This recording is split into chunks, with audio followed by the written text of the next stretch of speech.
Okay, getting the thumbs up from Lewis. We're ready to go here. So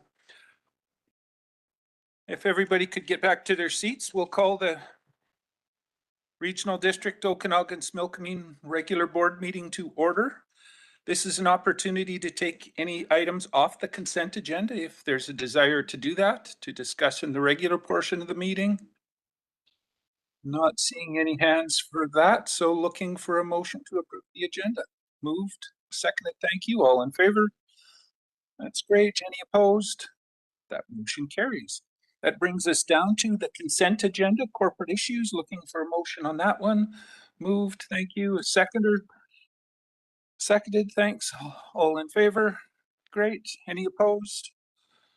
Motion carries. Down to consent agenda, development services. Looking for a motion on that one. Is there a mover? Thank you. A seconder? Seconded, thank you. All in favor? Great. Any opposed? Again, that motion carries. Yeah, we've got 5 folks online today. Development services, building inspection, B1, a building bylaw infraction. I'll go to the CAO. Thank you, Chair. The Senior Manager Building Enforcement Services met with the owners after the February 5th, 2026 board meeting. The RDOS official witnessed the final declaration of electrical installation, septic certification, and public services, which outlined the scope of the work and installation and installing plumber.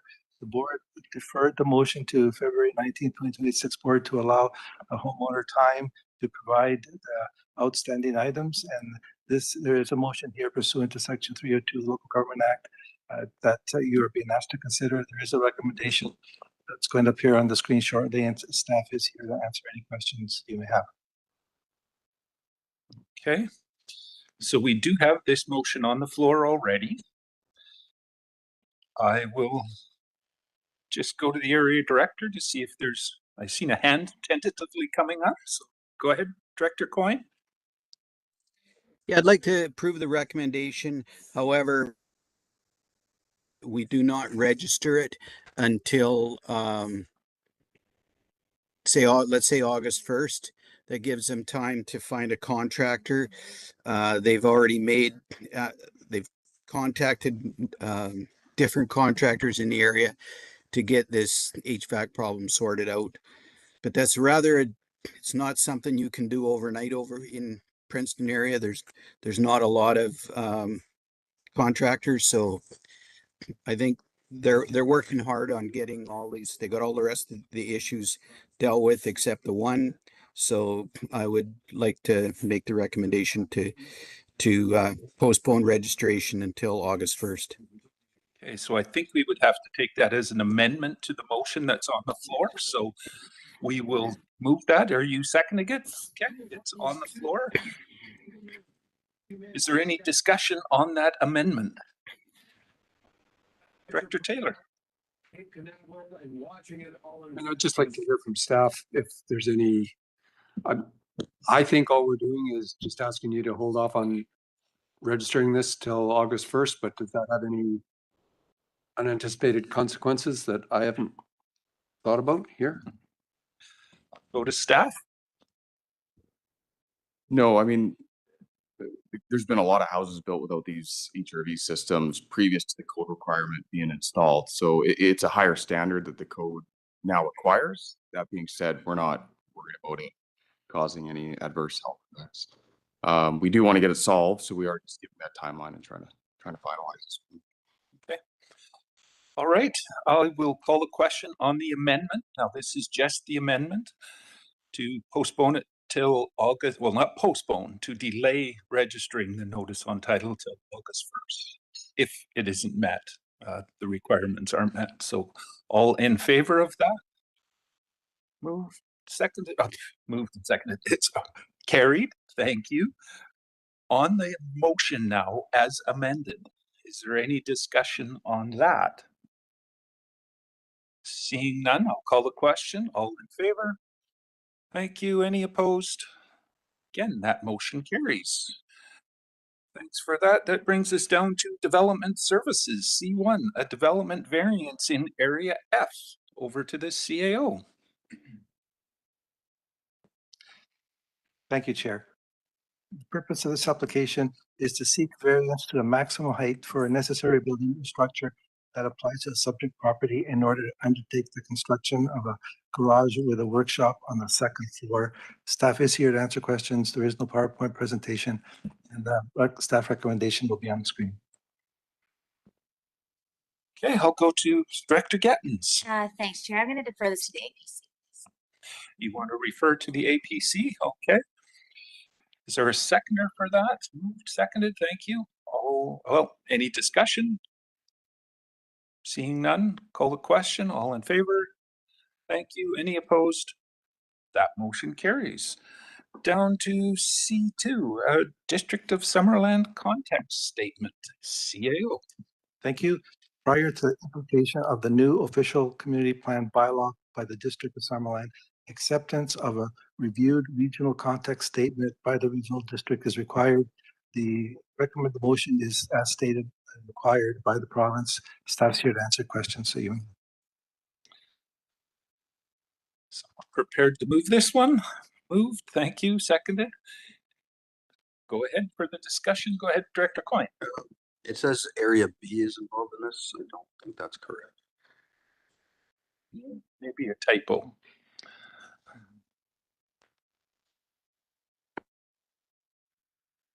Okay. Any further discussion? Again, not seeing any hands. Call the question. All in favor? Thank you. Any opposed? That motion carries. Down to item D1, Community Services, Renewal of a Recreation and Funding Agreement, CAO. Thank you, Chair. So the regional district of Silvermane and Town of CS have an established partnership for the provision of recreation and leisure services that are accessible to both town residents and electoral area A. This partnership is governed through a recreation fund and agreement. This is the agreement that is being asked to be renewed. Staff is here to answer your questions, and the recommended motion will be on the screen shortly. Okay, I could ask someone to move this for me. That would be great. Moved, seconded, thank you. Any discussion? Go ahead, Director Barkwell. I assume that the funding is from Area A only. And the agreement's not with the motion, so really the agreement should be with the motion. But for approving something we haven't seen technically. Thank you, Mr. Chair. Go ahead. The renewal of the agreement is the exact same that has been in place for the last 5 years. So it's a continuation of the dollar amount and the same terms and conditions. Okay. It would have been nice to maybe see it. I'm seeing some folks' heads shaking on that. Go ahead, Director McCordoff. Thank you. When I saw this on the agenda, I checked with our operations manager and our services, and I said, I don't see this. Have we had it brought to council? We did find it. It was 5 years ago, though, the last one. And the amount is exactly the same, which I questioned. I thought that's a good deal for Area A because it's been 70,000 for the last 5 years and it continues on for another 5. And staff are agreeable to that. So that means I'm agreeable with it as well. Any other discussion on this?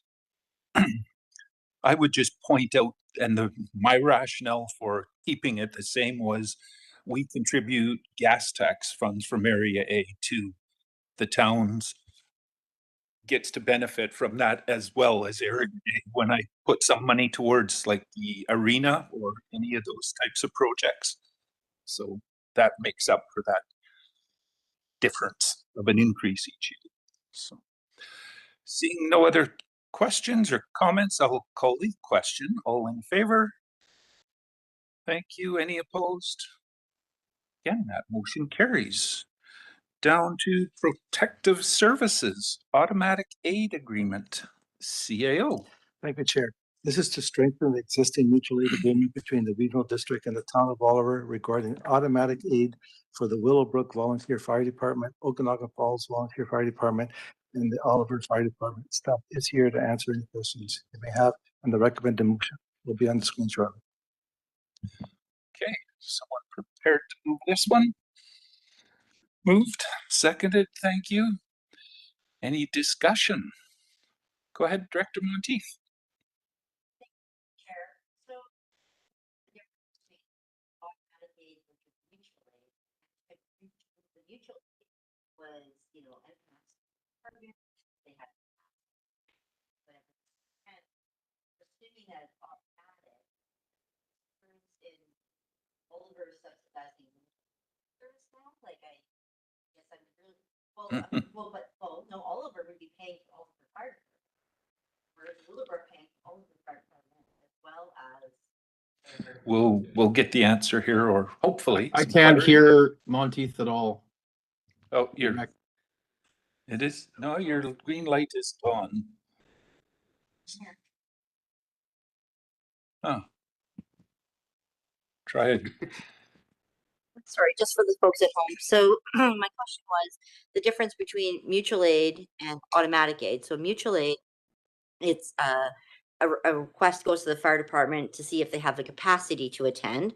With automatic aid, does that mean that all of our residents are subsidizing Willowbrook Fire Service because now they're automatically responding to something, but they're not paying for that fire service Willowbrook residents are? So I guess I'm questioning why automatic versus mutual, which has been working in other fire departments. Okay, I'll go to staff. Thank you for the question. So what happens with automatic aid is in an event that is close to the borders of each of the fire departments, that is significant in size, determined by dispatch, would then automatically call out the fire department that's on the other side of that boundary area. That does not mean they have to respond. It means that they can respond if they have the ability to do so. So if they're already engaged or don't have enough people to go, then they would have to step aside, just like in a mutual aid situation. But it does allow for more people to come to a significant event faster. And that is the whole point of an automatic aid. So it's basically setting it up so that dispatch can automatically call them and say, we have a significant event in this location. Are you able to come and support either Oliver or support Willowbrook or support OK Falls in this response? So depending on what border it is that this event is close to. Okay, I think there's a follow-up to that. Yeah, Go ahead. thank Director you for Monteith. the clarification on that. But I guess I'm curious to why Willowbrook's getting this and why not every other fire department is getting the same automatic aid if this is a great idea. So Staff. there are other departments that have automatic aid, is my understanding. With Princeton, for example, I believe has some automatic aid agreements. However, this was asked of by Oliver. So Oliver approached our fire department and fire departments and asked if this was something that they would consider. So it is possible for others to do, but it's just we generally do mutual aid agreements. That's correct. It's something that could be done in any location where they feel that would be a benefit to them. Okay, I've got Director Roberts online. Go ahead. Thank you. I wore my springy shirt so that you would notice me. Discussions in regards to the automatic. We've historically had an automatic call out between Headley and Karamias. And in the discussions of the interagency emergency meeting on the 30th, I asked if that was continued, and it was stated it was, but I don't ever remember it coming to the board. And again, this is strictly because Headley, the amount or lack of water and the fire danger in the little hamlet as it stands, Karamias was automatically called in regards to its close proximity and the need of an additional apparatus with water. Is there a clarity does that need to come to the board, or is that just something that is being done in and within protective services? Thank you. Okay, Staff. Thank you through the chair. I'm sorry, that must be before my time. However, I will look into that agreement and see what was done in the past. And if there needs to be clarification in an agreement, I'll bring that forward to the board. Okay, I think I seen a hand, Director Taylor. I get that this provides greater safety, faster response, but it might also result in more scenarios where the second truck is sent home, gets called out, but gets sent back. And I guess we don't know that. At the end of the day, I like the increased safety, but I'm wondering about the cost that's borne. You know, in the scenario we're looking at, there's, I don't know how many homes in Deer Lake, Gallagher Lake, say 400. And there's 50 homes in the Vassal Lake. So we're getting the benefit of on 50 homes and we're paying the cost of it on 350 or 400. And I'm not sure how to evaluate that. So have staff given any thought? I'll go to the CAO first. He had his hand up. So you really have to look at the risk. Usually when something like this occurs, there could be a risk between where the fire going from one side to another. And yes, sometimes it's going to be a cost factor for one side, but it's also cost factor could be on the other side. However, we shouldn't be looking at cost. We should be looking at the risk for life and safety and property. And that's what this looks at. Okay. Director Coyne? Yeah, I mean, I support this. But I mean, if it's a mutual aid call, you pay for it anyways. It's not the other person that pays for it. So this is just going to cut down any of that wait time. The dispatch can make that decision, you know, depending on where it's at, the severity of it, and they'll make that call instead of it having to go through a bunch of other channels to get there. So, I mean, if this is the difference between, you know, somebody's life and not somebody's life, then I don't see a problem with it. I've never seen it abused in the Simel community. I can't see it being abused in the Willowbrook area. I'm pretty sure it's not going to be asking for extra time just because it's there. Yeah, Follow up to that. Go ahead, Director Taylor. Just to clarify, I'm not talking about taking use of it or anything like that. I just see that it's more likely to be called out in our scenario. It's more likely to be called out to the benefit of the 350 homes than it is to the benefit of the 50 homes. And so there's a cost. Go ahead. Through the chair. For clarity, this would not be just any call.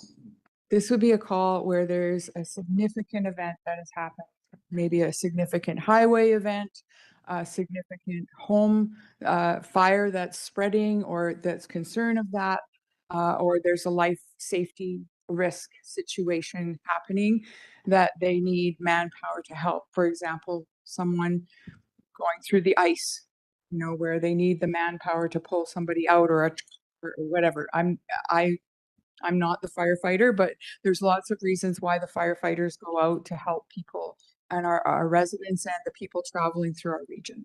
So this would not be just a minor call that would get an automatic aid. Director Chahal? I'd like to make the recommended motion, please. It's on the floor already, so we're there. Thank you for that, though. Director Federico. Yes, thank you, through the chair. To Director Taylor's comment about like a second truck or whatnot being called off, I'm not sure if we have automatic aid with the city of Penticton, but if there's a boat call out, it's a bit of a race between which fire department can get in their boat and down to the lake and find them on the lake to get to it. And sometimes it means we're called off, sometimes it means Penticton's called off. It's just it's just how it happens. So I'd rather have more people trying to get there to help than not. So if this is faster for dispatch to just make that call, they'll generally have a pulse on it and one of them will get there quicker and they'll go from there. Okay, I see a hand from Director Roberts again. Go ahead. Yeah, thank you. For clarity, the Headley situation probably makes more synergy with the issue with Willowbrook. Headley, if a structure goes up, has the automatic, and that's strictly because the old 1938 setup is all these houses are pretty much on each other's lap. Plus, if there's one truck tied into one structure fire, it pretty much uses the whole reservoir that Headley has. So this way, the setup is that whenever there's a structure fire in Headley, that Karameas comes up to back them right away. That was done this last, oh, okay, well, I'll get messed up with time, either a year or 2 years ago, when the trailer butted up against the gas station off the highway went up, and Karameas came, and if they wouldn't have been there, we would have lost the whole gas station and probably a few other buildings. But they were able to get everything tied into just the trailer that was lost. So these are the reasons why we have these kinds of situations in place, especially when we have distances between our different communities. And it's when we have a serious call, it's better to have somebody moving. Thank you. Okay, makes sense. Not seeing any other hands, so I'll call the question on this. All in favor? Thank you. Any opposed? That motion carries. Down to CAO reports. Over to the CAO. Thank you, Chair. So we've been talking about the 2026 strategic action workshop plans. And one of the things that I continue saying is only the board can adjust that plan. This is a request to have an amendment to that. Staff's here to go through what the amendment request is and is able to answer any questions you may have. Thank you. Okay. Seeing any hands here yet? Any questions for Matt or anything? Are you wanting to make a brief statement, Matt? Go ahead. Good morning. There's no PowerPoint this morning. The amendments are fairly straightforward. If there's any questions specific to them, we can have, I can provide some comment, otherwise we can get some comment from the teams. I can briefly comment on them though.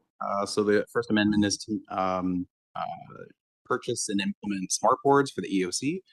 There's funding for that, and the IT team would be solely responsible for most of that setup. And then there's some training, things like that for EOC and protective services.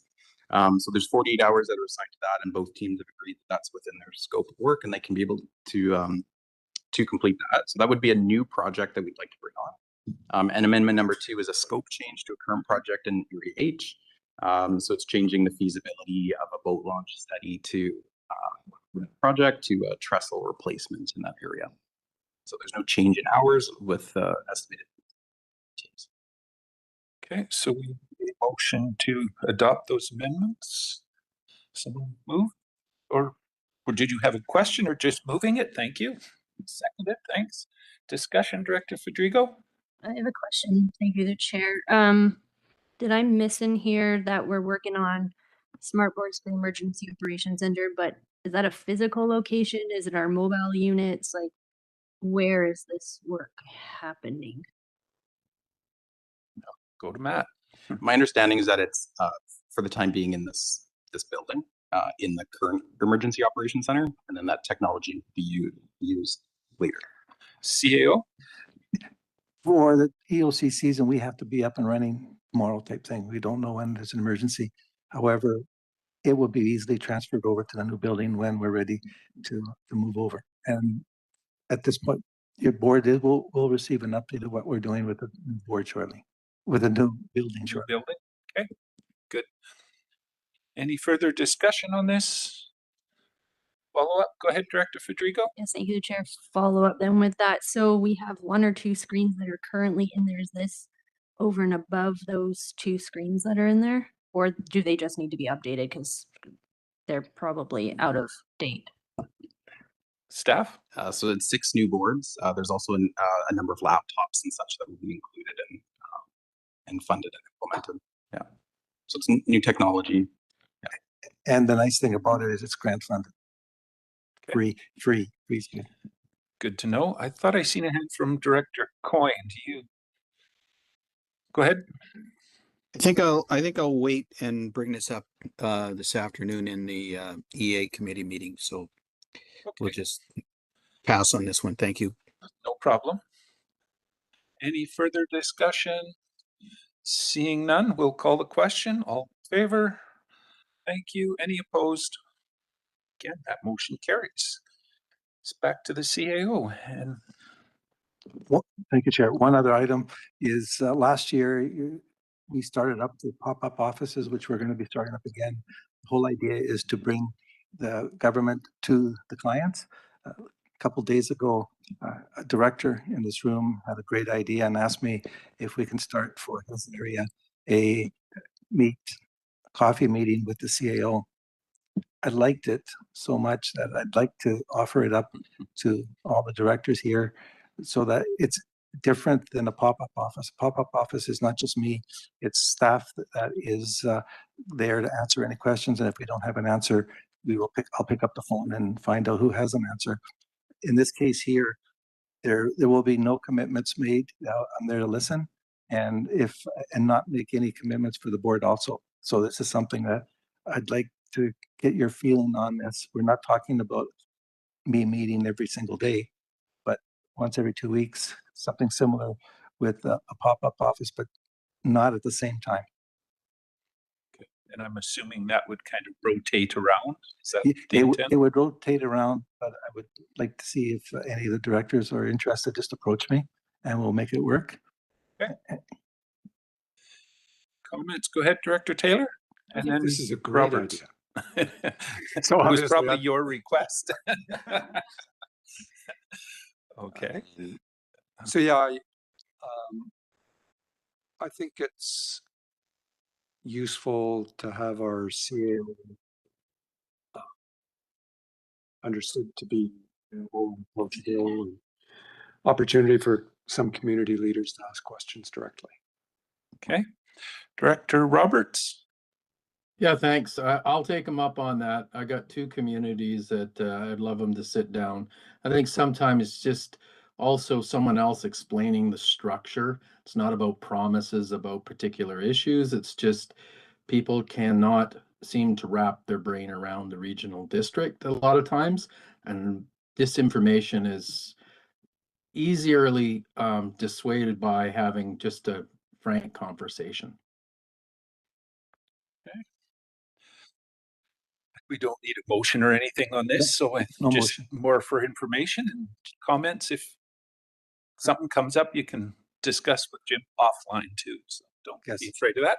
Anything further, CAO? Nothing further, other than the Chair and I will be going to Victoria in the week of the 20th of April 20th. So the person that will have the duty phone is Mr. Fillion. He'll be the deputy CAO for that 2 weeks, or 1 week, sorry. 1 week, okay. And any on the action items? Is it who's Matt again? Okay, over to Matt. Thank you. So this is a continuation of something we started in November, trying to capture items that came up that required some sort of feedback or information. So this is the current list of where we're at. Happy to take any questions if there are.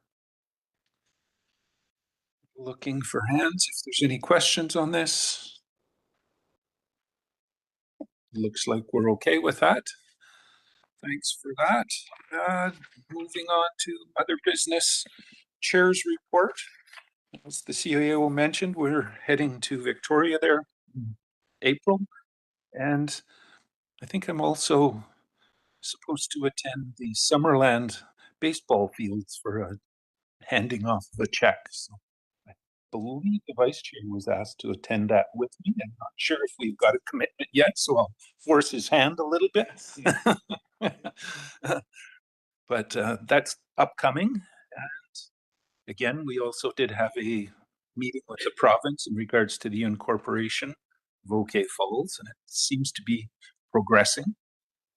And it was mentioned last time, they have committed to an April 23rd open house in OK Falls. So that's something to look forward to. And I think that's it for me for reports. Any director's motions? I see a hand, Director Taylor. Actually, I guess these are notes. Notice motions or director's motions. So I'd like to provide notice of this motion coming forward at the next meeting. Essentially, I'm asking, I have spoken with staff about this. And they seem open and supportive.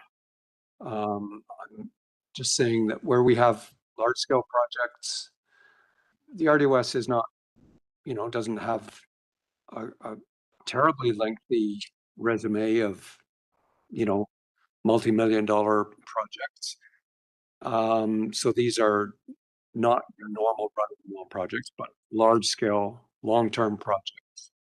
That there be some form of report once a year to the board that sets out where it's at relative to the original plan and essentially whether there's any variances anticipated.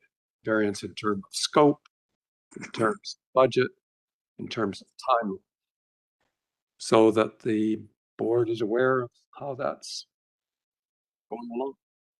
And in terms of what I would see being included, yeah, I would see the sewer and water projects for Heritage Hills or Scott Estates. If we ever get that far, Sage Mesa, I don't see, redoing the asphalt in Lions Park as something that would be on this. So, it's big projects that the RDOS sees as big projects. Okay, and this is just a notice of motion, and it is on the screen there for those that want to read it. And if I could, I'd also say, sure, this isn't intended to be prescriptive. I've provided some detail in it. As long as staff come back with something that hits on those things, I'm open to seeing it. Okay. Another notice of motion, or is this just?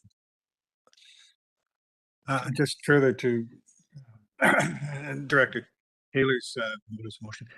There's a report by the Auditor General for local government, used to exist, on capital projects and reporting to boards, councils, and RDOS. And I think that's a very useful document to review, preparing what Director Taylor has in mind, and I would recommend more frequent reporting on once a year, because the one thing that looks bad for a council is projects go off the rails. It's we find out late. After reviewing that report, I think that you might want to consider how often the reporting and updating is. It doesn't have to be long, but in Summerland we get one for capital projects like our recent $8 million Wharton Street. Every council report we get an update on these capital projects. Okay, good information. Any other notices of motions or board? Again, Director Taylor.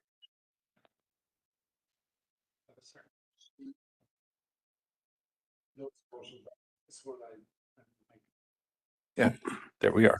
Thank you. The others couldn't hear you. I am,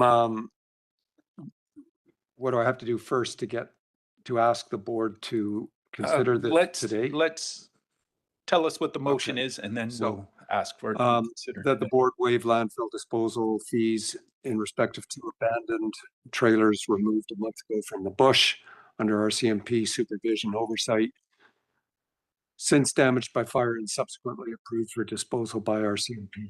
And at the moment, they're just sitting beside the road in downtown Okanagan Falls, literally right on the highway. Okay, so that's the motion, and I'm understanding you would like to deal with that today. So you would make a motion to deal with that today? Okay, I'll move that we vote on this today. Okay, is there a seconder? It's on the floor. Great. Any discussion on dealing with it today, Director Holmes? Well, who owns them? Who owns the property they're on? And can you put the fee onto the property taxes? I would go to the area director. Both have been designated by the RCMP as abandoned. So just as if they were in the bush, we're allowed to deal with them as we see fit. And what that means in terms of Who the registered owners are, I don't know, but apparently we can't contact them. In terms of where they're at right now, they're on Mott right of way. And they were deposited there when they were brought out of the bush and they caught fire that night. It's a mess. At the end of the day, they're going to wind up in the landfill. I'm just trying to get them there. Expedite it somewhat. Okay. CAO, and then I'll call a question on the deal with it today motion. Go ahead. So we've tried to find out who the owners are and we'll continue trying. And if we do, we'll go back and bill. No guarantee that we'll collect, but we will try. Okay. So on the question of dealing with it today, let's call that for it. So any discussion on that further, Director Barkwell? Isn't there already a policy about free disposal of material that's brought out of the? I'm not sure if there's a policy. I'll go to the CAO. There is policy, but that's for illegal dumping. And it was brought up as why couldn't this go under the illegal dumping service area? However, that changes the whole scope of illegal dumping. We are now then in the business of towing abandoned vehicles all over the regional district, and there's quite a few, and you do not want that. So I made the statement that I don't believe that the illegal dumping should include vehicles. So as far as the waiving part, the board does have the right to waive any fees. There is a towing charge that the director is willing to pay through his own budget, but this way he can, if you waive the actual dumping fees, that reduces that. Okay, seen a hand from Director Gettins. Yeah, thank you. Just what's the cost of Do we have a ballpark amount on that from staff? $1,500 for each trailer, according to the latest. We'll get that double checked. Mr. Fillions coming up. Go ahead. Thank you, Chair. Yeah, approximately $4,000 total, including the fees at the landfills and the. Okay. Interestingly, one trailer would have to go to Okanagan Falls because it goes there and be systematically taken apart. The other one that's burnt would have to go to Campbell Mountain. And so the towing company has given us a bit of a range. Having seen the pictures, it could be a bit more challenging to tow. So, okay. Follow up, go ahead. Thanks. I just think the cost is reasonable, and I think this is a unique situation. So far I'm in favor of this. Okay, any other discussion? Oh, I see some hands online. I'll go to Director Roberts and then Bloomfield. Thank you. I think part of this thing, it's important to be aware of the fact that the RCMP dragged this from a fire service road and then put it right into the core of the town. The one that is burnt pretty much become, garbage. And as it relates to illegal dumping, again, these things have been abandoned and pretty much dumped elsewhere. And I know that there's a fear with that, but at the same idea, we have, I believe, hundreds or tens of thousands of dollars in the reserve of the illegal dumping. And again, I think we proposed earlier of coming up with a more significant process in regards to our illegal dumping, because here we are, all of us putting money away for things, but it's not being really appropriately used. I do believe specifically, since we're bringing this up today, this particular issue, I believe fits within the mandate, and I am happy to support it. I think, though, we need to take this example and move forward and come up with a more significant approach in regards to policies, how we work all together, and then what we're able to do separately for smaller items as well, and how we work in conjunction with Public Works. Thank you. Okay, just for information, there is a picture of the burnt out trailer there on the screen in front of us. Director Bloomfield. Yeah, thank you. And further to Director Roberts' thoughts on where the future of this goes. As an exception, yeah, this is fine, but I can see that this would quickly become a policy or a de facto policy, because if we make an exception here, then we're going to be asked to make exceptions with all the burnt out and abandoned vehicles right throughout the regional district. So we do need to deal with it as a policy perspective, and I think that's a future discussion. But the important thing is that we don't want to let anybody who's liable for the cost let off the hook by this action. So I think we need to ensure that, that there is a continuous attempt by staff to recover the cost from either property owners or vehicle owners, should that be a potential for the future. But I think, we may have a nice reserve for illegal dumping, but if we include vehicles in that at $1,500 each, I can see that disappearing really quickly. Okay, good points, Director Taylor. Yeah, I'm all in favor of reviewing it. I would just note that we have had illegal dumping areas cleaned out, and there were multiple RVs, mobile homes involved in them, and they were covered. They, the fees were waived and they were disposed of. This is not a regular occurrence. This was in transit being hauled out by the RCMP, and they stopped overnight and they burned. Now we're left with it. I don't see that happening all that often. Okay, Director Coyne. Unfortunately, this is becoming a common occurrence with these RVs and whatnot. And I've worked with both Area H and Area G to waive tipping fees in the Princeton landfill so that we can deal with this stuff. And it's getting quite costly around the region. So I mean, anything we can do right now to tighten up our policy, make it better, and start working. The ministry people just keep telling me they got no money to do any of this stuff.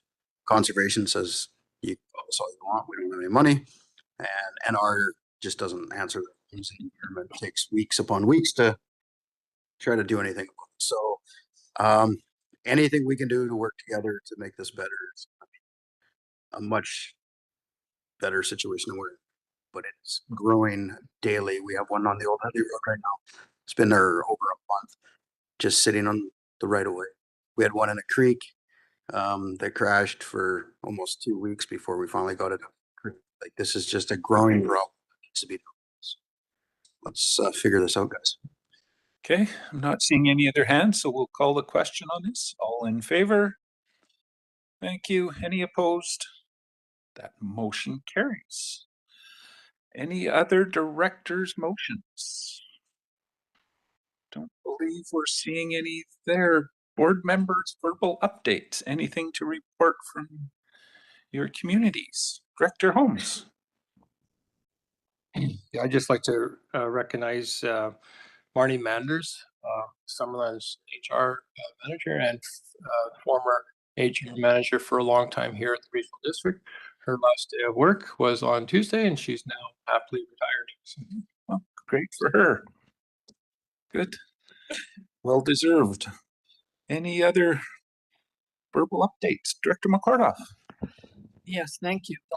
At one of the recent meetings, we had the RCMP here, and Sergeant Beta talked about holding a public meeting, talking about scooters and e-bikes.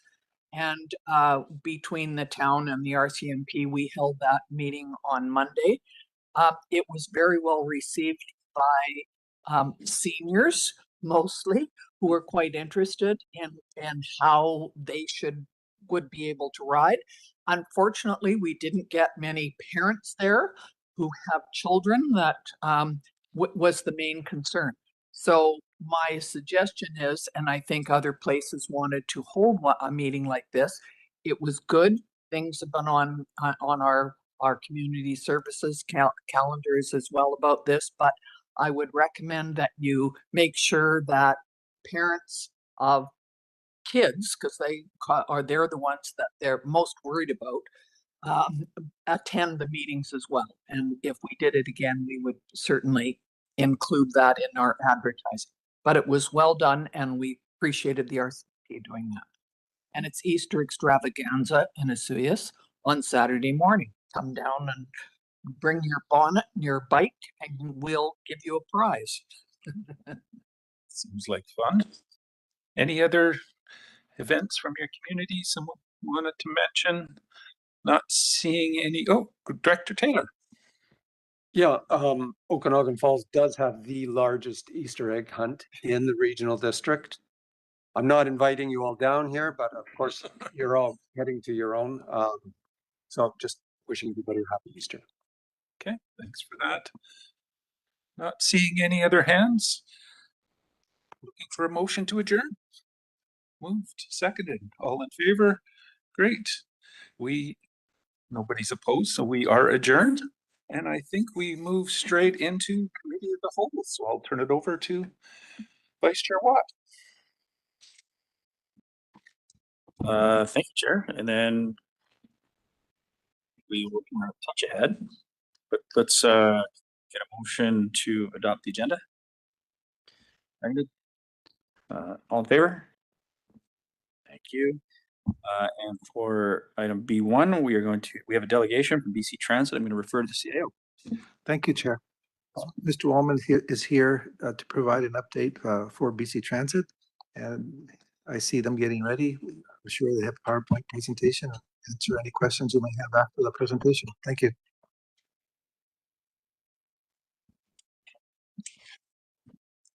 Good morning, all. Today, we're pleased to welcome Bart Wallman, the Government Relations Manager for the Okanagan region from BC Transit.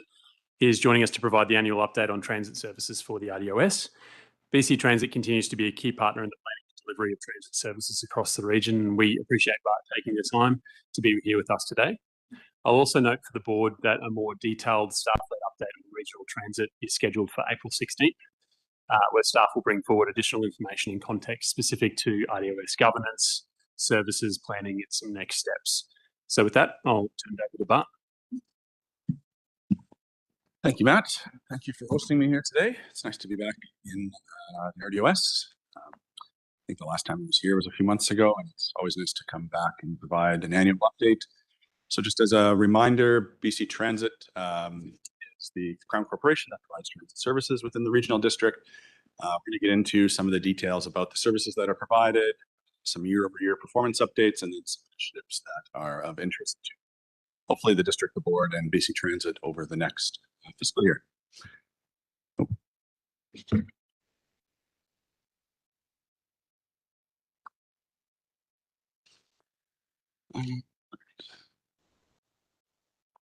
So as I mentioned, BC Transit is a Crown Corporation. We're charged with providing planning, funding, and operation of public transit outside of Metro Vancouver. In Metro Vancouver, it is TransLink, who is a transit authority who provides transit there. Our model, which is kind of interesting, allows us to provide transit to every community in BC that has over 5,000 people.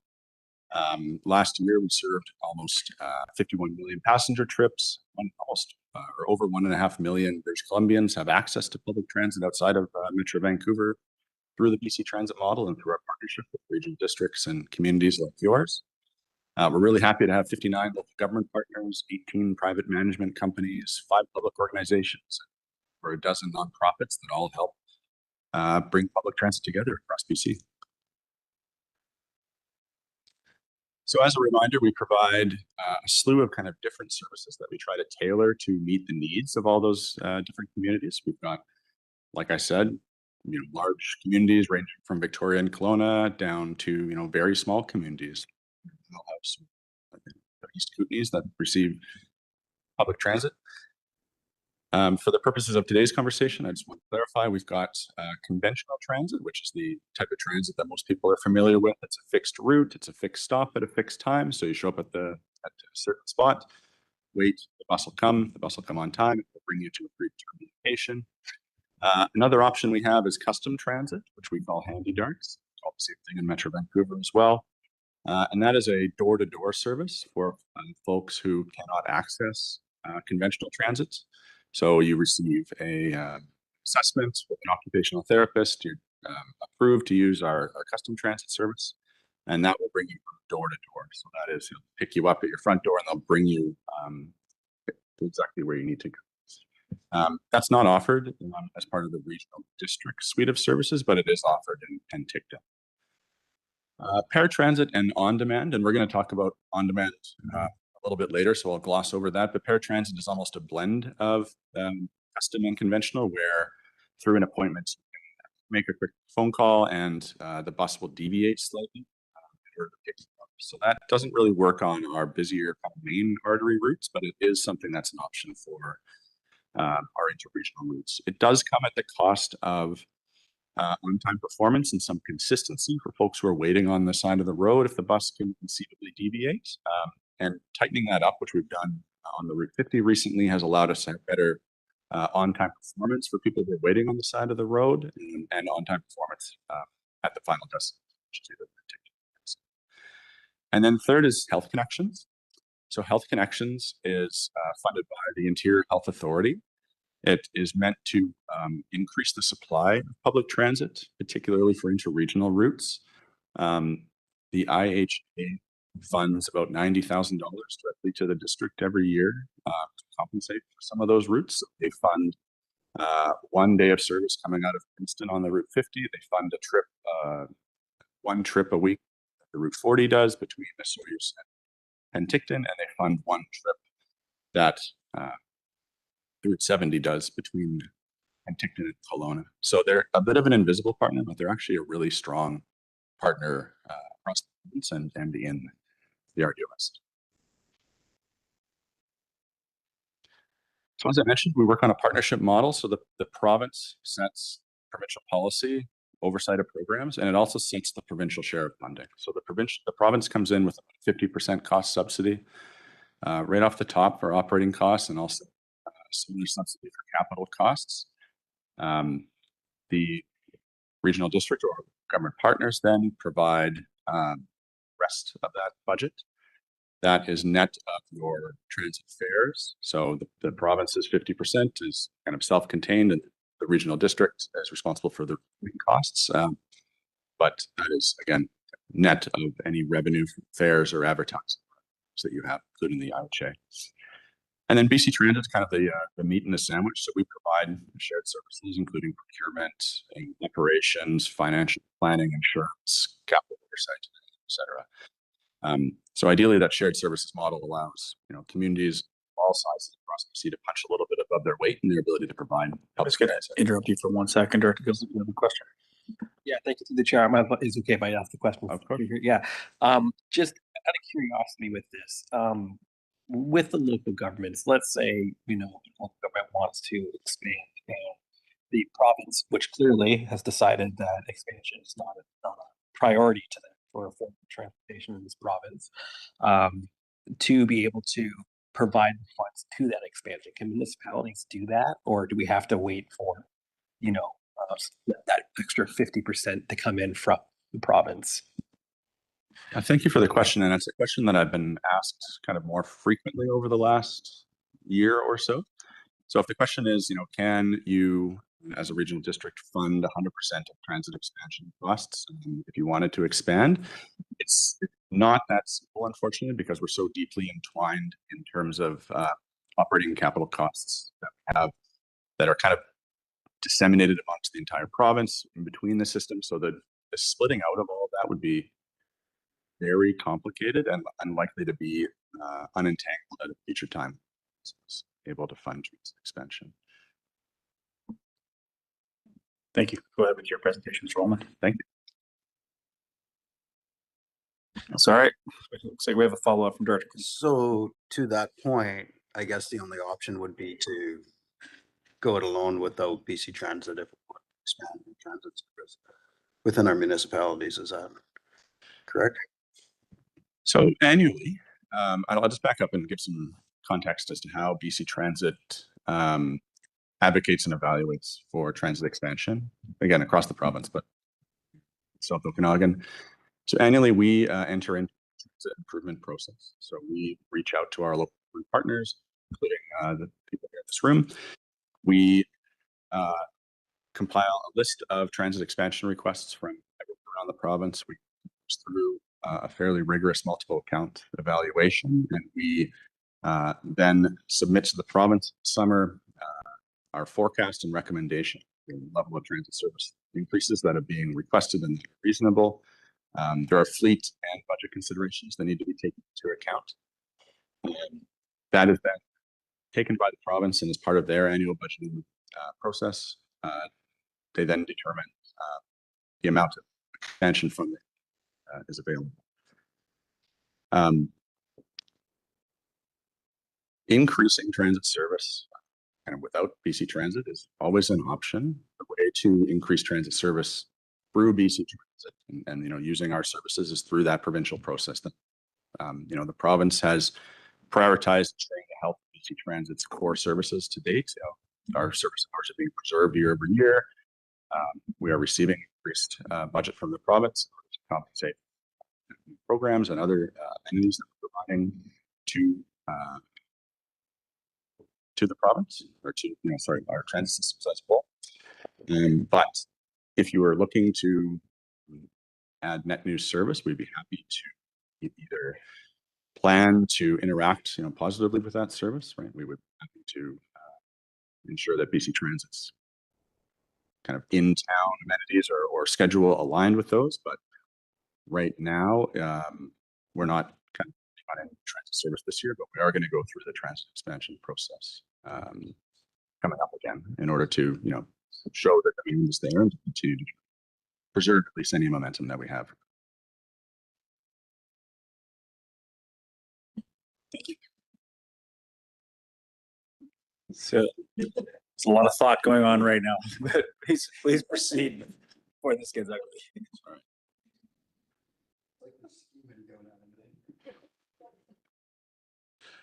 All right, if I don't stop talking, then I can't have any further questions. So this is the cost share model. I think this is kind of what we're getting at again, which is that the provincial share is a generous 50% of providing public transit. For conventional transit, it's a little bit more for custom transit, just to accommodate the increased costs associated with that service. I'll just keep the camera on. So in the South Okanagan, Similkameen, for transit riders, it's a seamless system. So we've got 4 local government partners who are all working together: the RDOS, the City of Penticton, District of Summerland, and the Town of Princeton. But you know, all of the governance and policy work that happens behind the scenes and operational work that happens behind the scenes is ideally invisible to our riders. We've got one rider's guide and one fare structure. 11, 20, 21, which are interregional and regional routes between Okanagan Falls and Naramata and Penticton. We've got the Soyuz paratransit route, which is the Route 40 between Soyuz and Penticton.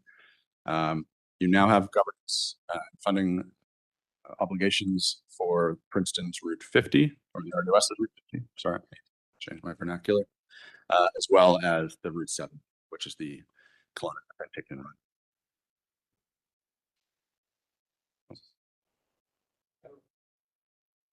Director Taylor, go ahead. Just wondering about the asterisk you got there. Yeah, absolutely. So the asterisk, the first asterisk is just to note that with the inclusion of Okanagan Falls, there may be some adjustments to governance of those routes. And the other asterisk for Princeton Penticton is just an asterisk that it is actually moving into this year, the governance, the RDOS. Thank you for clarity. Go ahead.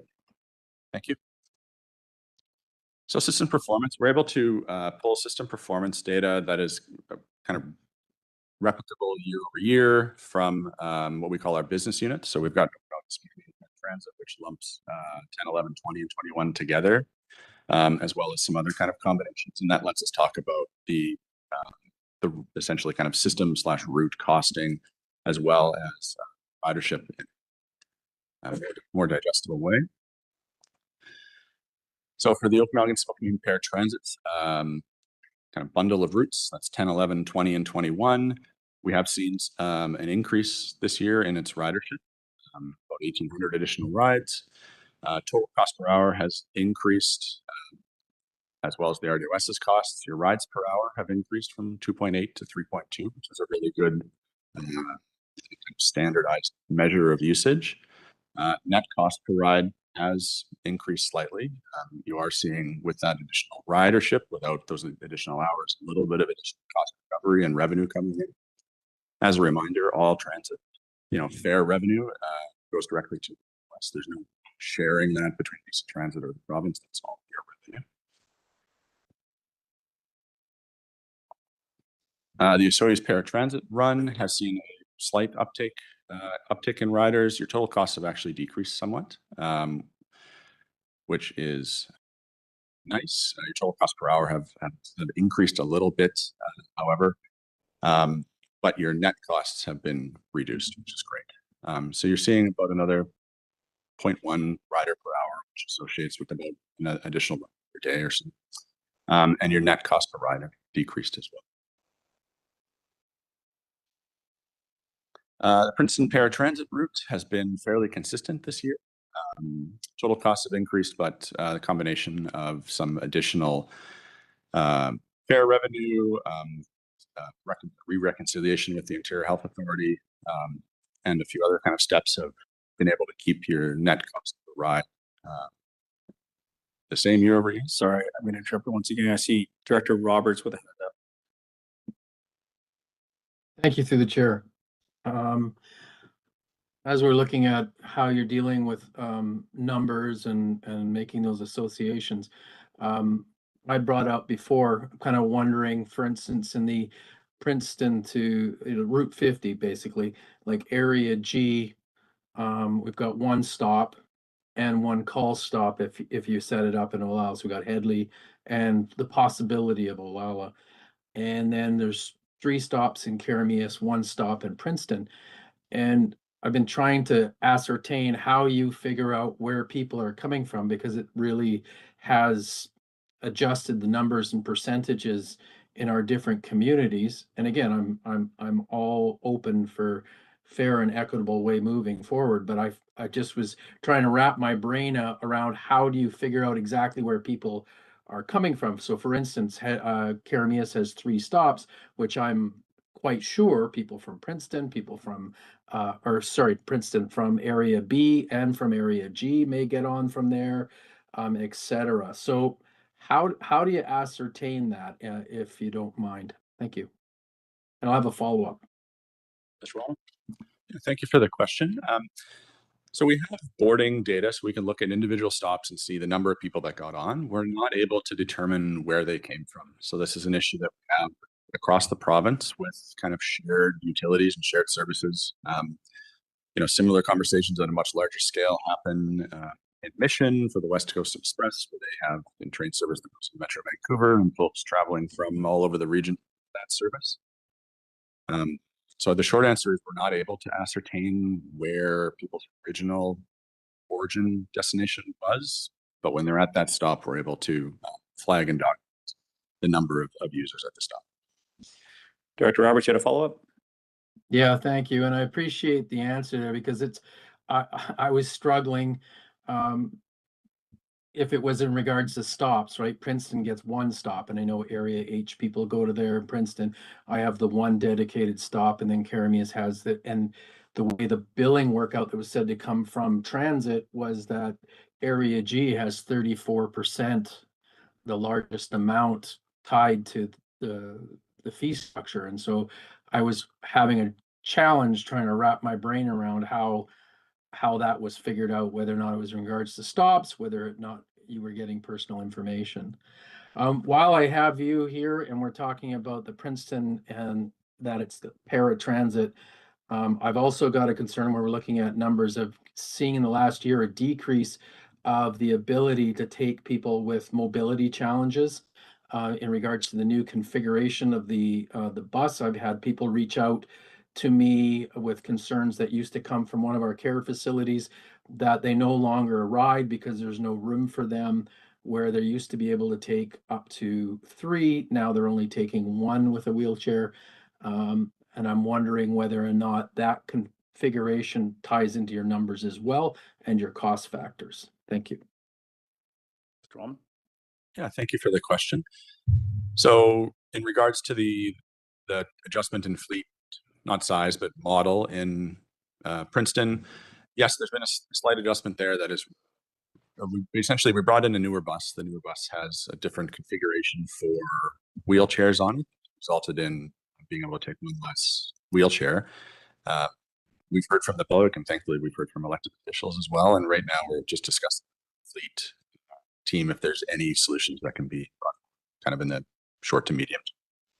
So I'll follow up with staff here directly on that shortly. Thank you. And before I get you to proceed, now Director Bush has a question. Yes. So if we can't increase the number of wheelchairs, could we increase the number of days? Because I think our bus has been well used, and you know, we have more people that want to ride it, but they can't get on. So if we could increase another day or two, that would be awesome too. Thank you for the question. And that's actually something I was discussing with staff just before this meeting. So that would fall into our general transit expansion process, where we talk with our local communities and elected officials about their desire for increased transit. We then put together a business case and bring that to the province for additional funding. Penticton adding Tuesday and Thursday service has been, or sorry, Princeton adding Tuesday and Thursday service has been something that's been on the books for some time, and it's something that we have advocated for in the past. My understanding is that Princeton has been focused on in-town service over adding to that interregional service. But we would be happy to sit down with staff at the regional district now that Route 50 is governed by the regional district, put together costing, continue to advocate for that service.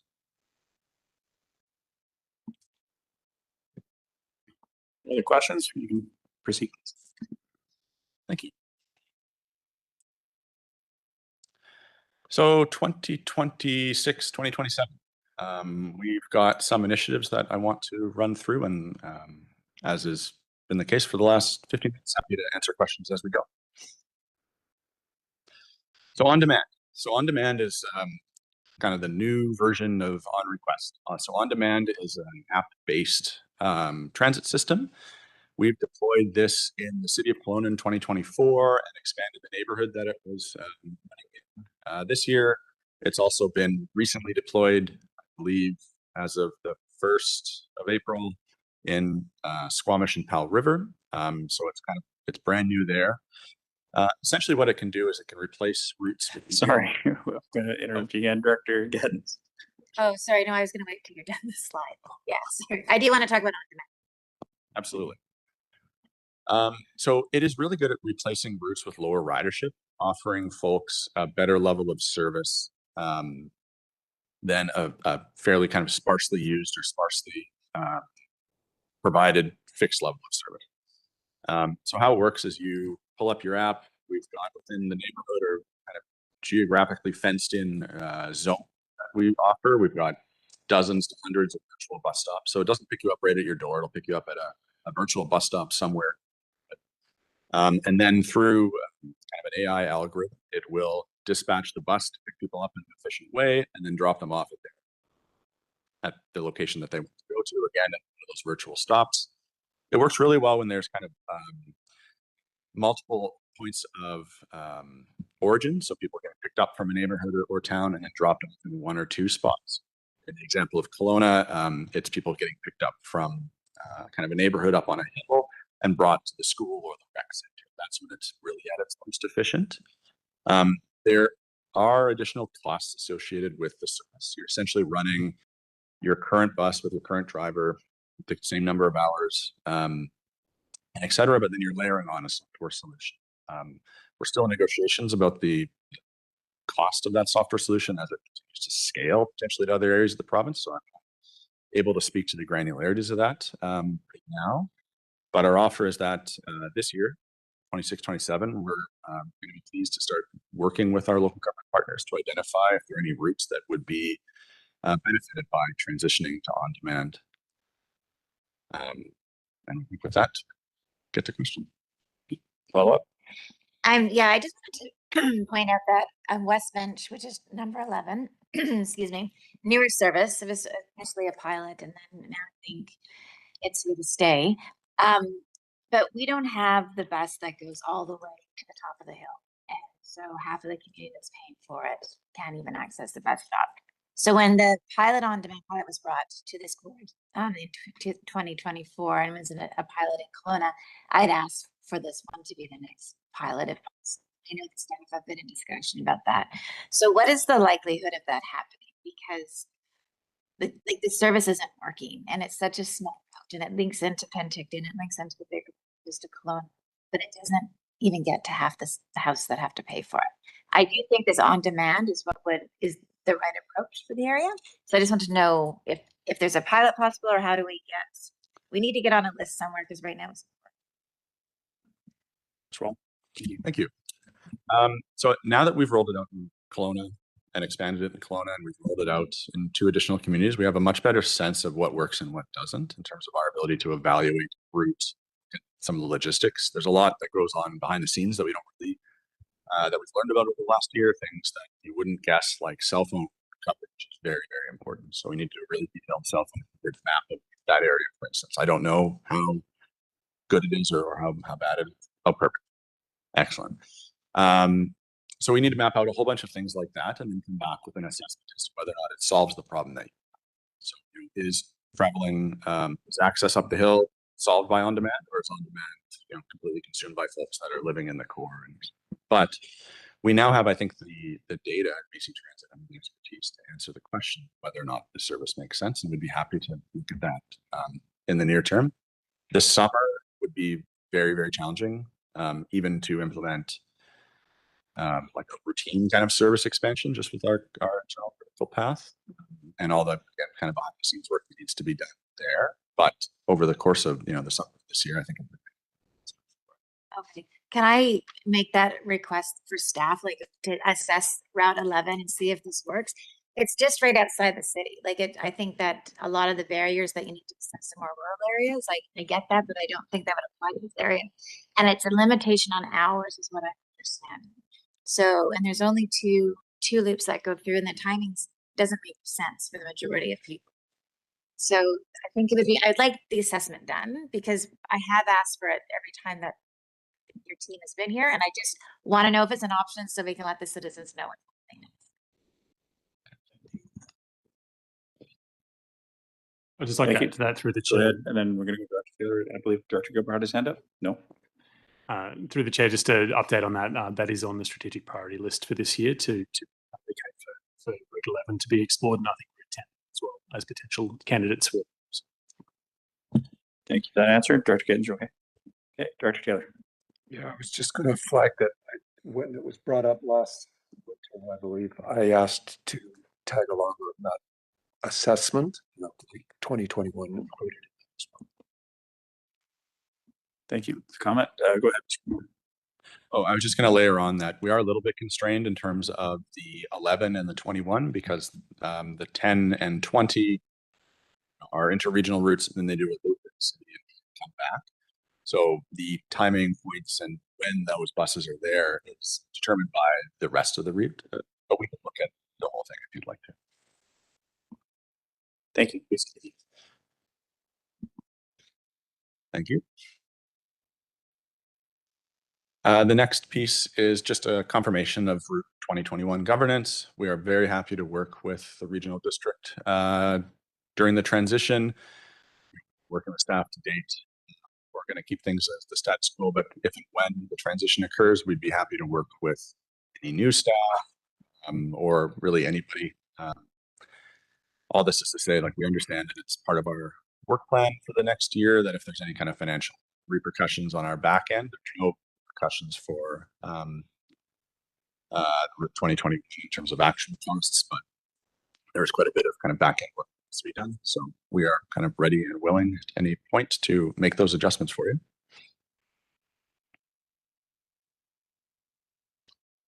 And then lastly, BC Transit has initiated a fare review in the region.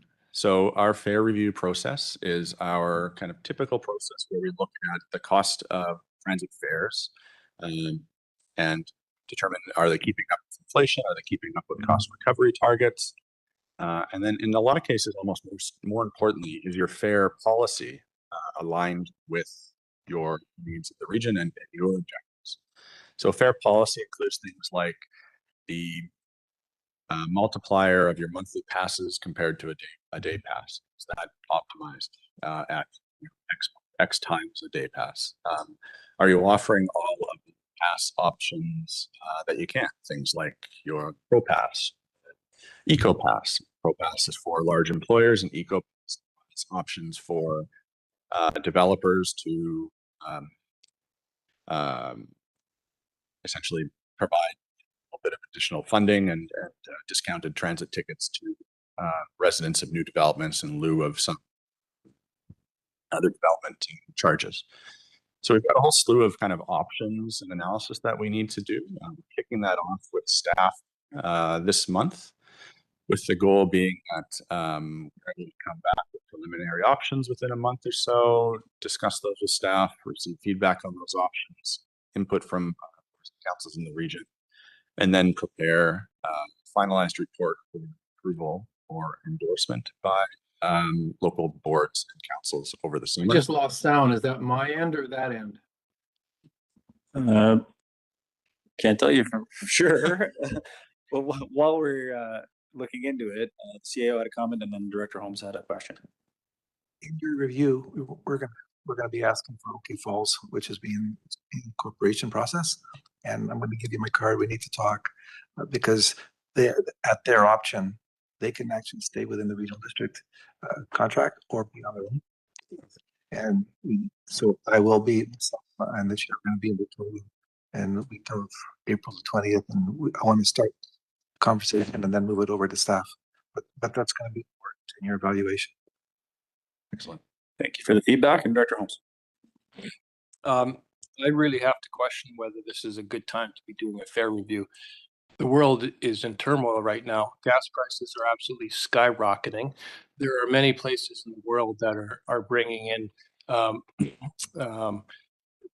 free transit to get us through this period. We don't know where we're going to be a year from now. Why the hurry? Why don't we wait until we see what happens with this chaos that's happening before we start reviewing fares? The conversation ought to be, how do we get more people on transit because they won't be able to drive anymore? I just question the timing of doing a fare review. Good comment. Yeah, thank you. I think that's a very, very fair take. So our fare review process does not predispose that there be an increase in the cost of transit fares. It could be as simple as some housekeeping, bring new transit fare pass options, like I mentioned. Ensuring that the transfer policy works within the region. It is not, again, predetermined that fares would go up. The timing I appreciate, particularly given world events and being cognizant of there being a municipal election in October, was chosen in order to be able to provide councils and boards with a report prior to municipal elections.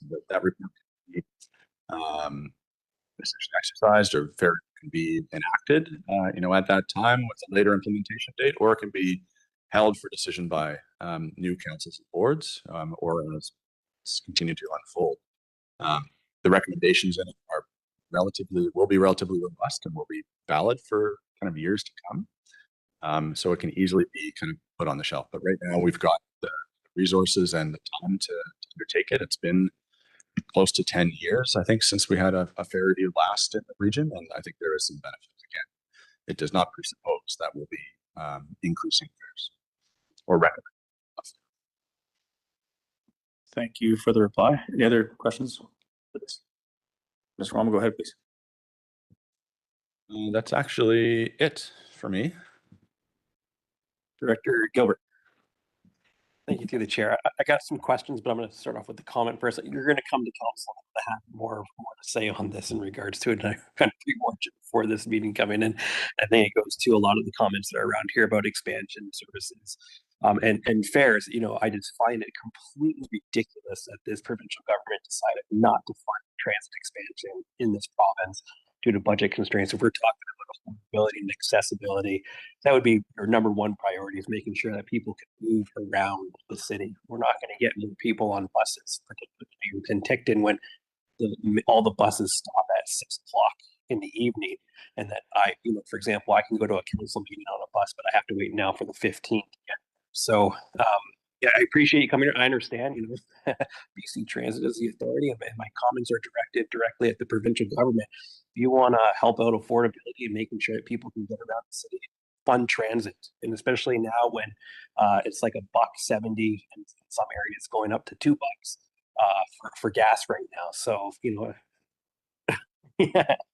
So, I just find it completely ridiculous that the provincial government, and I will keep banging that drum because they keep giving it to me to bang when it comes to affordability. So, having said that, I know I'm going to repeat myself in the next one because our transit funding did not get the expansion for our buses. But on a positive, more outward look, looking towards transit expansion, how would for me, I look at it as a possible way that Silga or other regional districts can work together on trying to find a way of creating an interior transit so that all the communities are connected. And I think of like the route number 70. I appreciate that we're the ones that put money towards it, but I also think the regional district of Central Okanagan should be putting money towards it to increase that service, because when you do that, you're reducing the amount of cars to maneuver that bridge in Kelowna on a daily basis, and increase that service puts more. So I kind of wonder, how is it that there's a possibility that the regional districts of the southern interior can work together with BC Transit on finding, better ways to connect all the communities around? Because one thing I always hear too, when it comes to like people who are traveling in from Europe or other countries who have great, trains and other transit, their one thing is, how the heck do I get down here? And so from a tourism aspect, to have like that promoted, it's being like, you land in Kelowna, you can get a bus to Salmon, Vernon, Princeton, Penticton, Canada. Like there's that possibility through there, so that we have people moving around the whole interior. Mr. Wall? Yeah, thank you for the statement and the question. In regards to the question, I think that right now it's likely a little bit of marketing that we can do. We've got a fairly robust interregional service.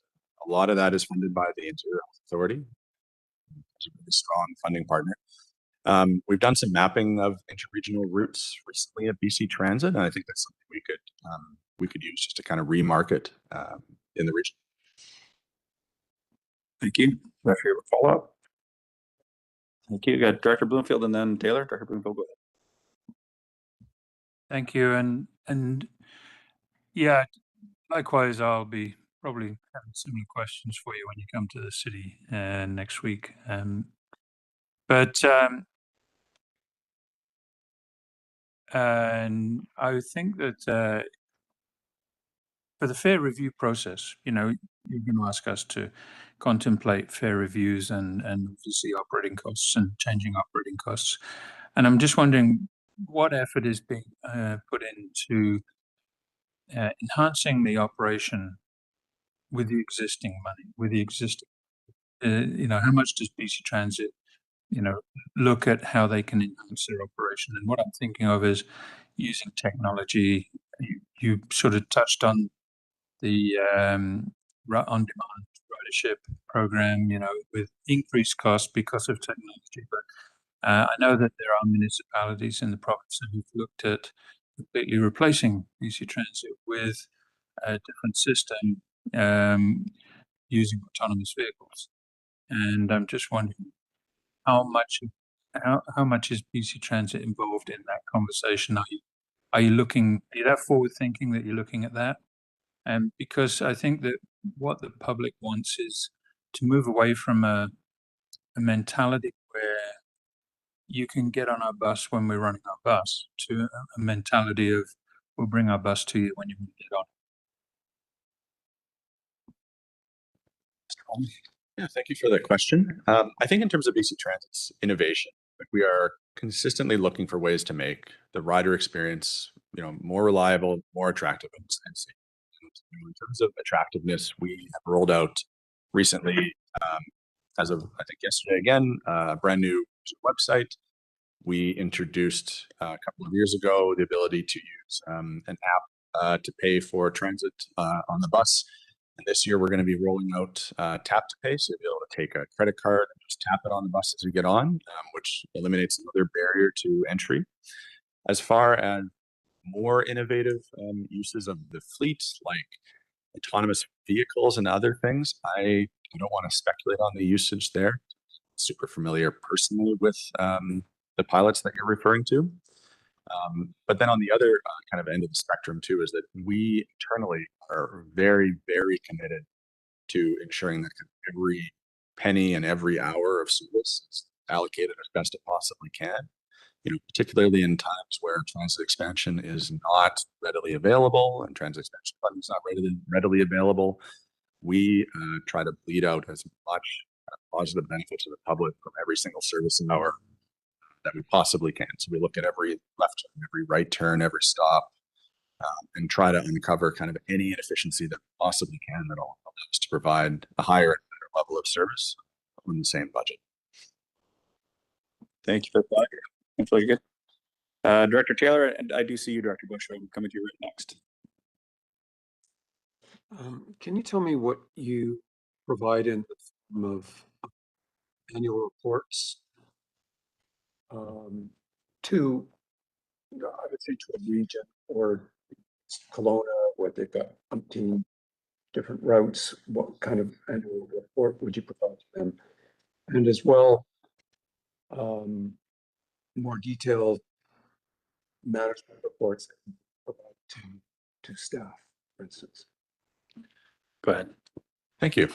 So annually, we provide what we call our annual performance summary reports. Those are a more detailed and frankly nicer looking version of what we went through today. So they pull in our year-end financials and provide route by route assessment of all of our partners' transit systems. We also, with our operating companies, do a variety of reporting on time performance, safety, adherence to schedule, etc. We generally don't provide those directly to our local government partners, but we'd be happy to share them if there's interest. We have consistent updates for all of our route level and stop level data. We've got reporting on time performance, adherence to schedule, and a variety of other factors. And we'd be happy to essentially tailor a report to your needs if there's any kind of specific questions that you're looking to understand better in addition to BC Transit's operations. Well, yeah. So, I mean, I'm looking at the 2021, right, relative to 40. I think it's the 40. The one that starts in Assault. And I mean, we're paying 185 for 5 routes a day. And they managed to do with 2 routes a day on the other. Ridiculous ridership. And I have never seen a report. I've never seen any kind of report at this point. And it's, these reports, this data that you provide here today, that's the most data that I've ever seen. And it's difficult to, I'm really struggling to see how to rationalize even keeping this 2020, other than the fact that everybody wants to have service. You want to do that, but numbers don't appear to justify it. And it's very difficult to get adequate data to evaluate it relative to other services. And I guess at the end of the day, we're going to need to, we need help from you. And so there's another one, like, I mean, at what level would you feel it appropriate to tell us that this is cancel this, dissolve this? It's not worth your time or ours. So a bit of a rant there, but I'm looking for help from you, and I'm looking for improved reporting. But perhaps you've got it, and we're just not seeing. Go ahead, if you want to reply. Yeah, thank you. Yeah, thank you. So we'd be happy to, again, sit down with you, anytime, talk about, your needs in terms of data and the decisions that you want to make about transit. It always kind of rests on a continuum of coverage versus efficiency. So providing large scale coverage to a large area is going to, generally mean slightly lower cost recovery and a low price per hour. But the metrics that you would use to decide whether or not transit makes sense in your area are something that we'd be happy to provide to you. Thank you for that reply, Director Bush, and then we've got Director Federico and Director White. Thank you. So back to Route 50 from the bus from Princeton to Karamis. Costin used to be on an on-call system or whatever, and that was taken away from us. Because of the time to go all the way down to the Amber Light or whatever, but could we just have one day at least an on-call system to go, like maybe shorten it up to the head of our trail system on Newton Road or something like that. There's lots of room to turn around and whatnot. And then scooters can come up the trail or bikes get to the bus that way rather than having to go all the way to Karamis, especially in the wintertime. But, at least if we had at least one day of on-call back to Costin, that would be great. I think that was feedback, but going to reply. No, thank you. Noted. Yeah, I'm happy to note that. I think it is always that trade-off between schedule efficiency and the expectations of the other riders when you add something like an on-demand leg to a long route. But I'll take that back to staff and we can do a little bit of analysis. Thank you. And Director Federico. Thank you to the chair. I know Route 10 is on our list to review. I just want to put it out there publicly today that our families, excuse me, at the school have identified a need for an after school to get the elementary school kids to their parents who work in Penticton. The school board has advised them that they're not a taxi. And so our parents are finding challenges getting their children to and from, as well as then looking at our youth that are in Penticton, the after school hours who want to be involved in after school sports. How can we then get them transported back into the community, or if they have a job, or like how can we help our younger generations move around as well that are outside of these hours that they're in school. So we'd like to look at that. And then I had a resident mention this, and with lots of talk about alternate routes from Penticton to Kelowna. I did have a resident who suggested a boat. So I will put out there ferry service as a possibility, because if we're going to talk about the expense of putting in roads, the erosion around all that, you're going to look at wildfire, you're going to look at everything else that comes with the current issues we're having with the roads on one side of the lake may not be unique on the other side of the lake. So directly through the middle seems far-fetched and lots of laughing, and I get that other boats in the province are having challenges. But I think if we are going to look at an all-encompassing transit route, it works successfully, historically, and I don't know that it's necessarily something that should be left off the table. I don't know if you have a comment, Ms. Roman. Yeah, I mean, a ferry has been something that's been proposed in Victoria as well. It falls a little bit outside of our jurisdiction and expertise, but evaluating the span of the Route 10 does fall within our jurisdiction and expertise. We've done a little bit of research into that at the request of staff here. It is, again, just a question of priorities. It's prioritizing the students kind of before and after school versus the consistency for commuters. But we do have analysis on that, so we'd be happy to continue to share it. Follow up, yep. Thank you. Follow up to that point then. So is that essentially like looking at it that we'd have to give up another time to accommodate that time, opposed to it being an addition to the service? Because we'd only be looking for school times. We'd be looking September to June with 2-month break in there, and just kind of an added from, like, even if it went the elementary school to the high school and it was just a specific route that way, it'd be look at more of an added on. I think the rest of the route needs to be looked at and evaluated as well. But this I just see as more of just an add-on, or even an on-demand. Like if we know we have 6 to 10 students who need it, maybe don't need it every day, could it look at that on-demand system where the kids on their phones could phone up the bus or parents can do it, and then it's just that added value on there. Yeah, noted, and thank you.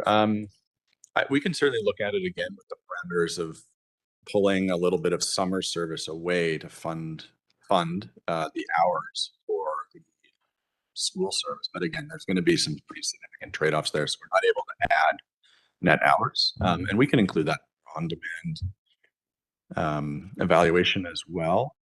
What we've noticed though is that on-demand for kind of pre and post school peak is sometimes not ideal. It's almost better to go back to fixed so that it's just consistent for that morning rush and that evening kind of crush getting in and out of the school. Thank you. Director Coyne.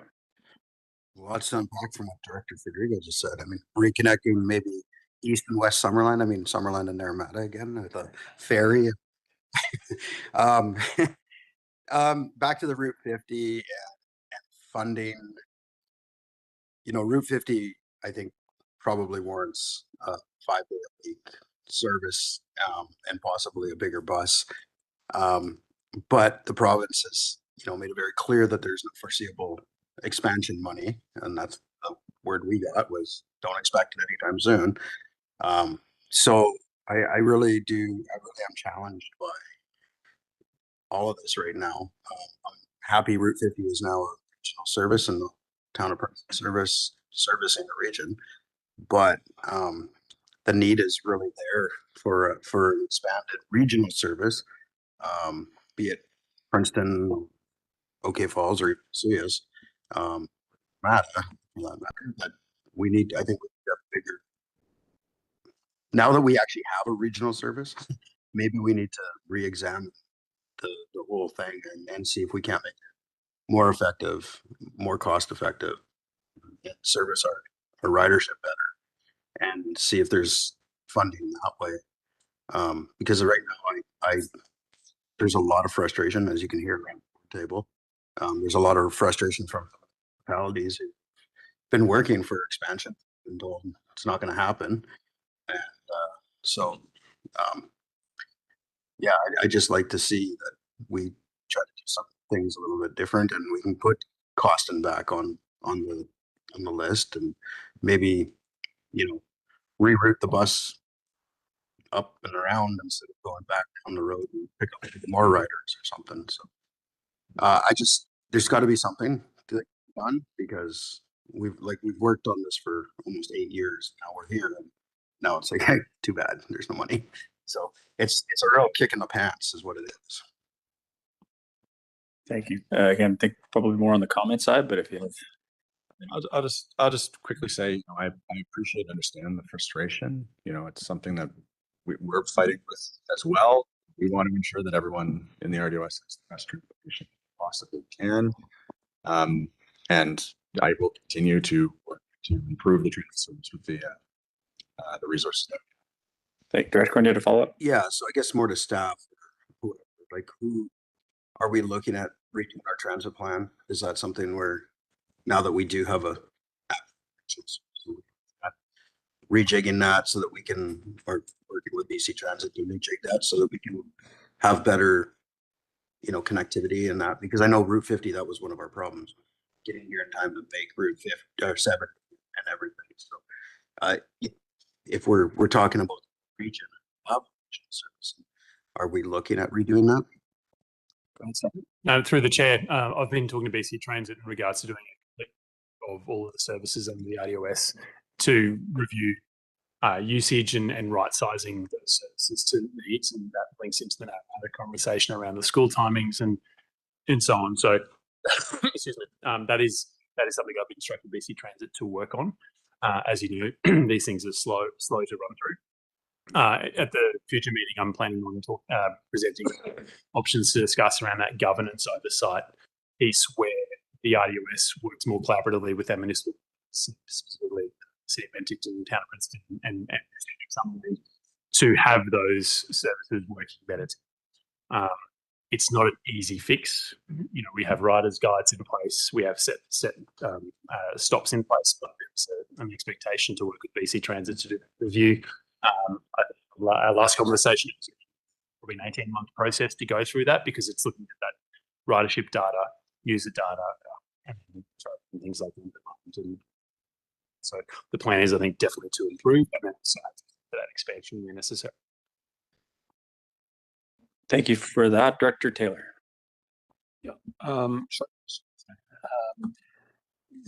I hear reference to it takes 2 years, or you change something, you need 2 years in which to do it. Can you just elaborate on that, or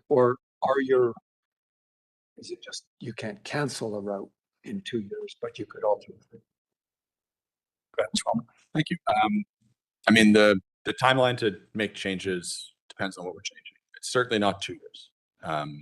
A brand new system would take probably a couple of years in terms of time for procurement of fleet and other things like that. But we can make, depending on the granularity of the changes, we can make changes fairly quickly. We do. We add stops, we remove stops, we move stops. We've got, I think I alluded earlier to the path for expansion. That's generally kind of our best practice, because we've got marketing materials, web content, you know, staff signups, et cetera, that need to be accommodated. But no, we're actually quite nimble, I think, relatively. Others may disagree, but we're quite nimble relatively. To unwind a service contractually would take us 90 days. So pulling out of a service is quite quick. You know, we recommend that. It's quite jarring. But we've organized our contracts in a way that quite a bit of flexibility to local governments if they decide the service is not something that they continue. Thank you, Director Gilbert. Thank you through the chair. And this is just, I guess, a comment that came up about I think the on-demand service and kind of the autonomous part too. I think it just be reminded that, you know, BC, you're trying to move a transit system into a car-centric system. Like people who are asking for autonomous vehicles or this or the bus on, it'll be interesting to see how this all pans out in Kelowna, are areas where it's very bigger homes, bigger properties, and not areas. If you look at, like, for example, Penticton, the downtown is based around walking, transit. Hills are based around a car. So you're trying to take a bus transit system and put it into a system that's not built around the transit system. And autonomous cars are, I know they're nice and flashy and they think they're good. You should see the crash rates and the current lawsuit that's going in right now with Tesla for the autonomous cars in California. Because if that goes, I can tell you Tesla's like good shit for that whole country when it comes to autonomous cars. It'd be really interesting to see the data that comes out of Kelowna, Squamish, and Cal River and the on-demand service that comes out. But just for municipalities and areas that you're trying to wedge up a transit system into neighborhoods that are designed around vehicle transit. Thank you. Doug, we'll address that as more comment and feedback. Do we have any other questions before we move on?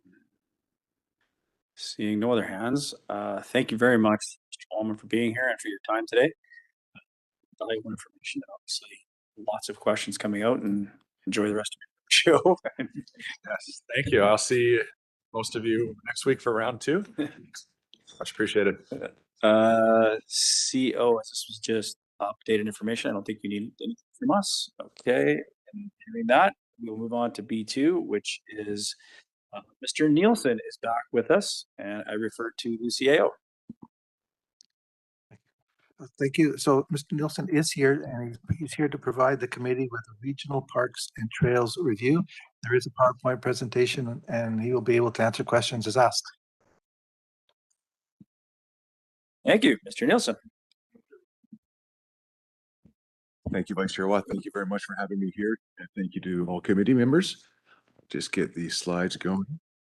As Mr. Safino mentioned, I am here to present on RDOS Parks, Trails, and Recreation, and in particular, future options. There is a paper in your package, and we've got some slides to go along with that paper. Let's begin without further delay. If I can figure this out.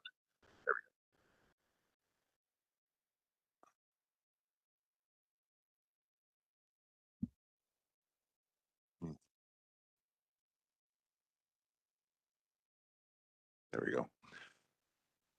As I mentioned, Vice Chair, we are here to talk, or I'm here to talk today about the future of parks, trails, and recreation in the Okanagan to Milkameen. We have 1 hour scheduled. I'm not sure of your timing for the committee. We had initially hoped for a little bit of a different workshop setting, but we're going to proceed with the 1 hour and we'll see how far. We're going to try to cover everything in some direction from the committee, or at least from the committee. Very briefly, I'll talk about I'll set the stage for the presentation, talk a little bit about the current service landscape. I know directors already understand the landscape. We'll just give a quick overview of that. Talk a little bit about the issues and changes then. Most of the presentation will focus on these issues and changes. There are 5 issues outlined in the paper. We're going to talk about 4 of those today. And then seek some direction, or at least some consensus from committee on next steps. Based on that, I'll go back and chat with staff, and we'll come back with some recommendations. In terms of setting the stage, Vice Chair, what we've got, let's go back a little bit there. There we go.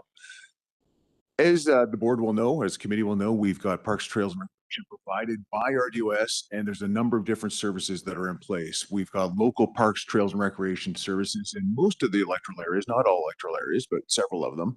And we've got a regional parks and trails service for the region as a whole.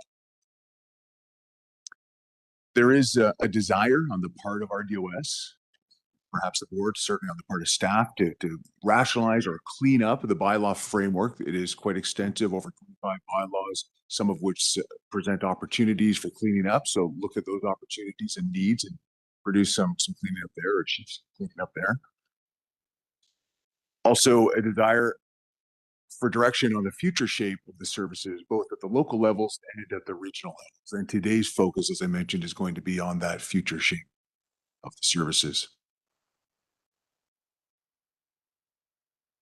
This paper, of course, provided to the board. It was informed by discussions that I had with directors. I reached out to all directors over the course of the study, met with most directors, met with several staff, interviewed staff a number of times, reviewed a wide variety of materials, and also looked at some other regional districts, some local parks and recreation services at the electoral level, and other regional districts, and also some regional parks and trail services.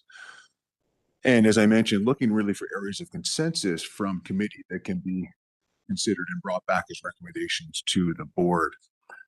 Just by way of setting the stage context as well, it's important, I think, to understand, as the board knows, because the board endorsed this document, the 10-year game plan, important. It does set out proposed investments in parks and trails and recreation for both local areas and for the region as a whole going forward. That came forward to the board in early 2023 and was endorsed by the board. Local services, the board's aware of everything that's going on here, but just looking at this in the map, we've got a number of this color blue, the lighter blue here, we see in electoral areas where RDOS is the primary service provider. So the different service levels we'll talk about in a moment, but primary service provider. We've also got some other electoral areas where there are a mix of RDOS parks, but then also recreation agreements in some cases with local municipalities, either through contribution or in the form of contribution and shared governance of those services.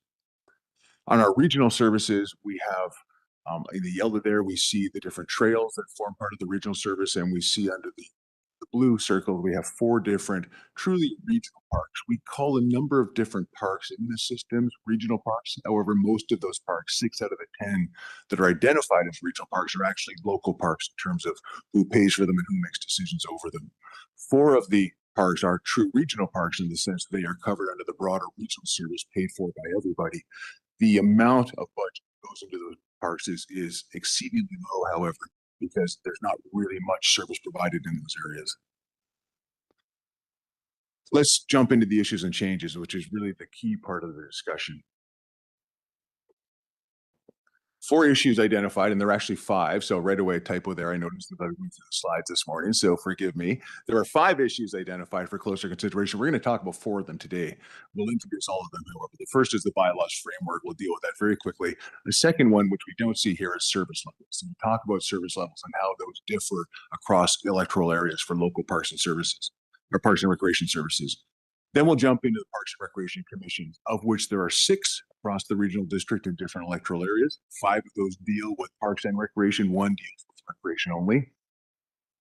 We'll talk about volunteers in parks and how there's a desire, at least on the part of some groups in some of the electoral areas and some directors as well, and the organization too, to utilize volunteers to do different things for the services.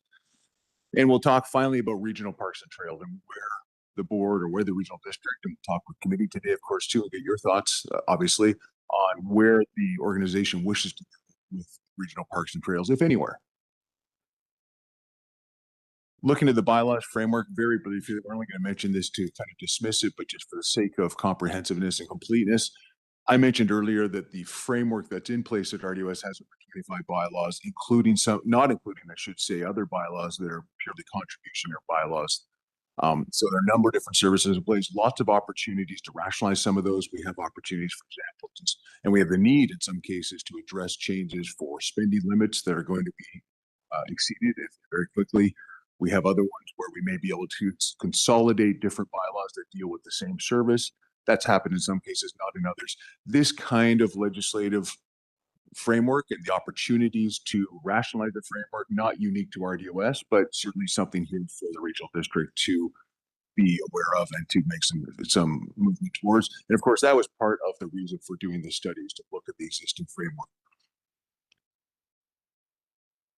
All of those changes, any changes that are done to the existing framework, are more at the staff level to begin with. And so on a more opportunistic basis, those would come back to the board for consideration to deal with specific bylaws. So we won't spend any time with that today, Mr. Chair. But moving on to the more substantive issues for our purposes, today we'll start with service levels. And these are the service levels in the electoral areas, not the regional park service and trail service, but the electoral area. Local parks and recreation services.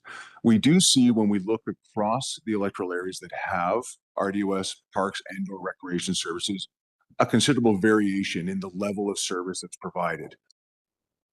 And that's not surprising, because regional districts pride themselves and are structured to provide different levels of service across different jurisdictions in response to local needs, local willingness to pay, local opportunities, and so forth.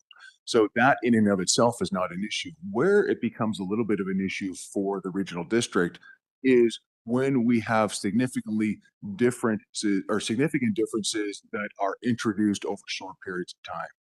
So if we have a situation where we have a common level of service, or we have certain elements that are common, and then one party or two parties decide that they don't wish to have those levels, that can create issues for the broader administration of the service, but also for the other jurisdictions that remain party to shared expenses that benefit all services. So, for example, we see this at the regional district, where the nature of costs that may be shared across electoral areas, we have certain costs that are fixed as one group leaves because they no longer wish to provide the service associated with that particular investment. Others are left to pay that fixed cost if we don't have some other kind of mechanism in place. We've also had implications for asset management. As groups choose in short periods of time to make changes to the level of service they receive, then we could have implications for asset management, because the regional district has a responsibility, of course, to ensure that it is bringing in enough funding to maintain the assets that it has in place. Not only speaking about facility assets, but also equipment assets and other types of improvements that require upkeep and constant investment. So some implications for that. None of this stuff, and just one final point on this, there we are. It may be reasonable to expect areas that choose to receive parks and services from at the local level from RDOS to commit to some kind of minimum level of service and cost.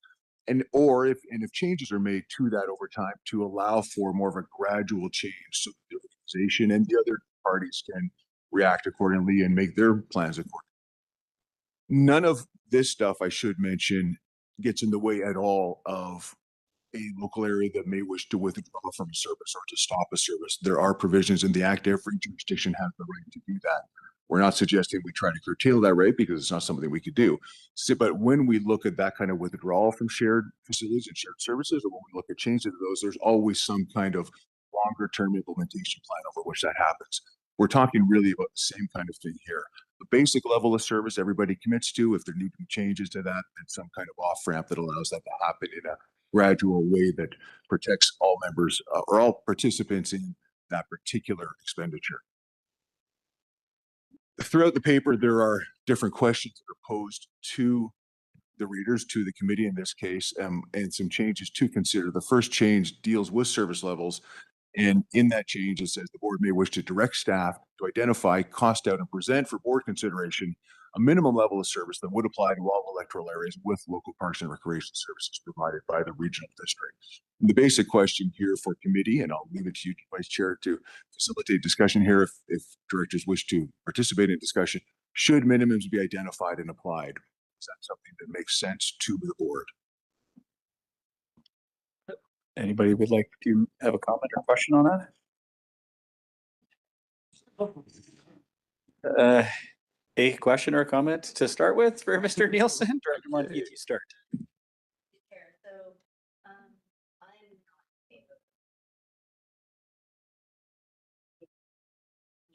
Sorry, I'm not in favor of where this is going. It feels like we're regionalizing parks and recreation, taking away local autonomy for the communities. I just, it's important to communities that are invested in their community park that they have local control. When you join a local service, it's almost impossible for change. You lose local local voice, all of those things. Like, I'm not interested in participating in a regionalization of parks and recreation. Hands out. For many, many reasons, exactly all the issues you identified, exactly why I don't want to participate in it. So it makes my, I get hot thinking about it. The community is invested in their park. They built their park. They laid the sod. They would be really upset to lose a local voice. So I just cannot participate in amalgamating that to one board table, one, standardization of service. The community's always been very happy with its park maintenance, and voice that on a recurring basis. They've negotiated that with staff, and staff have come and said that they want to increase something. They've typically supported that. It's been very collaborative. So yeah, that's where I'm at. Thank you for those comments, Mr. Nielsen. I don't know if you want to address that or if you want. Maybe I can and I absolutely respect Director Monteith's comments on this, and I understand them, and just perhaps by way of, if I could just clarify one point, and this may not require clarification, but I'll just mention it anyway. I'm not suggesting that there be a regionalization of local parks and recreation services. What's being suggested here is simply that in some cases, individual local services, by virtue of the fact that they receive the service from the regional district, maintenance, you mentioned, Director, being a key thing, for example. So every local service will receive, that chooses to work through the RDOS, is going to receive attention from staff, is going to receive and to be the beneficiary of investments that are made into equipment, into those kinds of things. If investments are made into equipment, into shared software that benefit all local services and are done by the provider of those services, by the delivery agents of those services, simply to allow local control over the services and to provide those services, not talking about regionalization here, talking simply about if a local area chooses to have a local service and use the regional district to provide it, and the regional district incurs expenses that are shared across local services because that's the most cost-effective way.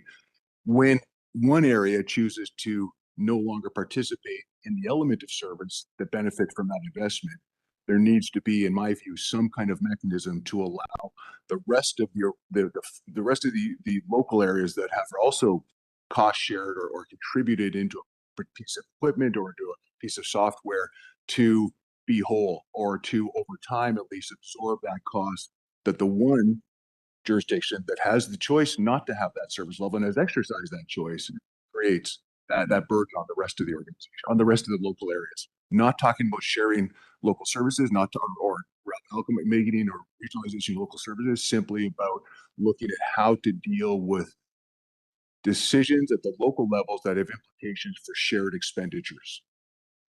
Thank you for the clarity. I do see Director Bush. I will come to you next, and then Directors Taylor and Bluefield. But Director Monteith, did you have a follow-up first? Thank you. Just even setting minimum level of standard, that's regionalization. And that's setting an expectation on each of those services. So I have a real hard time when things are operational now, right? Like, I know it's not great and I know it's not working perfect, but I don't think that forcing a service level at a board level onto a community is the right way or the right approach to take. Thank you for the comments. Director Bush. Yes, so couldn't we keep, like if we joined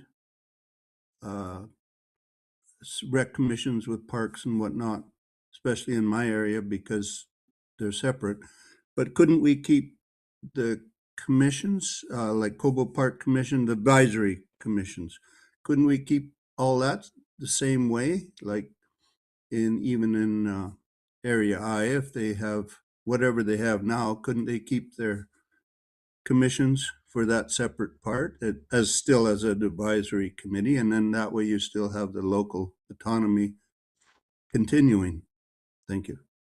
Thank you. Mr. Nielsen. Thank you through the Vice Chair to Director Bush. Thank you for that comment. And we're going to come to Parks and Recreation Commissions in a moment here in the presentation. But to answer your question, Director, absolutely.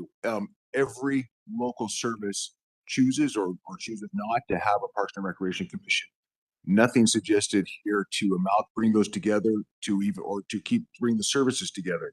Simply looking at local areas, if they choose to have a Parks and Recreation service, agreeing to have service minimums in place so that changes, if they do occur, happen gradually over time and don't impact on other areas that have also chosen to have their local services and their local Parks and Recreation Commissions in place.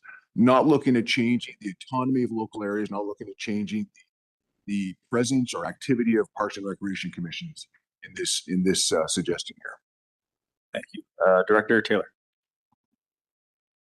Yep. Couple of general comments at the outset. First off, I really like this report. Don't agree with everything that's in it, but thought it's a really good overview of a really complex set of issues regarding an asset that is really important to the community. All the communities, they really value their parks. First, you've identified this as the first issue, but to me, the first issue is the bylaws. To me, they're the root source of many of our issues. And so I would like to hear that we are going to be looking at those in a timely manner somehow. To service level, maybe I'm misunderstanding this, but I saw this as something that we've actually been talking about in our park commission numerous occasions, where we would classify parks perhaps as a Class A park, Class C park, Class A golf course, Class C rough, wild, B somewhere in between. What do you want? And that would help our community and help our staff align better, because I sympathize with our commission members and the staff. I don't know how you do it in Karamias because it seems to work well there, but we're kind of chipping away at each other on our commission and our staff. We've got really good people, both sides, but we're struggling. So yeah, I like the idea of service levels. I would like to see something like ABC, and maybe you can have slight variations upon that, but or I would encourage having slight variations upon that, but it gives you some guidance as to what level of what operational costs are going to be involved. Mr. Nielsen, do you want to address any of that? This was obviously comments. No, that's just fine. Thank you to Director Taylor. Thank you. Thank you. Director Roberts, I do see you. There's a couple ahead. I've got Directors Bloomfield, Federico, then you, and Director Bush. Okay. Director Bush, I do see a hand, so just confirm if that's a new one. Director Bloomfield, you're good. Director Federico. Yes, thank you, Chair. I do notice Justin's in the room, if appropriate. If like, what does service level look like, to Director Taylor's point in there? Like, what are we talking about? Like, excuse me, just, cutting the grass and pulling a weed and calling it a day? Or are we, like, cutting down all our trees? Like, this is broad, And it's hard. Like, this has been an age-old question on what, like, we keep being told service level, but we can't really identify what the service level is. And this has been ongoing for years. So without having that kind of understanding of where our service levels sit, like, and I appreciate that this is potentially where this change is going. You want staff to actually be able to sit down and tell us then what a service level looks like. But it's hard for us to, without any kind of context to it, sort of agree. Like, this makes me nervous, really. Like, it does. You know, we all vary quite widely in our budgets, in what the threshold is of our communities, what our service bylaws currently state. So, like, this to me opens up quite a bit to be looking at. Asset management, I appreciate that coming up because I keep asking. I know it's in the works. I know it's coming. We have historically not been good at that. So I do appreciate that it's identified, and I do appreciate staff are working on this because I think I ask weekly about it. In terms of the incurred costs, I appreciate the downloading to the other areas, but if we're not using it, quite frankly, we shouldn't be paying for it. And maybe it's, if you go from 8 users to 6 users, maybe we need to find a new program where it can go based on the communities and people using it, not just, oh, our neighboring municipalities using this, we should too. If it's not going to fit our budget, maybe we need to find a different software that will. So this sentiment kind of statement kind of frustrates me because historically that's what's been. Directors have been told, like, oh, you can't take a project off a project list because it's going to impact somebody else. So that's changed with our strategic priorities. So that's appreciated. But this historically kind of digs a little deeper, where you were always told you couldn't take a project off because of impacts to other areas. So I very much struggle with that sentiment a little bit. So those are my thoughts. Thank you, Vice Chair. Thank you, Director Federico. I empathize with your concerns there, and I think that what this is trying to get at is to eliminate that ambiguity and say that right now we have a situation in which, and you've expressed it well, for Director, that there's different understandings of kind of service levels and investments, and so we're simply saying here, or what I'm simply saying here, is that if a local area chooses to have a local parks and recreation service that is provided by the regional district, there needs to be an acceptance that the regional district, simply by taking responsibility for that level, is going to incur a certain amount of fixed costs just to oversee that service, irrespective of the number of parks, the number of trails, the number of facilities, courts, bookings, all those kinds of things. When an area comes in as well, and if an area has, maybe back to Director Taylor's point, if an area has a Class B facility or park and requires then to have bookings done for the regional district, then there's going to be a software cost that is shared among the different areas. So I think what this gets at is, rather than and say, here's the minimum, let's hear from staff on what they feel is a realistic buy-in cost, if you will, at a minimum level. That doesn't preclude it. In fact, we see lots of electoral areas now that are operating and seeking a service level that's much higher than minimum. This would be the bare bones minimum in order to provide this service, or a service, local parks and recreation, to an area. The organization is going to have a certain obligation, a certain cost on that. What is that? And anything else that the area chooses to provide is to be negotiated with staff and to figure out what the cost implications of that. But there's a minimum that is set across the area by charge, if you will, to have it service provided by the regional district. And I don't know what that is right now. And but I think it's something that staff need to come back to the board. Thank you for the response. I got Director Roberts. Yeah, thank you for the chair. I think talking about the lower Similkameen, and we talk about recreation, talk about parks, we talk about park contribution services, we got volunteers. We have a lot of synergy between whether or not we have Cobo Park, which is regional district, whether or not we have recreation supports from our own local PAT trailer for physical activity that goes out and provides venues and events at schools, Cobo Park, Headley, and around. We have incredible buy-in from the communities as a whole. We have First Nations with amazing use of our gyms and our skating rinks. So I find it when we talk about minimums and that, I think, and this is where I tend to harp on around having a sub-regional approach to certain things. In our area, we can see ourselves expanding more appropriately or working together to have our advisory councils operate as one, whether or not it's recreation, parks out of Area B, contribution services in the societies that work out of Area G, where we can all meet together. I find at this moment in time, things work absolutely fantastically.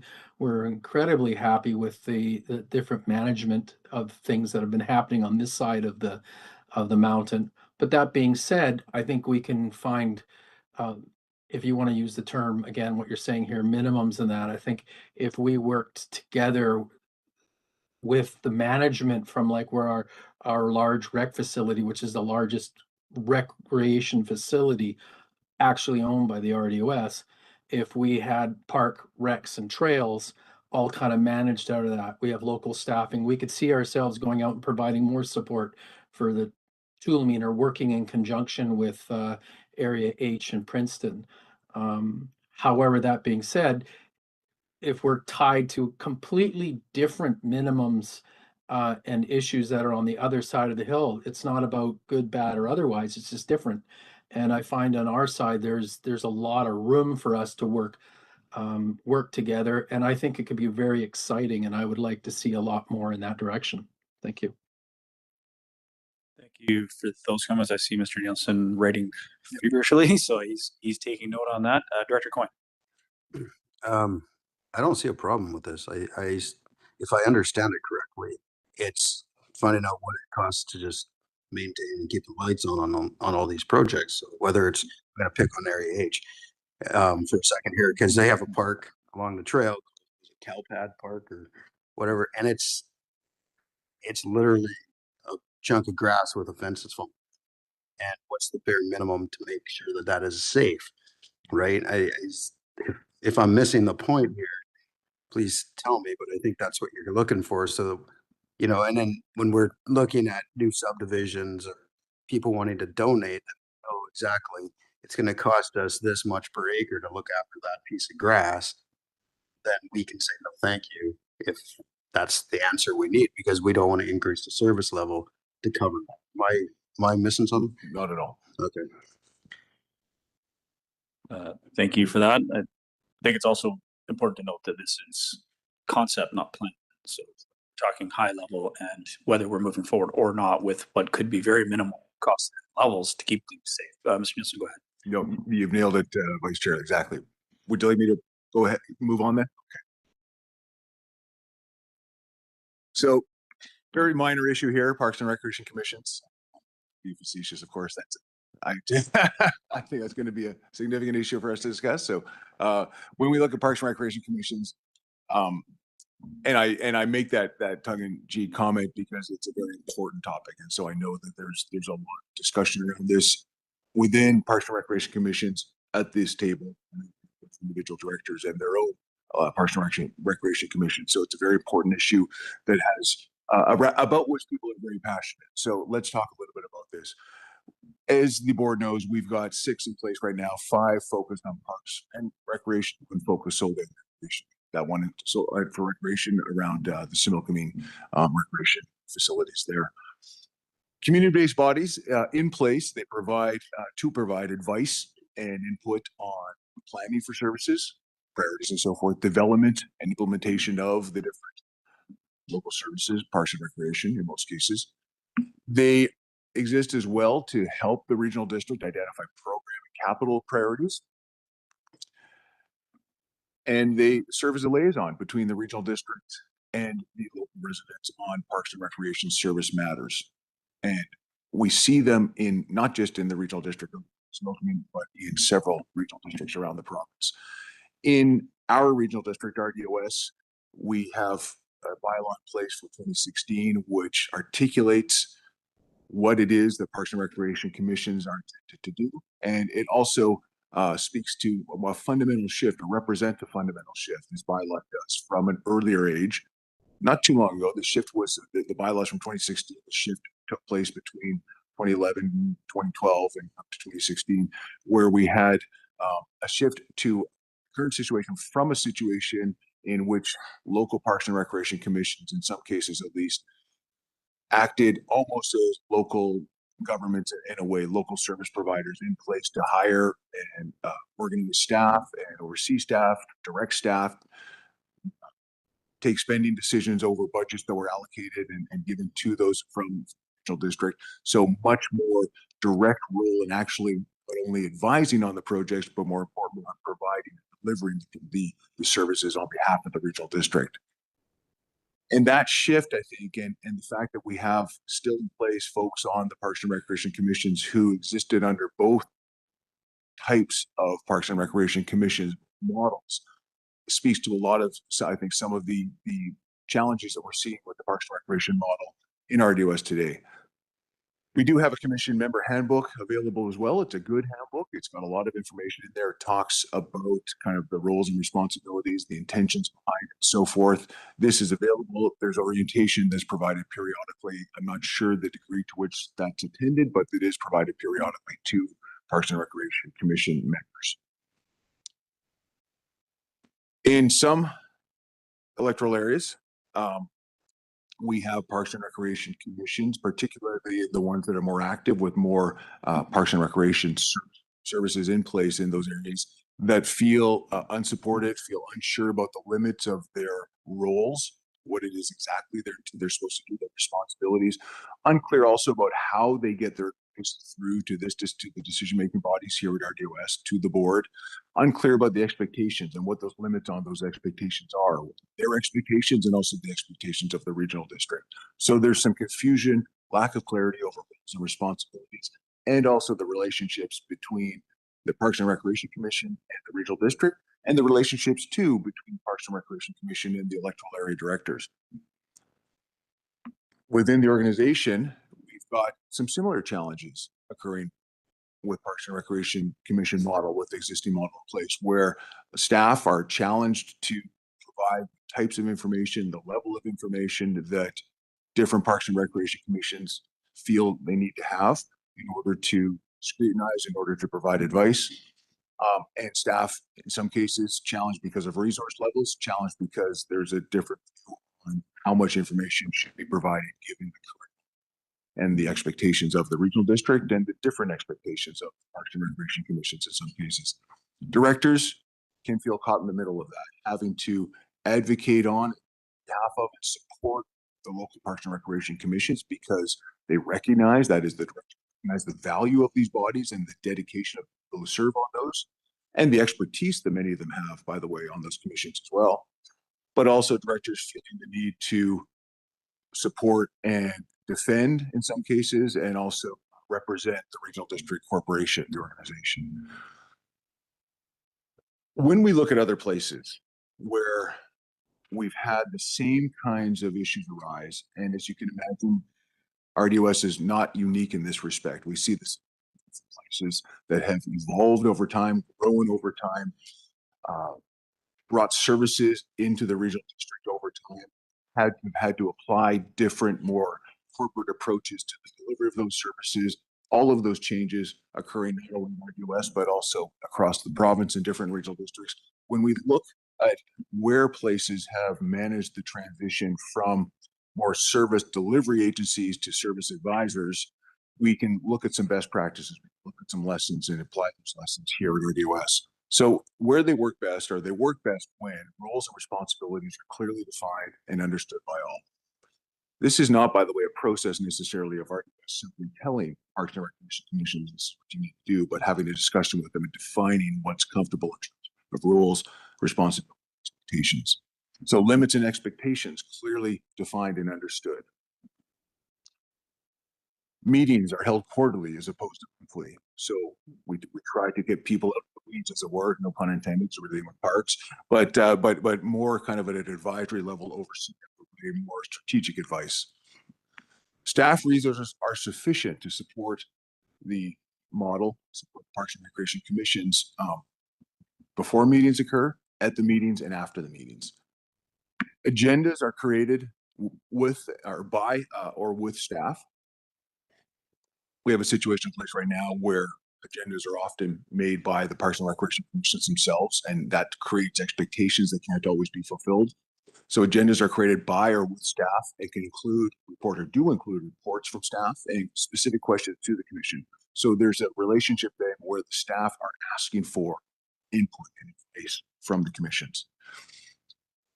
Electoral area directors are involved in all meetings. They work best when the EA directors are there and understand their roles and the relationships that they have with the different people and players around the table. The recommendations from the commissions are submitted to the board through the Electoral Area Services Committee. And the communications between the regional district and individual Parks and Recreation Commissions are consistent, they're regular, they're structured. One of the big concerns I had when speaking with each of the Parks and Recreation Commission chairs, by the way, was just the difficulties with communication, the perceived difficulties difficulties they feel with respect to communication.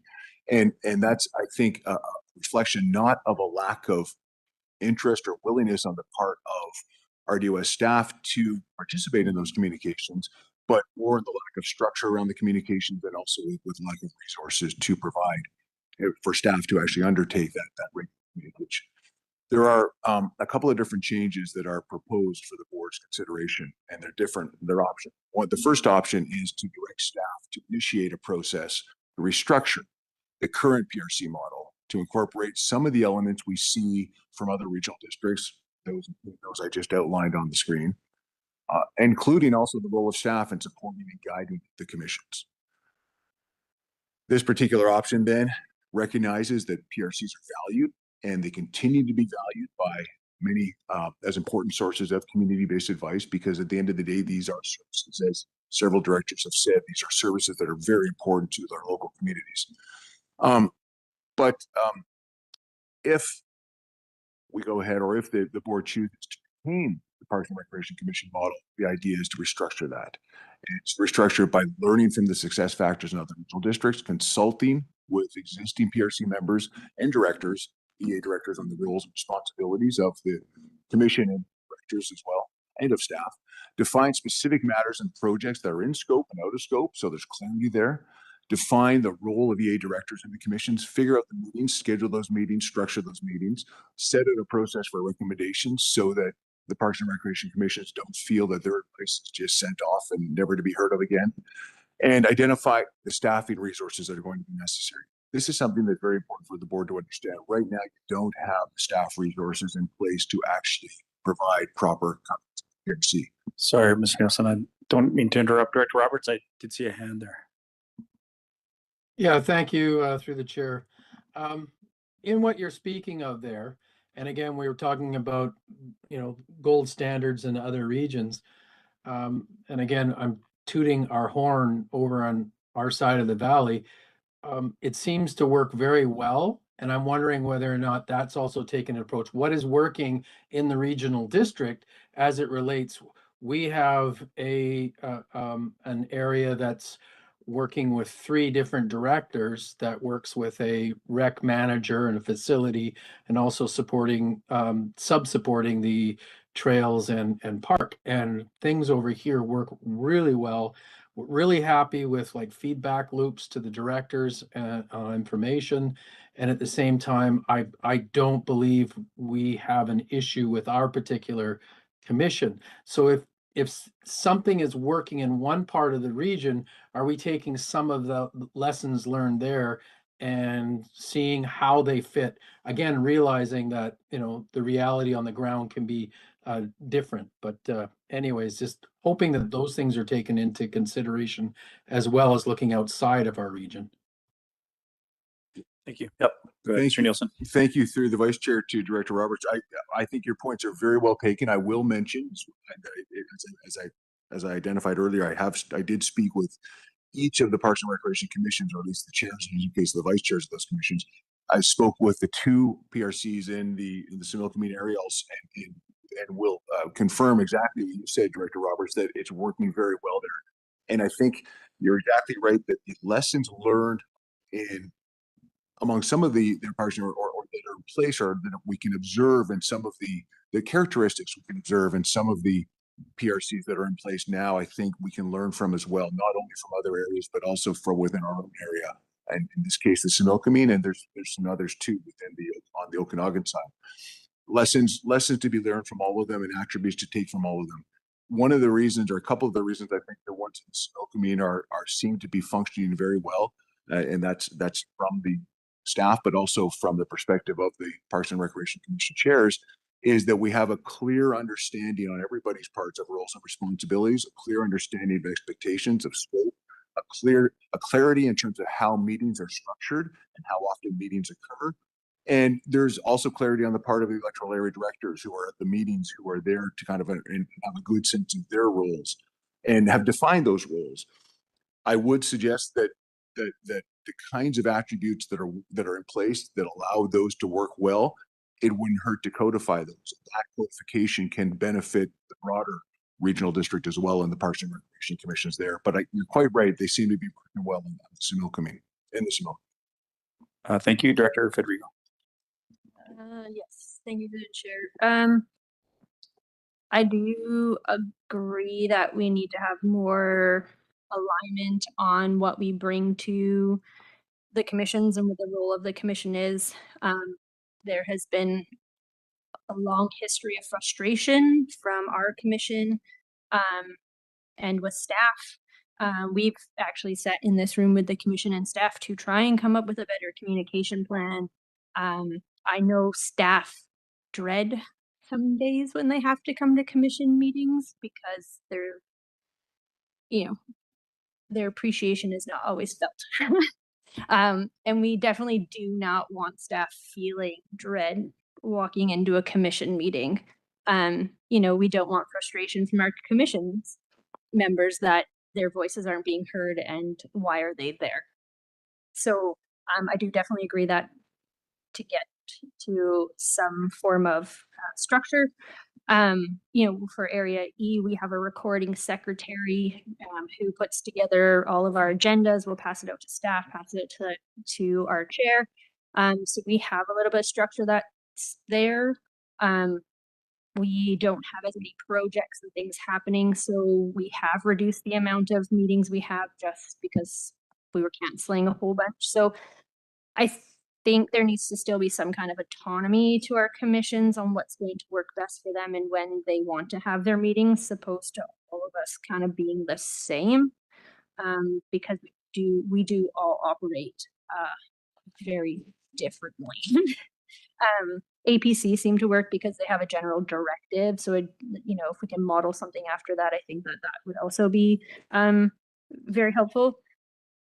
And in terms of, directing staff to do this, because as has been noted, we don't have staff who do this. What staff are we directing to do this work? And then the EA committee, the electoral area staff that we approved in this year's budget, is this potentially something they could take on, because anticipated that their time working with our commission shouldn't be super onerous.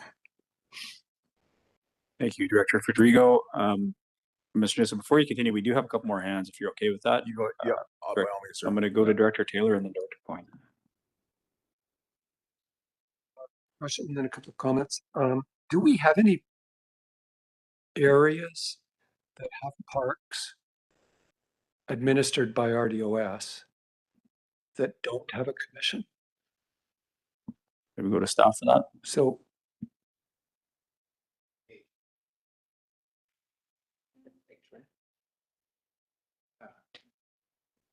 areas A and H. Neither of those have commissions. Thank you. Director Taylor, want to continue? Okay. This again, good section. I think you've identified a lot of the issues. And this is one of the bigger issues. One thing I don't see that you've listed as some of the things to consider is a dedicated staff person, a consistent person. Yeah, I think that's. Thank you, Mr. Nielsen. Just very briefly, in response to Director Taylor's comments, thank you for those comments. I think on the dedicated staff person, that's something certainly that would be well considering. I think I phrased it a little bit broadly, more broader, and just simply said resources need to be provided. I would look to staff to determine how they wish to organize those resources, but your comment is well taken. Director Taylor, you had a follow-up? Yeah. And last, just a question. I think maybe not said too clearly here, but our commission does great work, but I think staff feel they're straying into management / operations. They feel that they are entitled to because they're representing the community. So how do you thread that? Mm-hmm. And then overlaid on that, we don't have a clear chain of command. I mean, sounds archaic, but it's all I can come up with. I don't understand what the chain of command is. I've been here 3 years. Great. So to me, we have a square box.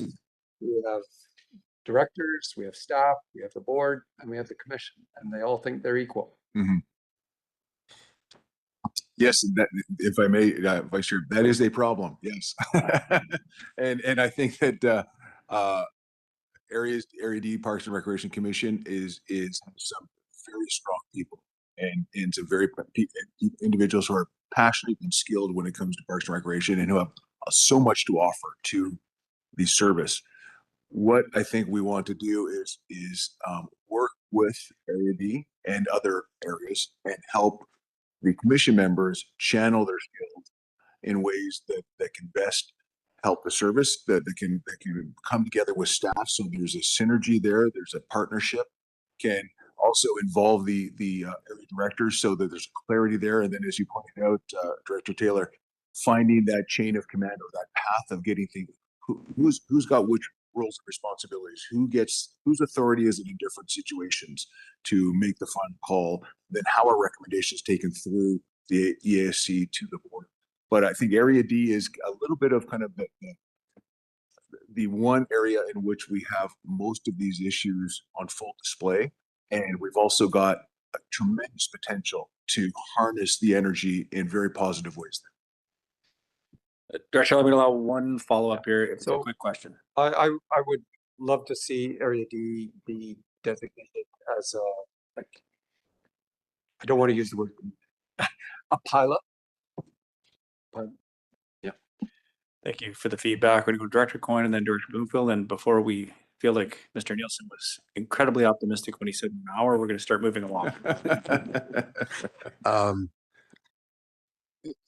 Thanks for bringing up that bylaw change, because I think that's where a lot of this came from, right? I mean, we used to have very strong rec commissions, not just in the Okanagan, but in Area H at one time, and the town of Princeton ran the arena and responsible for budgeting and everything.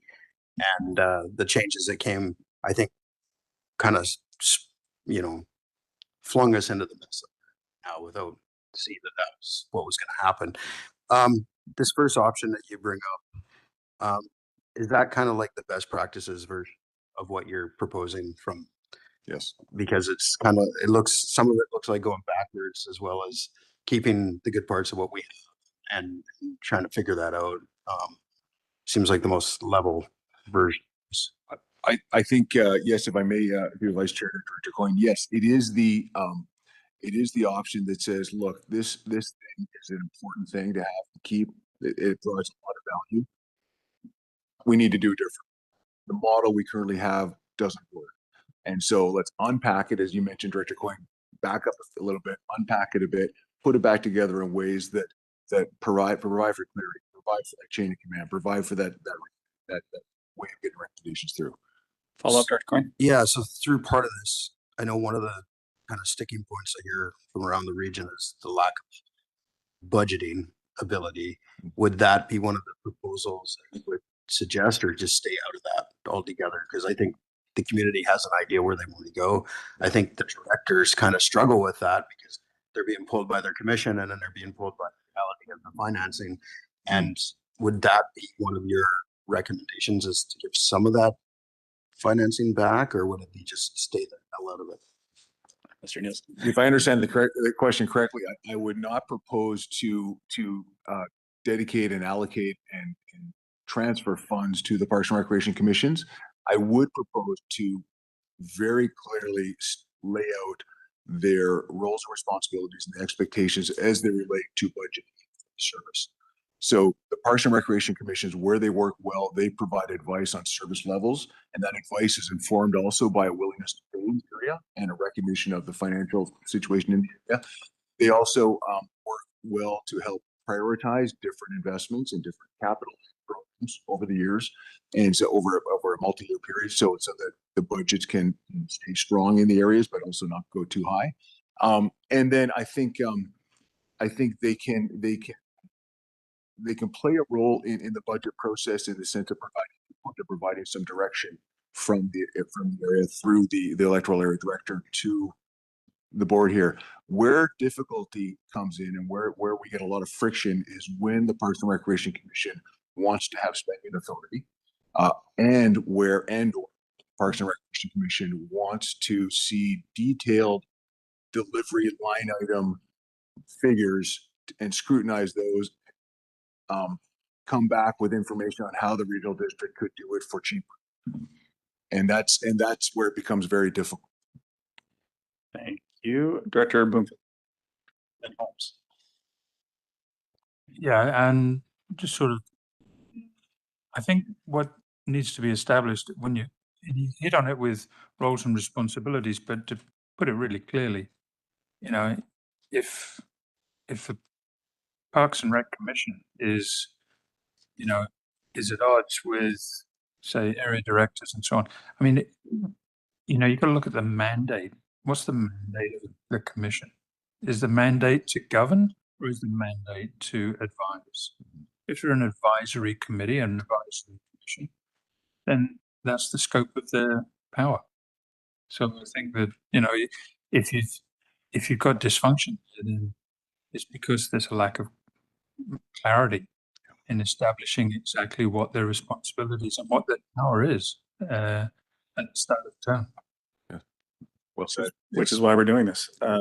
Director Holmes.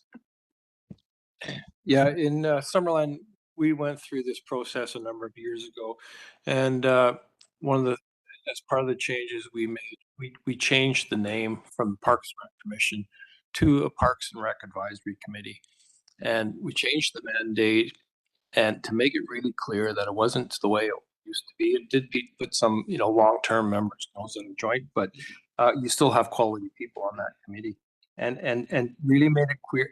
And we went to quarterly meetings as well, because it's really demoralizing when you have regular monthly meetings and they're being counseled. We have they meet quarterly. That seems to work, and really what they talk about, the advice. It's clear that they're providing advice to council. They're not providing advice to staff. They're not running anything, and really, so what do they do? And it's what council wants advice on. So we'll refer matters to the committee. We'd want them to review a new Parks and Rec master plan, for example. We'll want them to review capital projects, whether that's a new rec center or even new playground designs. Things like that. It's not operational stuff. They're not weeds, and there were teething things that you know, at first to make that transition. But right now we have no issues, and everybody's clear and works really well. It's a great committee. Thank you for that. And Thank you, Vice. Vice. Thank you, Vice Chair. I'll just mention very briefly, the previous two speakers, I agree with entirely. I think that the suggestion made by Director Holmes about quarterly meetings is a great name change. I think is excellent suggestion. Names, language matters a lot. I think with respect to the meetings, I think it's helpful to emphasize the importance of going from monthly to quarterly meetings. Monthly meetings encourage oversight of a service. Quarterly meetings encourage advice, strategy, those kinds of things. Very good. Please continue. Thank you. And I liked your comment on optimism. It reminds me, if I could take 3 seconds here, I heard a joke recently that I have to share with the board, if only because we need a break for a second. It came out of the 2008 area, which you may recall for those of us who were there, and I think most of us were. They had the stock market crash, and there was the great dot-com bubble and all that kind of stuff. And it was the definition of optimism as an investment banker who irons 5 shirts on a Sunday night. So anyway, so I ironed my shirt today, so let's keep going. Yes. Okay, moving on to another issue then, Vice Chair, this is the 4th issue here of 5. It relates to volunteers. So we see across regional districts, and indeed in some municipalities, we see volunteers used in parks and recreation for various different functions. And it's an important way to keep people engaged, to give them a sense of ownership over a service, and to also allow the regional district in our case to do more with less. The projects are sanctioned by and pursued within a regional district service, and they need to be carefully managed. That's kind of the starting point there, which is really important. Staff involvement is also necessary. In some cases, there's going to be minor involvement. In some cases, it's going to be more significant involvement. So the idea is, how do we pick the types of things that we want to use volunteers, that we want to engage their and benefit from their industry on that, and how do we also control as a local government, as a regional district, not control in a bad way in the sense that it's all ours, but more in the sense of ensuring that we are paying attention to risk management.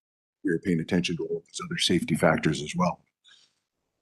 Formal structure, I'm suggesting, may be important. We do have a lot of energy in different electoral areas, a lot of groups that do already and that wish to do more in the parks from a hands-on perspective, and some kind of structure around that, I'm suggesting, is important.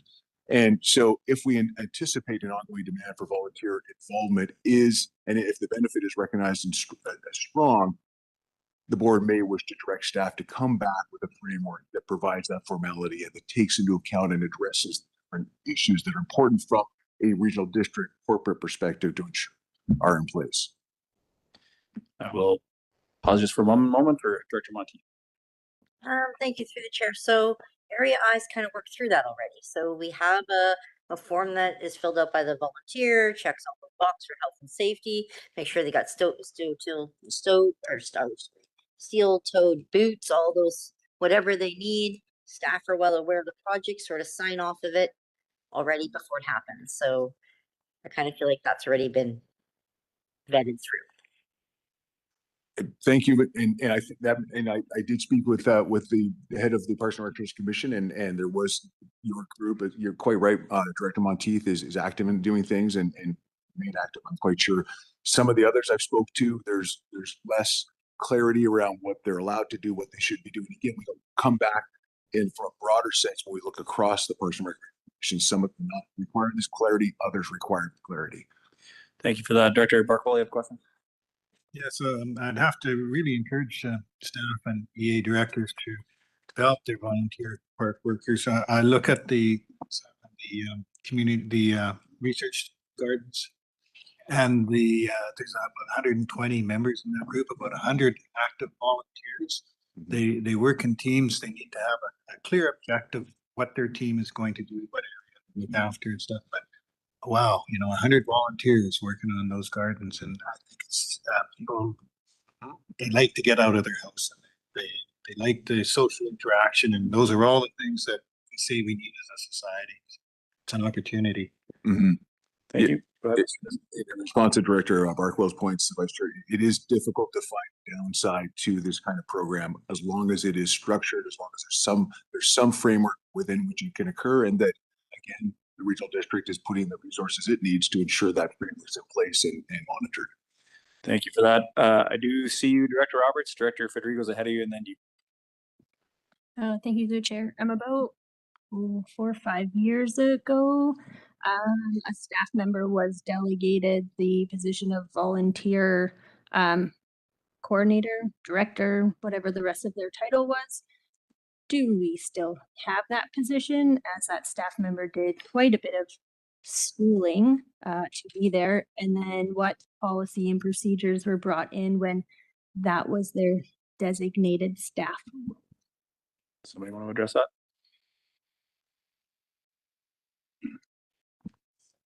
The volunteer position, as it were, back then is no longer in place when we removed the one recreation manager position. We reshuffled roles within recreation, and in order to make up that shortfall, that position fell to the wayside.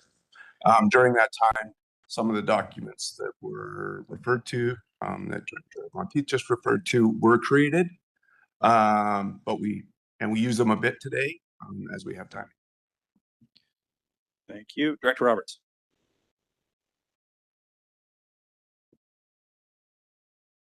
Thank you, and this could be a question to Mr. Nielsen or to staff.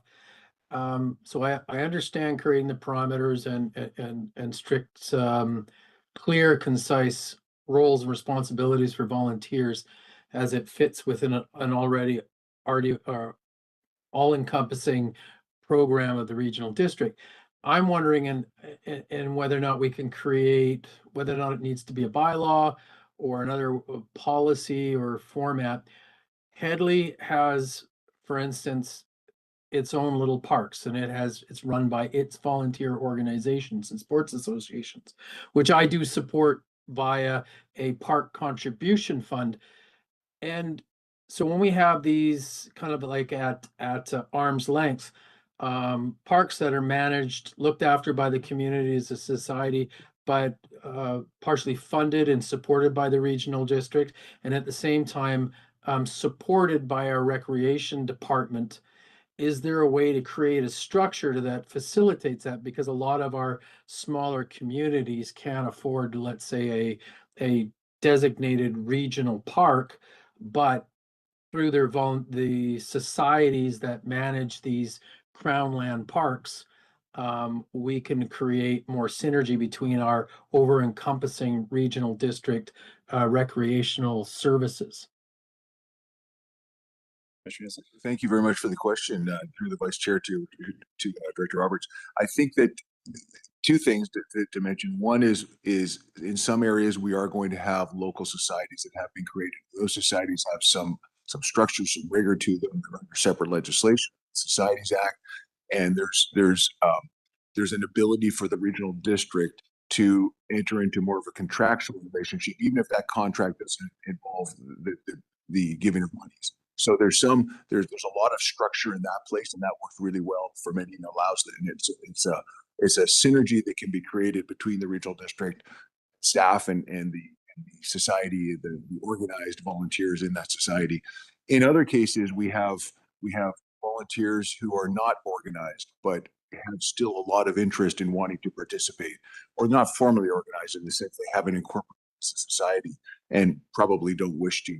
And I think in that case, and it goes back to your opening comment, Director Roberts, I think it would be helpful not only to have that framework, but then also to formalize that framework either in policy or in bylaw. More that can be structured on that, the more clarity we'll have.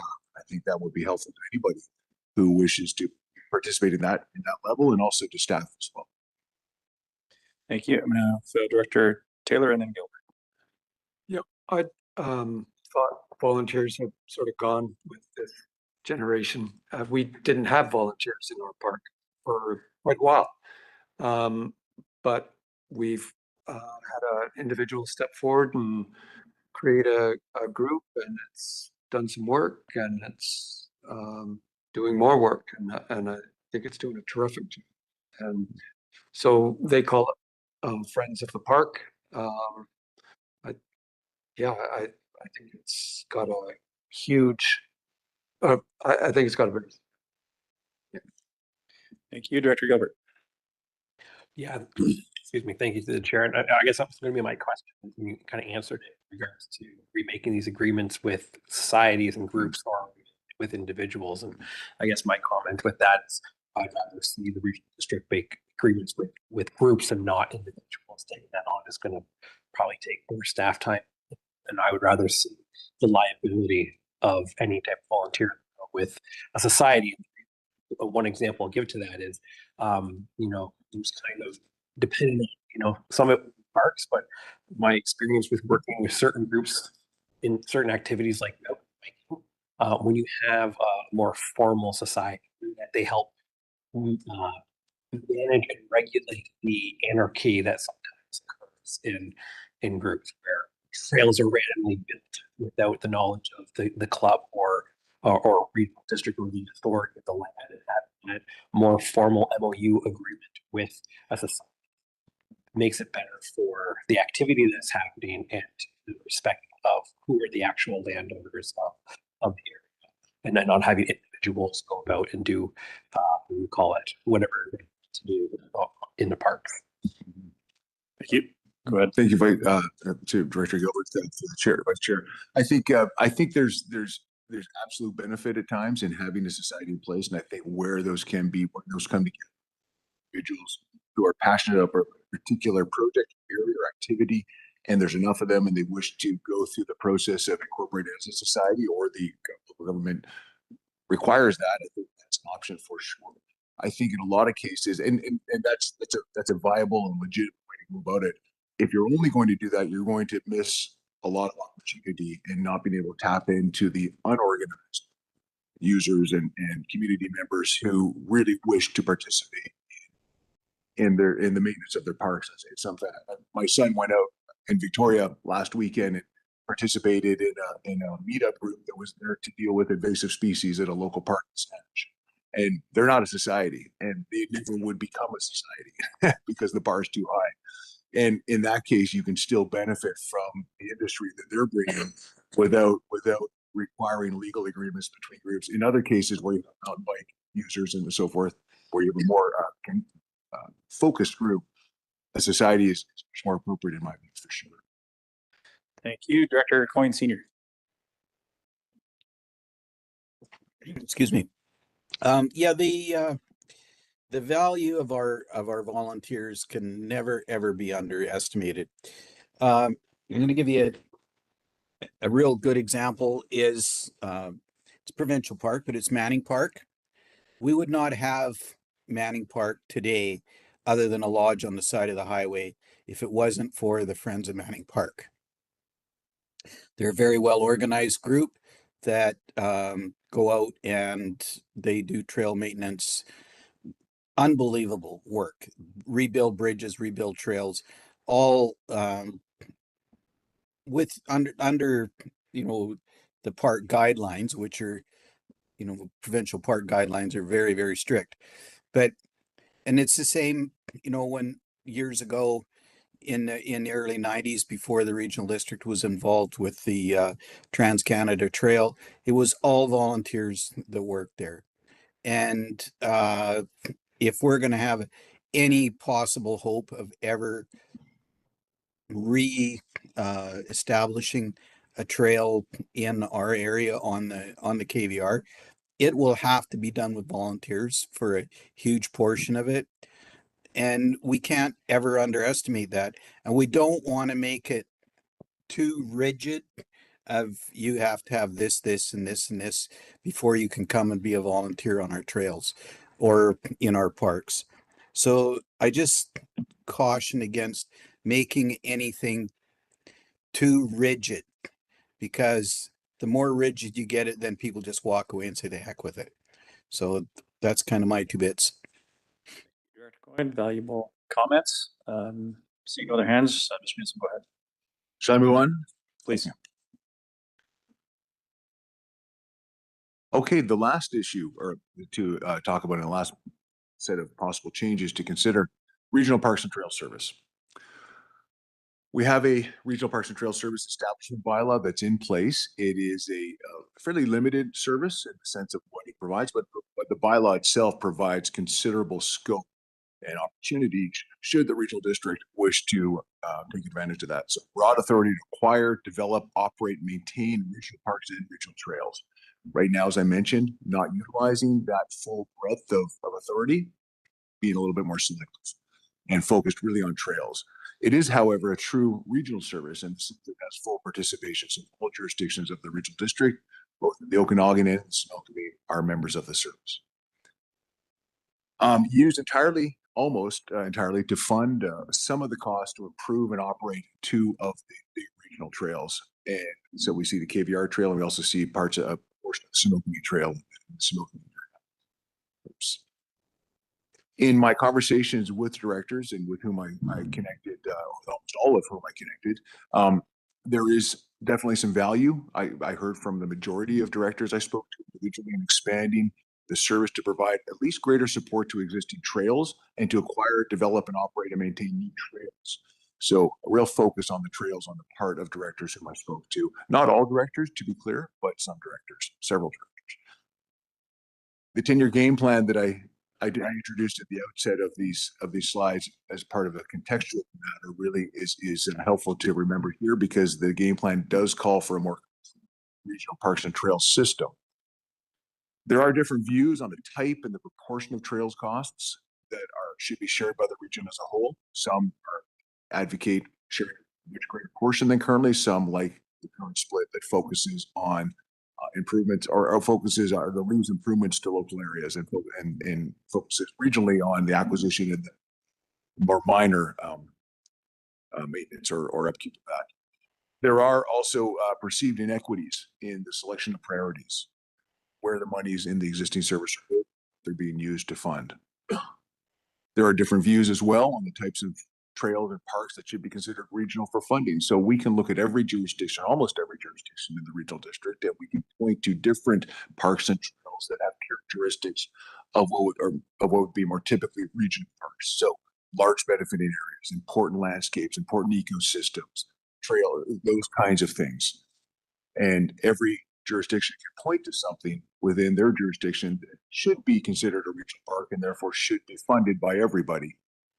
That's a bit of a slippery slope, because it creates a very long list of things that we need to take on regionally. So there needs to be some reconciliation of what's regional and what's local as part of any discussion going forward. There is also the potential for duplication with the South Okanagan Conservation Fund, which is funded by the regional district to look for acquisitions of large natural areas that arguably in many regions would be considered regional parks. 3 changes to consider going forward, and it's a little bit of a spectrum. The first change talks about, in essence, a basic service option, keeping what's in place right now. So focused on improving and maintaining existing trails and parks. The board could endorse a basic service option under which the RDOS would continue to support a regional parks and trails service focused on improving and maintaining existing regional trails and the 4 regional parks in the current service. So focus on the existing. I'm sorry, Mr. Nielsen, if I may, I see Director Roberts has a question on that. Yeah, thank you, Chair. And I'm assuming, like, when we're talking about this discussion, it's coming up with when we talk about service level, an expectation, what is like a minimum? And then, for instance, if an area wanted to beautify or add more, then that's up to an area. But that things that we designate are regional, that there should be a base minimum expectation. Is that correct? That's correct. Yes. And defining that minimum is kind of different under the different options being presented here. So this option, the base one, acquire, improve, and maintain existing sections of the KVR and the Similkameen Valley Trail. Focus on those 2 big trails. Long-term capital plan would be needed with the sense of who pays for what level of improvements regionally and who pays for them locally. The second option then would be kind of next along the spectrum. And so the board may wish to instead direct staff to prepare and provide a service feasibility study for an enhanced service option focus on the acquisition, development, and maintenance of a larger regional trail system. So focus on trails, but have more than what's there in place today. This one would again focus almost entirely on the acquisition, development, and maintenance of larger trail service. Long-term capital plan would be needed. There need to be sets as well as to which improvements are funded locally, which improvements are funded. Back to Director Roberts' points about what's the minimum under any one of these options. And the third one, Chair, is, or Vice Chair, is the board may wish to go bigger, as is anticipated in the 10-year game plan, and say, let's build a regional trail system, and let's also invest in regional parks.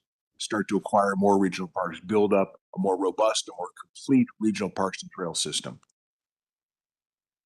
The park, what would be important in this option would be to have a parkland acquisition strategy or plan to identify the kinds of lands the board would want to acquire, and we would also need to give some discussion and some clarity around, are there existing local parks that would be transferred over to a new regional park trail service under this option, or would it start with more of a clear slate, as it were? And again, we would have the need to look at that minimum regional investment in improvements versus local investment. So that is those are the three options that put forward for discussion, Vice Chair. So I'll leave it there and allow you to take questions. Thank you. And do we have any questions? See no hands. Oh, Director Taylor. Yeah, all right. I'm in thin ice between you guys and lunch. I'm concerned, as I've read through the report, I heard a lot of reference to regional parks, local parks, and community parks. And to my way of thinking, that perpetuates a misunderstanding. I think there's really only two classes of parks, regional and local. And we have some people who would like to see us develop a new classification called community park, which is specific, almost like a strata park. So I would like to see that clarified a little bit. And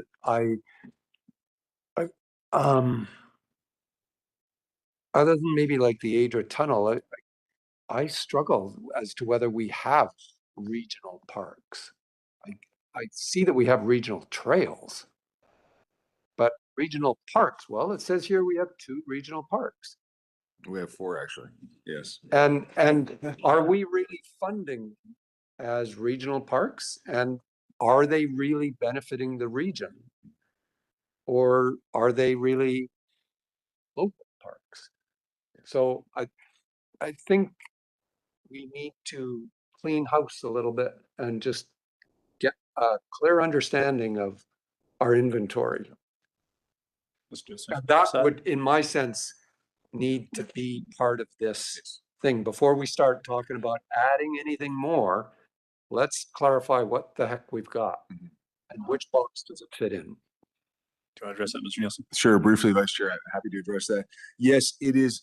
Director Taylor is correct. There are, for our purposes, there are 2 classifications of park: local and regional. And the distinction there is who funds them, and who makes decisions over them.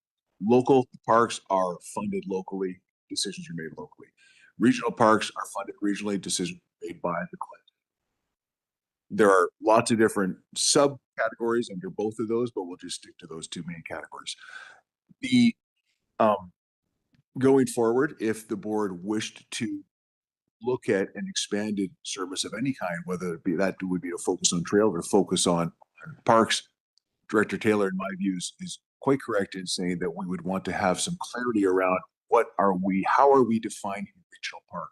How are we defining a regional trail? What are the criteria? Happily, there are lots of examples of regional park services, including some that have been created in the last 5 years around British Columbia, that provide great roadmaps for that kind of discussion. But those distinctions, those expectations need to be set out if the board wishes to move forward with any option. Thank you. Director Holmes? Yeah, I'm kind of on the same lines of thinking. I think regional parks, unless it's something that really we all think is something really symbolizes our region, to me, it's just something that's going to. trying to figure out what regional park is. And I just see regional parks, investing in regional parks being a huge money sink. And I think you really need to, figure out where to get your best bang for your buck. And to me, it's regional trails. Regional trails are that's what connects the region. That's what connects our different communities. That's what's used by people throughout the regional district. Doesn't matter where they live. They'll travel to go use those trails. So I would my preference would be that second option where we really look at focus on developing our regional trail network. That's to me exciting, and it's what will draw residents and tourists and everything. That's where the most potential is. Thank you for that feedback, Director Roberts. Thank you through the chair, and to follow up on Director Holmes. Yeah, regional trails, I can really see the benefit as looking at a good portion of that holistically. I have a question in regards to designations of parks. So if we looked at something that was regional, and I've seen a need, as we've seen a decrease from, okay, whatever we want to call it, used to be Ministry of Forest, now Walrus, whatever, a lack of desire to assist in where we had forestry, like campsites, not the provincial campsites, but a lot of times we have particular areas that, along our trail routes, and that which could really benefit by having a campsite. And would the campsite be then, if it was something that was kind of integrated around our trail, would that be something that you would throw within trails? Or is it something that would be then a park service, regional park service in and of itself? So it just spurred a question. Thank you. Thank you very much. And thank you for the excellent question. It's intriguing. And the short answer is you get to decide whatever you want in terms of how you characterize things, how you classify things. There's lots of templates we can look at to do that. I would suggest that on the last question with respect to what might be called a facility or an asset that is adjacent to or even kind of part of a trail, I would suggest that whether or not that is linear in nature or more boxy in nature, square in nature, I think that would be considered part of a regional trail system. I think that if I could, Vice Chair, Director Holmes's comments or sentiments, which were seconded by a number of other speakers as well, I think represent the prevailing view of individual directors whom we spoke with on this. That is the idea that we see very clearly, and being a little bit, not entirely presumptuous, because these are coming from directors, but not unanimous, but certainly the prevailing view, the sense that we can understand the value of having a more robust regional trail system that connects us to one another and is good for tourism, has that economic development bonus, if you will. We struggle with the idea of regional parks. On the regional parks, when we look at where regional park services have been created in other regional districts, we tend to see them being created in places that have a lot of pressure on valuable landscapes, on different ecosystems, on land in general for broader passive outdoor recreation and protection. I'm not sure those conditions exist here in RDOS. That's for the board to decide, but we don't see the same kind of conditions as in other places that have had this. Thank you, Ms. Nielsen. We do have now a number of hands, but let's all be aware that this is high level, looking at concept, looking at whether we're moving forward or not. Getting into the weeds is not necessary at this particular point, putting it together. And I will respond only to direct questions. I won't make comments on comments. How about that? So we're going to go to Director Federico, Barkwell, Taylor, and Gilbert, and then hopefully we can start moving on. Director Federico. Thank you, Chair. I don't know. I think a regional parks view is important. If we look at the Caledon Hotel, is it fair for those residents to shoulder that when that's a draw and an asset to our community that if was spread out through the region would be less of a financial burden just on those residents? Although look in here, that Wharf Park is a regional park. Narramations bought part of it, and we're shouldering that cost, and then we're going to have a wharf that needs to be repaid. So now that I see that there as a regional park, that might work in my benefit, at least for Area E. But I think from there, though, from a regional parks perspective, I don't think that it should be just electoral areas. Like I think there can be support for our municipal parks, like a Soyuz Lake Park is on there. I'm guessing that's in town boundaries. No, that's outside. Okay. But I think if we're going to go to regional, then we should be looking at parks that are within municipal boundaries too, where there can be financial support. We're starting to see grant and aids that are coming through that impact parks and spaces that are within municipalities. So this may be a broader conversation even on recreation, not necessarily programming per se, but like Area A pays into a Soyuz's rink, Area H pays into Princeton. So and you know, there's always been contention that some of the outlying areas are not paying into Penticton. So I think we do need to have broader conversations and then narrow down what are regional services, what are regional parks, what hits us all, because our residents don't just stay siloed in our communities, they move around. They participate in activities throughout their region, and recreation trails, parks are regional assets that all of our residents travel to. And I think we need to start considering that. Thank you. I did not hear a question in there, Mr. Nielsen. So I'm going to go to Director Barkwell. I'd say I agree with Director Holmes that the trails are the obvious regional kind of a item, but I don't want to forget about regional parks. I think that each park would have to be debated on its own merits if it's brought forward as, and it won't be a unanimous decision by the board, but everybody can put their weight on what the factors that would maybe make it regional or maybe make it not regional. The only thing I can think of off the top of my head is say some absolutely unique environmental ecological values that need to be preserved and nobody else is doing it.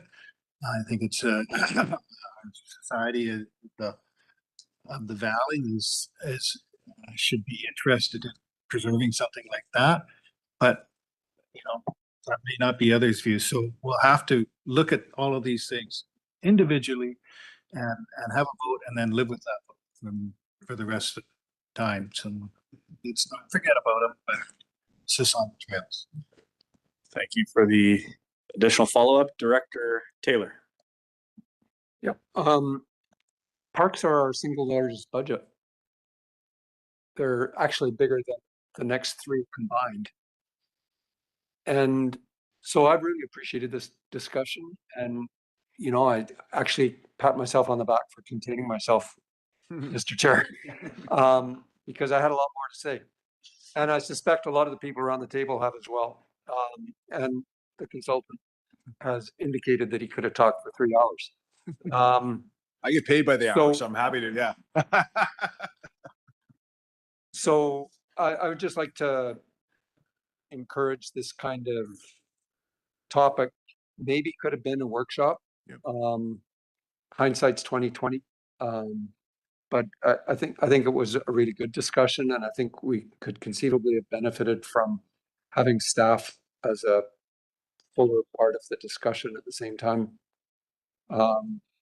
So maybe there's a next step there somewhere.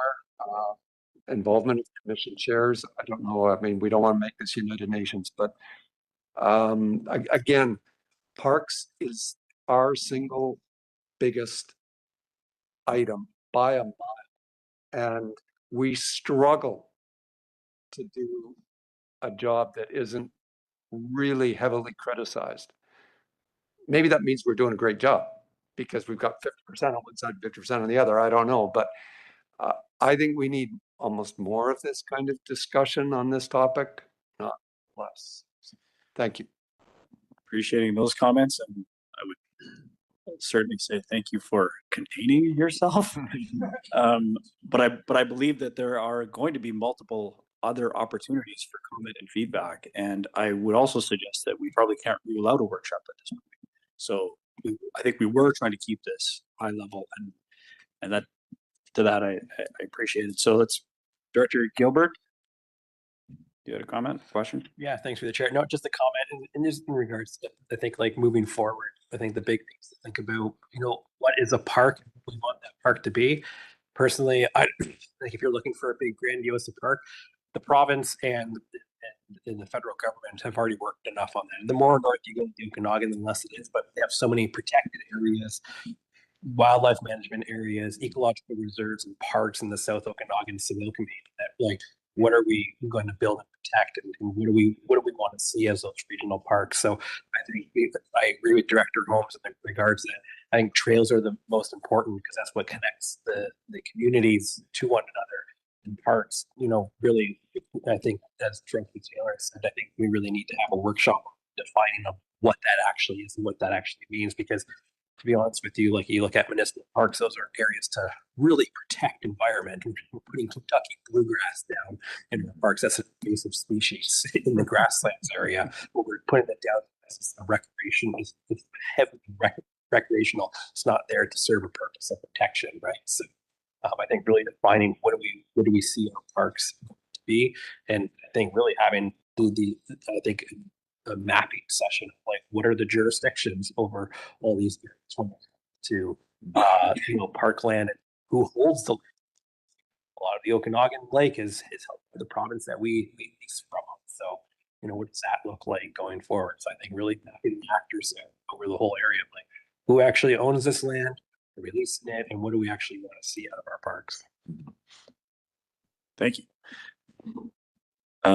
Mr. Nielsen, did you have anything to finish off with? We are. Nope, I'm not at all. I think that you've received some valuable feedback and much to move forward with. Yes. Certainly, I think staff is also aware of all these comments. Together, we can figure out a path. And again, I think workshop's been thrown around a couple of times, but that might be a great idea. So seeing no other hands, I say thank you very much for your time. Thank you for coming in today. Thank you for the presentation. CO, would you like us to accept this report? No? Okay, then thank you, Mr. Miller. Thank you, Vice Chair. Thank you, committee.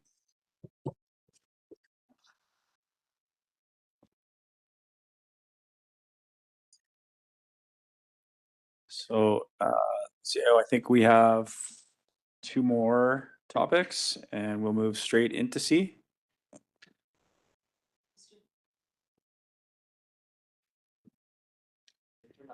Mr. Chair, I believe, but we can confirm with Mr. Koch that item C is in regards to what we just discussed. And so you just have item D left, which is CES's department.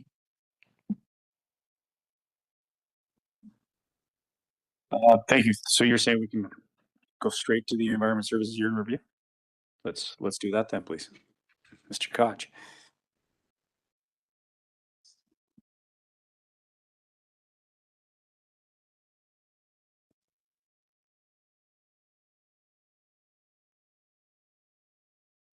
Thank you, Chair. We just have the presentation coming up shortly. Just be a second.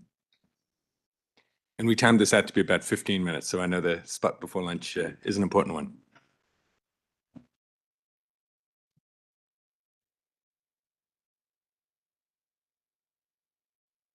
Okay, thank you very much, Chair, members of the board. Do appreciate your time. Taking the scale a little bit from the higher level governance framework type analysis, we do appreciate all the great feedback from the prior item into a successful year review. One of my colleagues was looking at the agenda item and said, is that the Department of the Year? No, it was the Community Environmental Services Department Year in Review. So not to be confused, but the Community Environmental Services team has done a lot of work over 2025, and we were excited to put together this presentation to outline some of the successes that the team has been involved in for a strong year in 2025. Just make sure this is working. Not advancing. There we go. CES work often happens quietly and across a very large geography, but it has a real daily impact on residents, from parks and trails to recreation spaces to community facilities, sustainability initiatives, and strategic projects that support long-term resilience. I want to start by grounding the presentation in our CES team charter, which guides how we work together across disciplines and communities. At its core, the charter emphasizes service, collaboration, accountability, and professionalism. And I'm proud of how consistently the team has lived these values throughout this past year. 2025 was a year where we focused on doing the basics well, while also advancing important longer-term work. That meant strengthening internal coordination, clarifying roles with partners and commissions, and delivering projects within approved budgets and board direction. CES is a diverse department, but what unites the team is a shared commitment to supporting healthy communities, caring for public assets, and delivering value for residents across electoral areas. You'll hear today how that showed up in very practical ways. Improved park maintenance and safety, well-used recreation programs and facilities, visible capital upgrades, strategic investments, and others that support climate action, transportation, and economic vitality. Importantly, this work doesn't happen in isolation. The CES team relies heavily on partnerships with community volunteers, commissions, societies, municipalities, Indigenous partners, and other RDOS departments. A key focus this year was strengthening those relationships while ensuring good governance and clear accountability. Today's presentation is structured to reflect that teamwork. I'll keep my remarks brief and then turn over to the CES managers, each of whom will walk you through their highlights from the respective service areas. You'll first hear from the Parks manager, who will speak to how the Parks team managed a growing inventory of assets, improved service consistency, and advanced trail and park stewardship across the region. Next, the Recreation and Facilities manager will highlight community programming, facility operations, capital upgrades, and the many ways recreation spaces continue to support connection, health, inclusion. Finally, the Sustainability and Strategic Projects Manager will cover major capital and strategic initiatives, including climate and energy work, transportation projects, and investments that position the RDOS for long-term resilience. Together, the updates will tell a consistent story, capable and a committed team, delivering tangible results aligned with the board's strategic initiatives and focused on continuous improvements. On behalf of the CES leadership team, I want to thank the board for the ongoing support and direction. We're proud of the work accomplished in 2025, and we look forward to continuing that momentum into this year.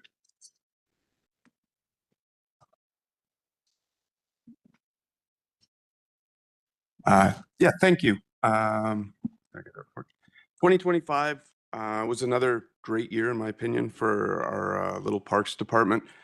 Subtly in the background, I think my team would prefer just to have the work done and nobody really knows they were ever there, but they are in the front of all the public each and every day in those busy parks. On top of taking on a large trail asset and the day-to-day maintenance of a large parks inventory, Parks also took on some other initiatives in the background that improved our services. We were able to collaborate more with PIB on trails, specifically the river channel, but the trail as a whole, as well as expanding on our invasive tree removal program we started a couple years ago. We started a dedicated work crew based out of OK Falls that improved our efficiency and ability to serve the South Okanagan. Our health and safety procedures took a big jump as well as our just regular works procedures. So again, improved safety and just efficiency of our group and consistency of service delivery. And of course, as we always do, we support capital projects in the parks and throughout the region, as well as we deliver our own minor parks improvements throughout the year, whether it's tree planting or installing furniture. I'm going to go one more slide ahead. Apologies, I have a couple boring slides here, no pictures like I usually like to have, but I do like to go through kind of the magnitude of scope of our program. We're a little team, but we look after a lot of assets, as you can see here, many parks, lake accesses, 2 cemeteries, a lot of trail network, 20 irrigation systems. I got a fun stat for you.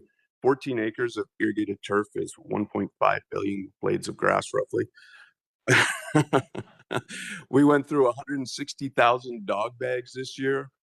And the trail use in and aroad Adria Tunnel, so leading up to and coming from, went from 34 counts daily in July and August in 2024 to 134 daily counts daily.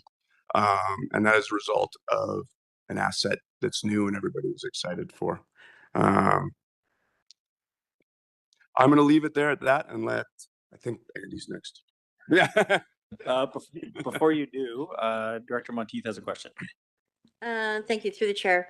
Love what you do with parks. You do a great job of maintaining our parks. I hear amazing things. Mike, I'm curious to whether or not we got summer students to support you for this year. We don't have summer students. We went away from the summer student model a few years ago.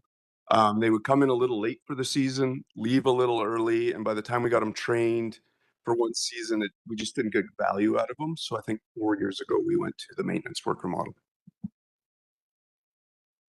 Thank you. Go ahead, please. Thank you, Justin. So in 2025, the recreation team was proud to deliver a wide range of recreation programs, events, facility services, and park and court activation in our goal to support healthy individuals and healthy communities. Big part of what we do is capital work. The initiatives we take around capital projects in coordination with the projects team help create a safer, more functional, and more welcoming community space. We did court refinishing, resurfacing, gym equipment upgrades, roof improvements, refrigeration plant upgrades, a First Nations mural, and initiated a basketball net replacement and open performance.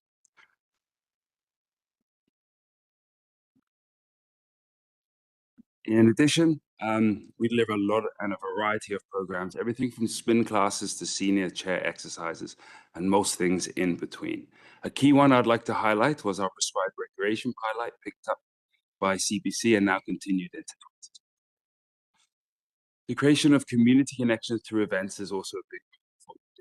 Events we did in 2025 included Family Day, Canada Day, science camps, fun runs, Halloween and Christmas celebrations, pitch-in, and Move for Health events. We also activated our physical activity trailer, taking it to many off-site programming events, parks, and community gatherings. I would also highlight, as discussed earlier, that many of the above were supported by the numerous volunteers that we work with within recreation and facilities. We were also able to attain several grants to Spark BC for our some accessible doors that were just put in a week ago at the Smil Community Rec Centre, a $20,000 grant, a flow-through grant from United Way for enhancing our meeting space at the Smil Community Rec Centre, and a Canada Summer Jobs grant as well. In total, the team was able to offer 186 recreation facility bookings, 1,950 reception hours, 645 volunteer hours, and 130.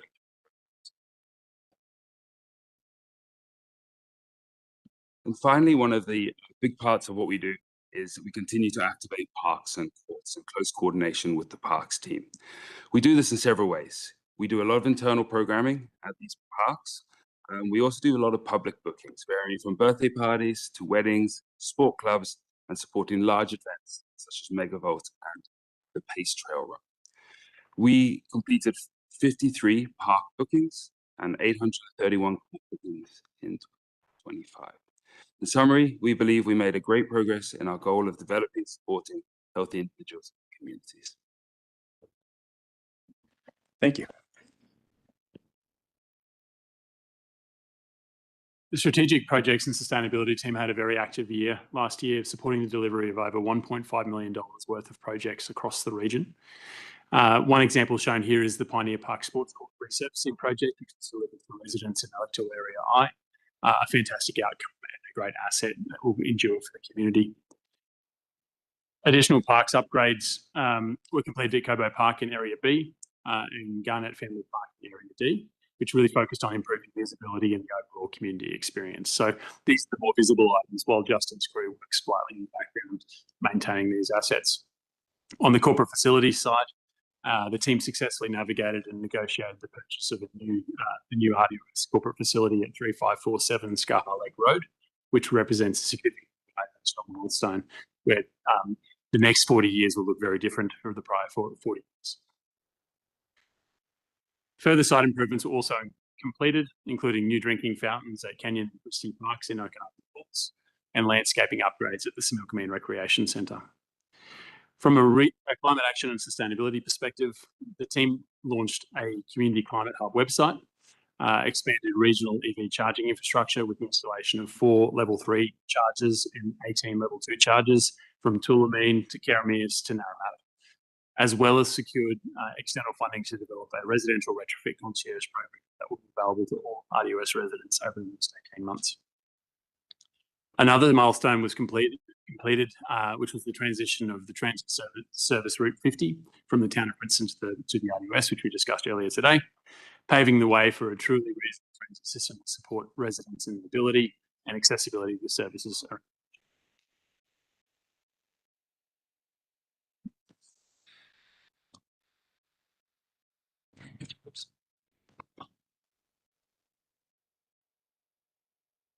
In terms of economic development, this is a new part of the Community Environmental Services Department that was transitioned into CES in the early part of 2025.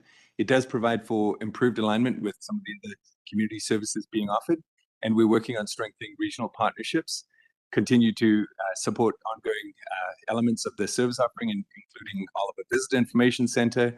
We worked to advance the Regional Economic Development Coordinator role by way of grant application, and are hoping to see the economic development role continue to grow and support the regions that we serve in the coming future. And we are looking to continue building on the economic resilience that the RDOS has already built already. So a new part of the CES team, but it is an exciting part of what we're continuing to grow within the department. And that, Chair, concludes my comments. Thank you. Thank you for those presentations. Any questions?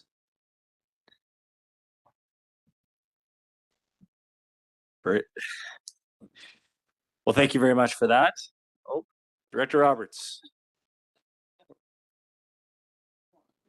Thank you to the chair. I know I've been quite outspoken today, but they touched base on the new property. I was just wondering whether or not within this presentation we would hear how the progression has been going on the new office building. Somebody want to address that? CEO probably. We've got an older building that has to meet to the new requirements for the fire inspections, etc. Slower than I would like, but there's going to be a full report coming to the board in very, very near future. Can you add any more? Yep, work has been happening in the background, detailed design in preparation for the works. A few things to coordinate that adding some slowdowns as the CEO mentioned, but more to come soon. Thank you for the update. Oh, CEO. And we're finally very close to determining who sits where. That was the hardest part, I believe. Okay, no other hands. I believe we don't need anything from this. It was an information piece. Motion to adjourn. Seconded. All in favor? Quick hands. Thank you.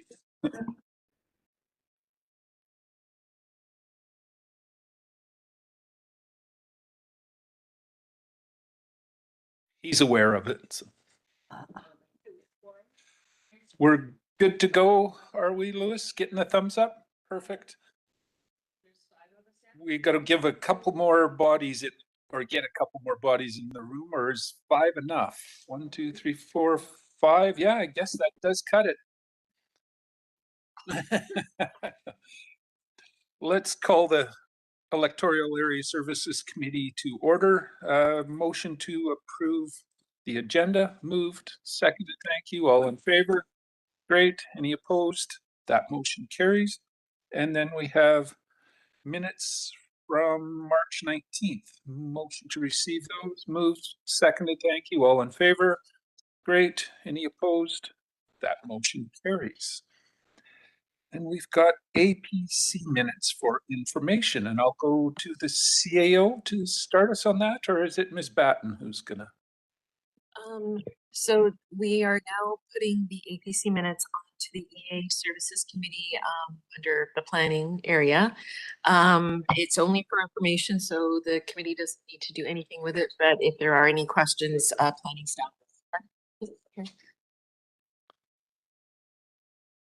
Go ahead, Director Federico, for a process question.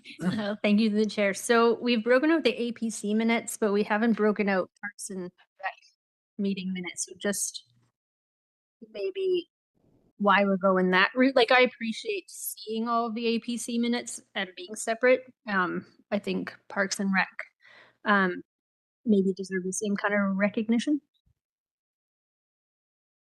Go ahead. Mr. Chair, so item E is a Parks and Recreation Commission meeting minutes report where the minutes are attached to it, and there, if any resolution requires consideration by the committee, it's been pulled out into the report.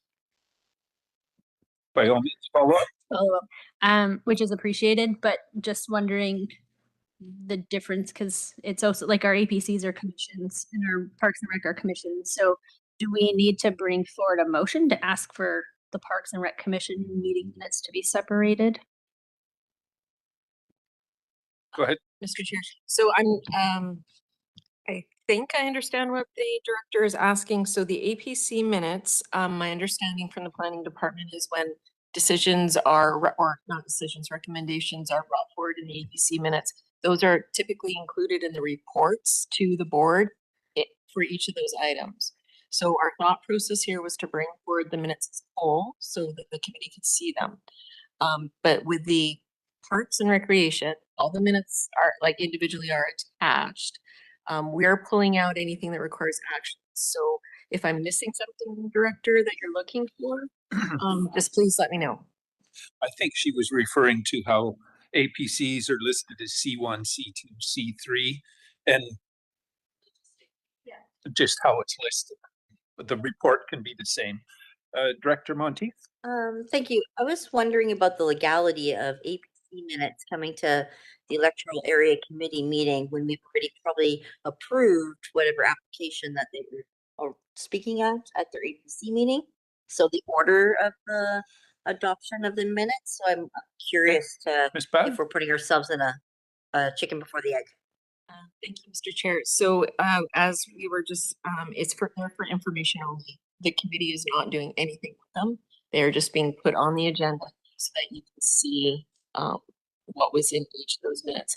However, planning has assured me, and I think it's correct, that any decisions or recommendations, I should say, that come out of those APC minutes are being included in the reports for each of those applications. So the board is being made aware of the decisions or the recommendations of APC when they consider the application. Okay. Fair enough. And I guess that brings us down to floodplain mapping updates in CNI. Over to the CAO. Thank you, Chair. The purpose of this report is to present options and seek further directions from the board with respect to possible implications and recommendations contained in the Park, Rail Creek, Horn Creek, and Kearns Creek Road mapping report as they relate to the flood mapping contained in the Okanagan Valley Zoning Bylaw 2800/2022, with the staff recommendation being, soon my computer just went boom, so hold on. With the staff recommendation being that the Okanagan Valley Zoning Amendment Bylaw 2800.61 be initiated. Staff is here to answer any of your questions. And I'm just going to scroll down and see if there is a PowerPoint presentation. Okay, so we'll turn it over to Chris. Great, thank you through the chair. So before I start my presentation, we do have the consultants, I believe, online with us today who prepared the floodplain report. And I'm aware that they have a presentation that will give some context on the report itself before planning staff start speaking towards the actual proposed zoning bylaw. So I'm hopeful that we're able to. It looks like someone came up. Yep. That's them. Perfect. If they can hear us. Now we're seeing them other than just their name. You're muted still, so if you could unmute yourself, then you can. WebEx is sometimes new for folks, but. Hello, are you able to hear me? We can hear you fine. Yep. Okay, and Piotr, are you able to speak as well? I think they just need to unmute and then be good to go. And did you have a slide presentation that needs to be brought up too, or are you going to just share it from yours? I can share from mine. It looks like he just sent me a message. Okay, He's unable to. Sorry, There we I was just able to do it. Yeah. He's online as well, so good to go. Good afternoon. Thank you. So would you like me to share my screen? Please do. We'll let you know when we see it. Okay, thank you.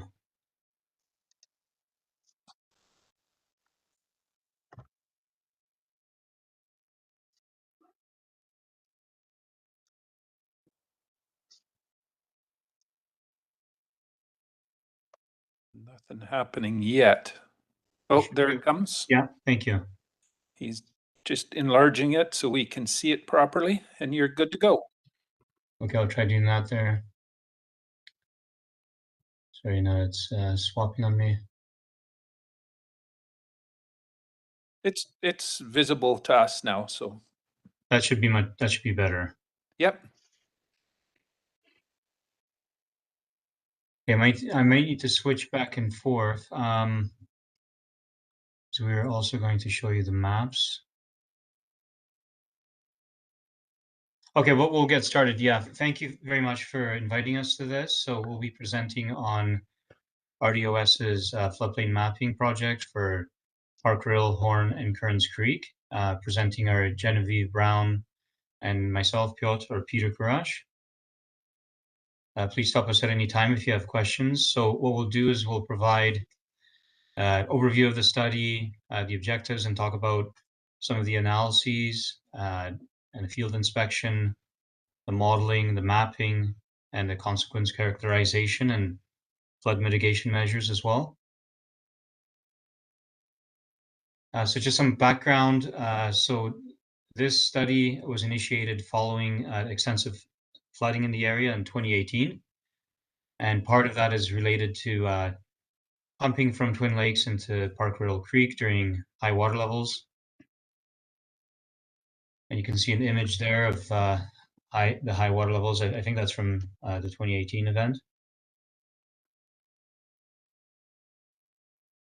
So the objectives of the study, it was completed a number of years ago now. But the objective was to prepare flood hazard and floodplain mapping, like flood construction level mapping for lower Twin Lake and for Park Rill and Kearns in the Willowbrook area and Park Rill and in the Sportsman Bowl Road area. And to also assess the consequences of flooding, looking at the exposure of buildings, people, and roads, looking at mitigation measures. We also did a field inspection of the area that was of the creek, essentially from just below Twin Lakes to Willowbrook or so. It's an area that was eroded during the high flows in 2018. And Genevieve is going to speak to the hydrology analysis. Yeah, so the hydrologic analysis, this is done to determine the design flood for the floodplain maps. So in BC, the design flood is a 200-year with consideration for climate change. So for Park Rill, we needed design flows at 3 different locations, Kearns Creek, Park Rill Creek upstream of Willowbrook, and then Park Rill Creek upstream of Sportsman Bowl Road. Hydrologic data is really what underlies all of our analysis. There was a stream gauge that was historically operated on Park Rill Creek. However, the data record is quite short and it is very seasonal. So some years it potentially misses the peak flow. So since that gauge wasn't appropriate for the flood frequency analysis to determine that 200-year flood, we relied on different methods at regional analysis. So this is basically looking at other watersheds and relating watershed characteristics and peak flows to come up with what we think is an appropriate estimate for the design flood for this watershed. For climate change factors, we did use hydrologic modeling that was previously completed for the Okanagan main stem mapping project. So for this area, the increase in design flow, it was a range of 10 to 13%. So that was applied on top of our historic 200-year estimate. And then I always like to plug this when I can, but a stream flow gauge within the watershed would really help reduce uncertainty in these hydrologic estimates. So the other place where we needed a design level was Lower Twin Lake. So instead of a flow, we're looking at lake levels. And again, we wanted a 200-year with climate change. So this frequency analysis, it was complicated by several aspects of the lake. So the pumping that occurs out of the lake during high water levels. There's also been kind of different record keeping throughout the years. To do this analysis, We did naturalize the lake levels, so we came up with what we expected the maximum lake levels to be if the pumping out of the lake had not occurred. We then did a specific type of frequency analysis that is appropriate for these sorts of systems, where the design level is dependent on the pre-freshet, so the pre-snowmelt water level. And then climate change again, we looked at that 10 to 13% increase, but we applied that to inflows to see how much it would increase lake levels.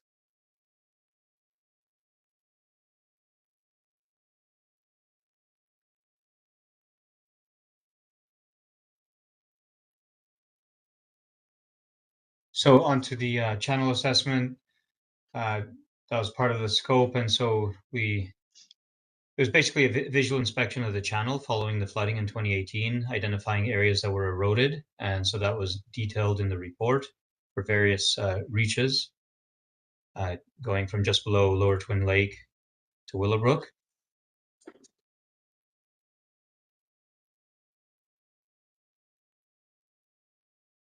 And so how did we come up with the floodplain mapping itself? We started with modeling. So we looked at inflows, how much water is coming in from Twin Lake, and also flows from Kearns, and just contributing flows into Park Rill. So there's inflows that go into the model at the into the creeks themselves. How that flows through the landscape is determined with a digital elevation model that just defines the topography, and that's put into a hydraulic model, which models how flows go through the creek, and when they're overbank, how they flow through the floodplain. And we didn't have data to calibrate the model to, but that was assessed through reviewing the sensitivities of the model to various changes, to roughness and other parameters, and we were able to determine that the model isn't too sensitive to the various parameters, and so that's how we were able to verify how well it's performing. Now for Twin Lake, oh, sorry about that. For Twin Lake, we looked at water levels and came up with a 200-year water level. And we also looked at wave run-up. And so there's various levels of wave run-up, the highest being along the southwest end. Wave run-up was determined to be around 40 centimeters or 16 inches. And for the other areas, the other shorelines of the lake, that range from 20 centimeters to 30 centimeters. So just going to comment on where that comes from. It's from guidelines.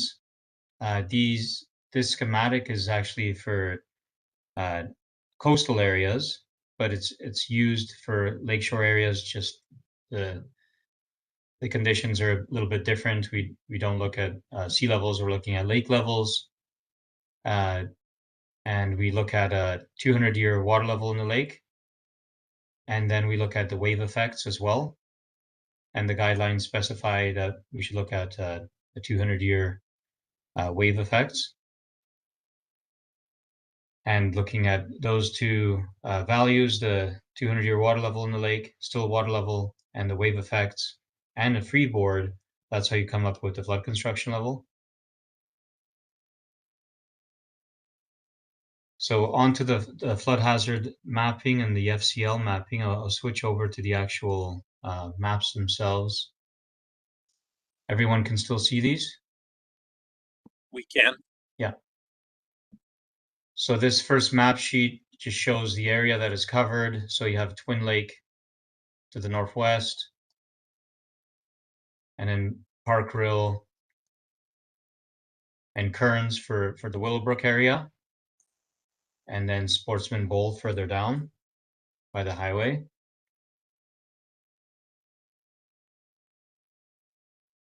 So this just shows the overall, everything is in CGVD, the Canadian Geodetic vertical datum 2013, which is a little bit different than 1928. So I think you've seen these as well in the draft amendment to the bylaw.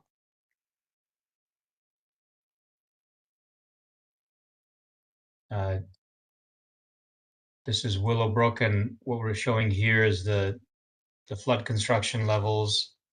So the blue outlines show the extents, and then the black lines are the elevations, like the flood elevations.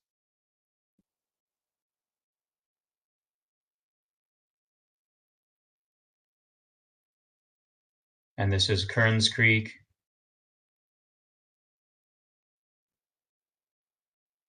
And then Sportsman's Bowl Road. So these are the flood hazard maps, and what they show for Twin Lake, it shows the depth and the depth along the edges. Maybe we can zoom in on an area. So the yellow and the green is less deep. It's like 10 to 30 centimeters, and the light blue, I think it's upwards of maybe half a meter. And the same was completed for the other areas. This is Willowbrook. So there's extensive flooding, but it's not too deep in most areas. For Twin Lake, I should mention that the freeboard was 60 centimeters. But for this area, Willowbrook and Sportsman Bowl Road, it was 30 centimeters. And that's what is used when we're coming up with the FCL maps, which I showed previously. And here's Kearns. There's some slightly deeper areas in some, or the depth of flooding is deeper in some areas, and shown in blue. The green is around 30 centimeters. The light blue is around half a meter.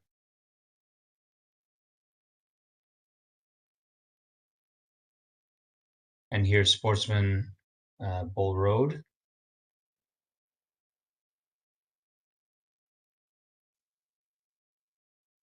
And the sort of the deepest areas that are shown are around the creek itself. Now in the report, you'll also see, if you go to the back, there's a, sorry about that. There are additional maps. These are consequence maps, but I'll go over to earlier maps. There's also depth maps and velocity maps for the flooding, not only for the 200 year, but also for the 10, the 50, and 100 year. So just at your leisure, just you can have a look and see. Yeah, for example, for Willowbrook, we have like the 10-year map, and then the 50-year map, and all of these include climate change to end of century. Yeah, so there's quite a bit of detail in the report. Any questions? Well, I'm going to switch back to the presentation. Any questions on the maps? Oh, one hand here. Director Monteith, go ahead. Thank you. Could you explain what the high level water level is at Twin Lakes? The community has sort of historically had a height that they had been monitoring.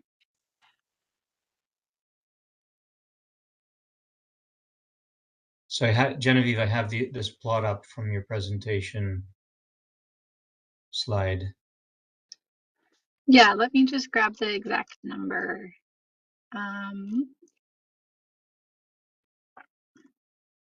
It looks like almost 798 meters.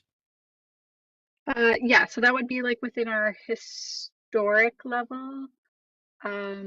For the 200 year, I believe. Sorry, I guess sorry. my question is the community has benchmarked they've worked with Don Dobson, like there's been a standard that they've sort of benchmarked their high water mark at? And it was like 16 feet or 18 feet or 19, like there's so many feet that was our high level mark. I'm just wanting to make sure that you guys were using the same methodology in that. I believe we were. This is, yeah, we were, I think we were given all of the data that has been collected relative to that high water mark. Is that what you're referring to? I think so. Okay. Yeah, so we were given a lot of data that has been collected on the lake, including the high water levels. So all of this analysis is based on those and kind of what it was benchmarked against. And sorry, I have a different question. Just looking at the report and seeing that it was final in 2022, but it's just coming to us now. Is there a reason for the delay? Or? Oh, that might be a question for RDOS. Yeah, I was going to say maybe staff are better able to answer that, but let's deal with that after. First, let's get through the report here first. Was there another question for these folks? Okay.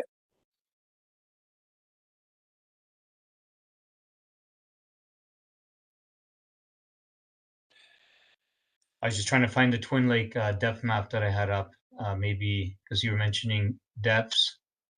And I was curious what the 200-year depth is compared to the ones that you have seen.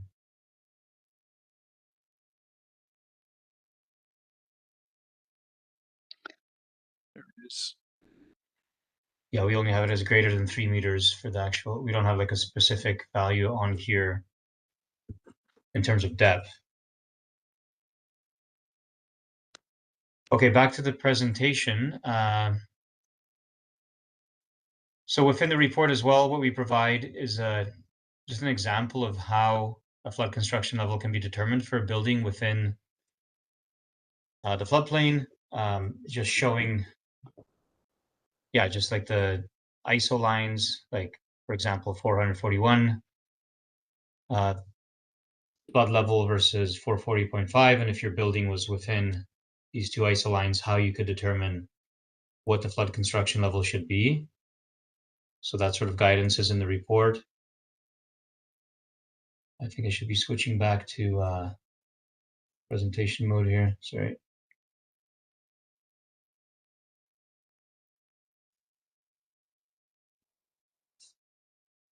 And then for the consequence classification, we looked at exposure. So we looked at the flood maps, the flood hazard maps, and the people, building, and lengths of road that are exposed to flooding. So a sort of overview level sort of consequence characterization. And in terms of, you can see the numbers here in terms of like the total population at that time, or what we had available from census data. We had two different ways of looking at it because there's some uncertainty in that. And it ranged from 40 to 100 people being exposed to the 200-year flood for all three areas. And in terms of the number of buildings that are exposed to a 200-year level flood, out of the 180 or so in the study area, 19 to 58 are exposed. And length of road, total inundated for that 200-year flood is about 1.7 kilometers.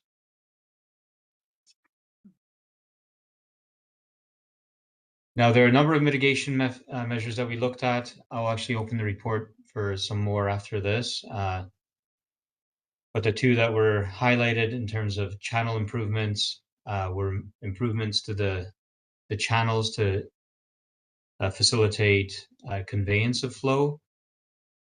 And I know that there were some upgrades to culverts in Kearns Creek, which like in the left image here, Park Grill flowing from north to south, and from the east is Kearns.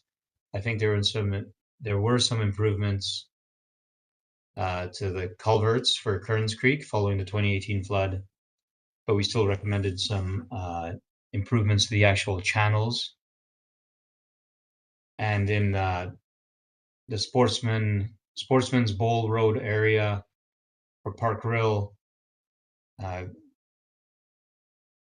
recommending some erosion protection and improvements to the channel again for conveyance. And there's also another option. There's a sort of a relic channel. That's option 3 and shown in purple. Potentially using that as a bypass channel during flood events to bypass some of the flows away from the current channel.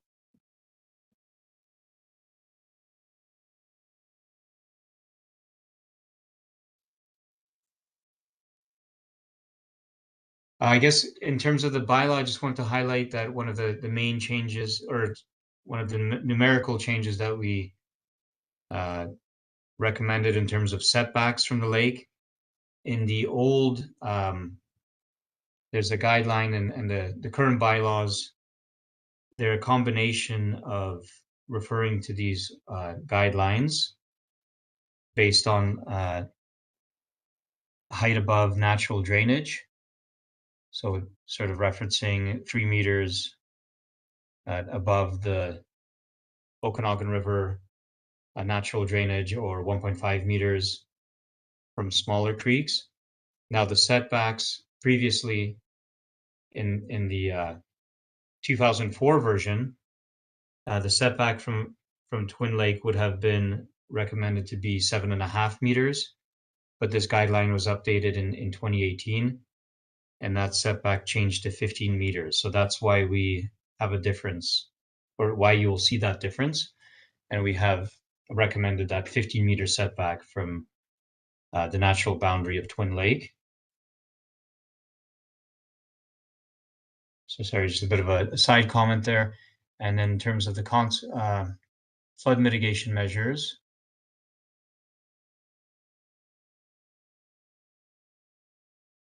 yeah, we talk about flood proofing, elevating buildings.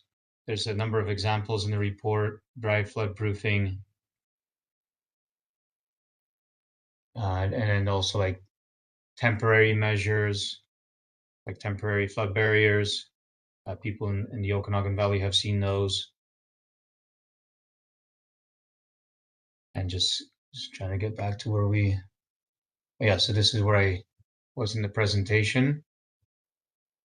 Now, there's other mitigation measures, perhaps reducing inflows. So in anticipation of flood events, maybe through forecasting, water levels in Twin Lake could be reduced to provide for storage, instead of starting at a higher level and then needing to pump more water, water into Park Grill. And I guess during that flood, people saw some of the temporary flood barriers like sandbagging.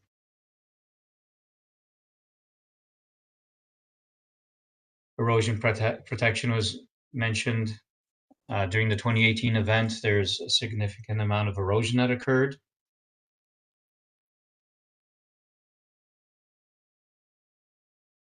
What are some other highlights that I wanted to mention? I guess as part of this work and what you guys are all looking at now, just land use management, so zoning, potentially having no build zones in the highest hazard areas, setbacks, as was mentioned, and of course requiring that buildings be built to a flood construction level for new development and redevelopment, and managed retreat if necessary for sort of higher risk areas. And the flood prediction, that kind of ties into what I was mentioning about anticipating flooding based on, say, forecasting, and lowering water levels in Twin Lake to facilitate greater storage of floodwaters. Yeah, and then there's other information here within the report. So at this stage, we are going to jump into the zoning bylaw, which I think Chris was going to speak to. I didn't know if there were any other questions on our presentation. I'll check. Any other questions? Not seeing any hands at this time, so if you've got a little more to present, or is this over to Chris now? It's over to Chris now. Yeah, so through the chair, I'm happy to jump in and run through a quick few slides on the proposal. Okay, over to you then, Chris. Thank you. Thank you for the presentation. Thank you. I'll just wait for my presentation to come up. Perfect.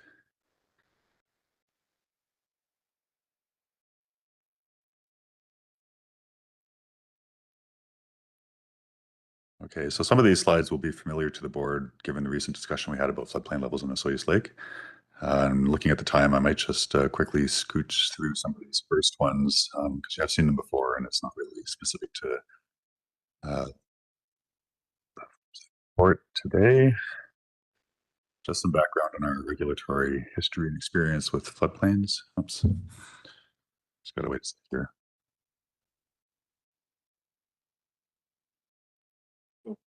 Jumped way too far ahead. Okay.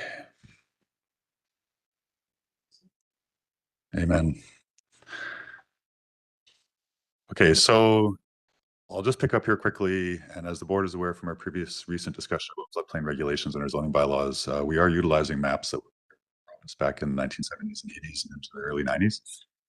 And so for the area that the Park Rail, which I'll just refer to shorthand, Park Rail floodplain map report looked at, it only provides us floodplain mapping information for the valley bottom. And I've attempted to capture that here with the image at right, just for the director's benefits.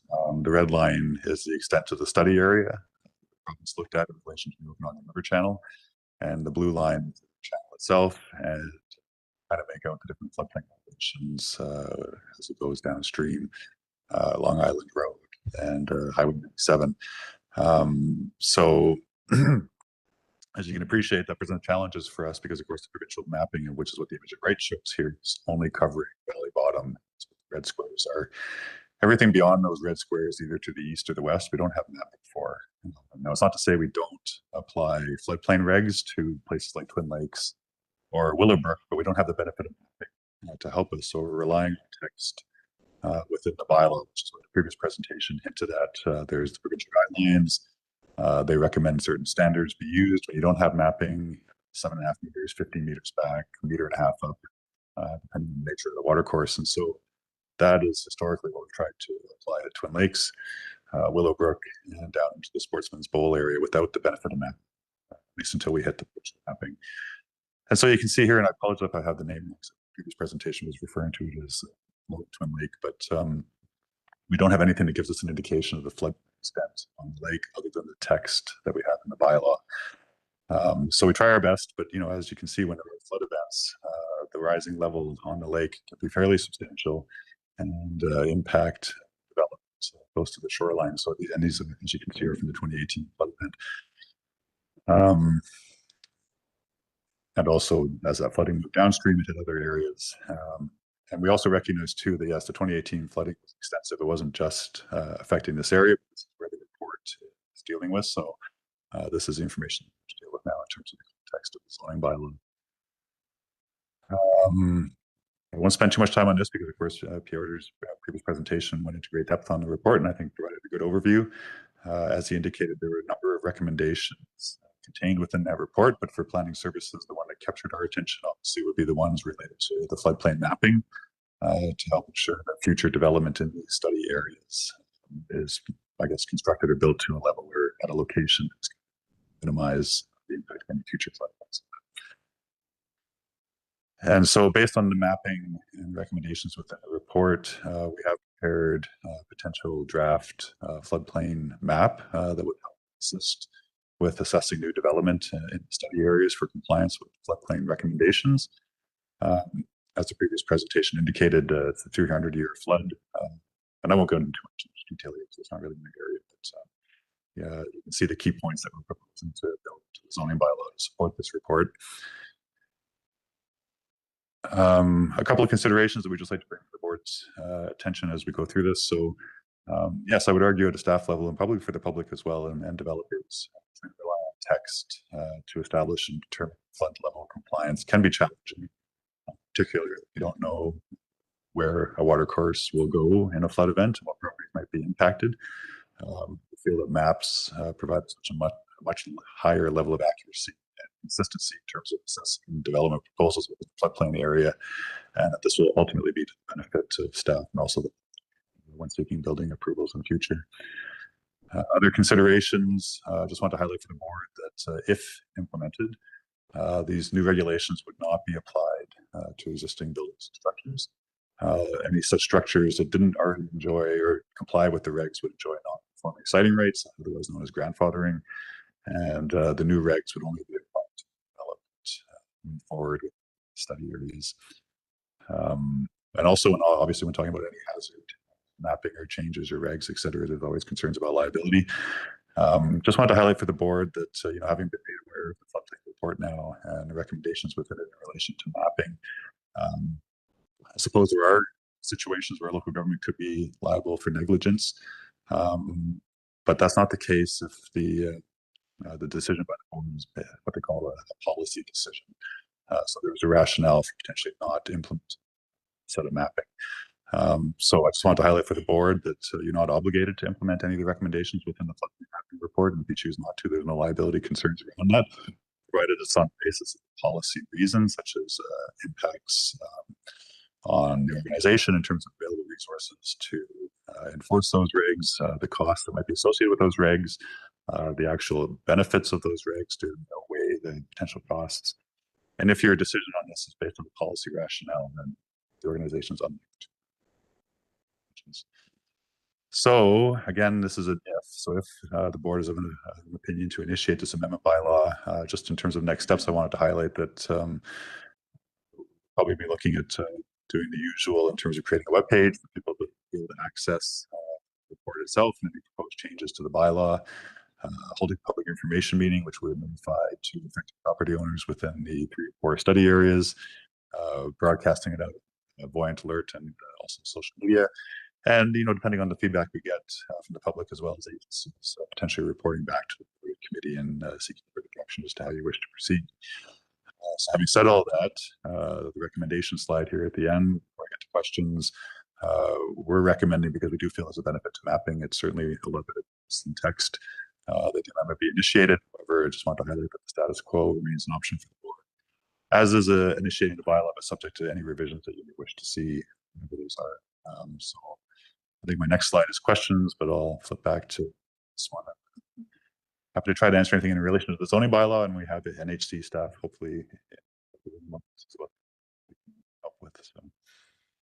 Check with the committee here. Is there questions on this?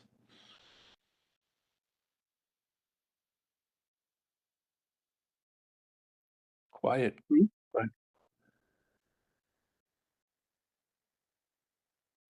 Director Monteith did ask the question, or I see a hand from Director Roberts. I'll get him in a sec, but the question about the delay and the time from the end of the report till now, could that just be touched on quickly? And then I'll go to Director Roberts. Thank you, Chair. It's difficult for me to provide a direct response because, of course, I wasn't here at the time, and Protective Services led this project. So I'm certain there was valid reasons at the time why it wasn't immediately brought forward. However, Chris and I were recently talking and made aware that this flood mapping work had happened, but had never been brought forward to the board. And of course, there's implications in the planning world. So we've been working with Sean and Northwest Hydraulic Consultants over the last couple of months to make sure that this got brought forward to the board so that we could receive formal direction. Okay. Director Roberts, you had a question? Sure. I was just going to highlight that Director Monteith's question since everybody was so quiet. Done. All right. Any other questions, Director Chahal? Yeah, it's for Chris and Alan. So basically, it's the 15 meters. You want to keep any new building 15 meters away from any routes. That's the main goal. I might ask NHC to jump in here, but my understanding, based on what I've seen in the report, is that the 15 meters was relation to the lake. And John, Pietri, there's a different setback being recommended in relation to streams, creeks, rivers, other moving water bodies. Yeah, in terms of the setback, it's 15 meters for the Park Rail and Kearns, and 15 meters for Twin. That's slightly different from what was previously in the bylaw, which was still 15 meters for Park Rail and Kearns, but it was 7.5 meters for Twin Lake. But in terms of what you're looking at here, the floodplain mapping is different than what is previously referred to in the bylaw, which is, just like it's referred to as height above natural drainage, like the 3 meters or 1.5 meters above the natural drainage, versus what we did was to model the floods, looking at actual flows into the lake, or actually like a frequency analysis of the lake levels, flows into Park Rill, how that flows through the channel for a larger flood, the 200-year flood, how it spills over the banks and through the floodplain.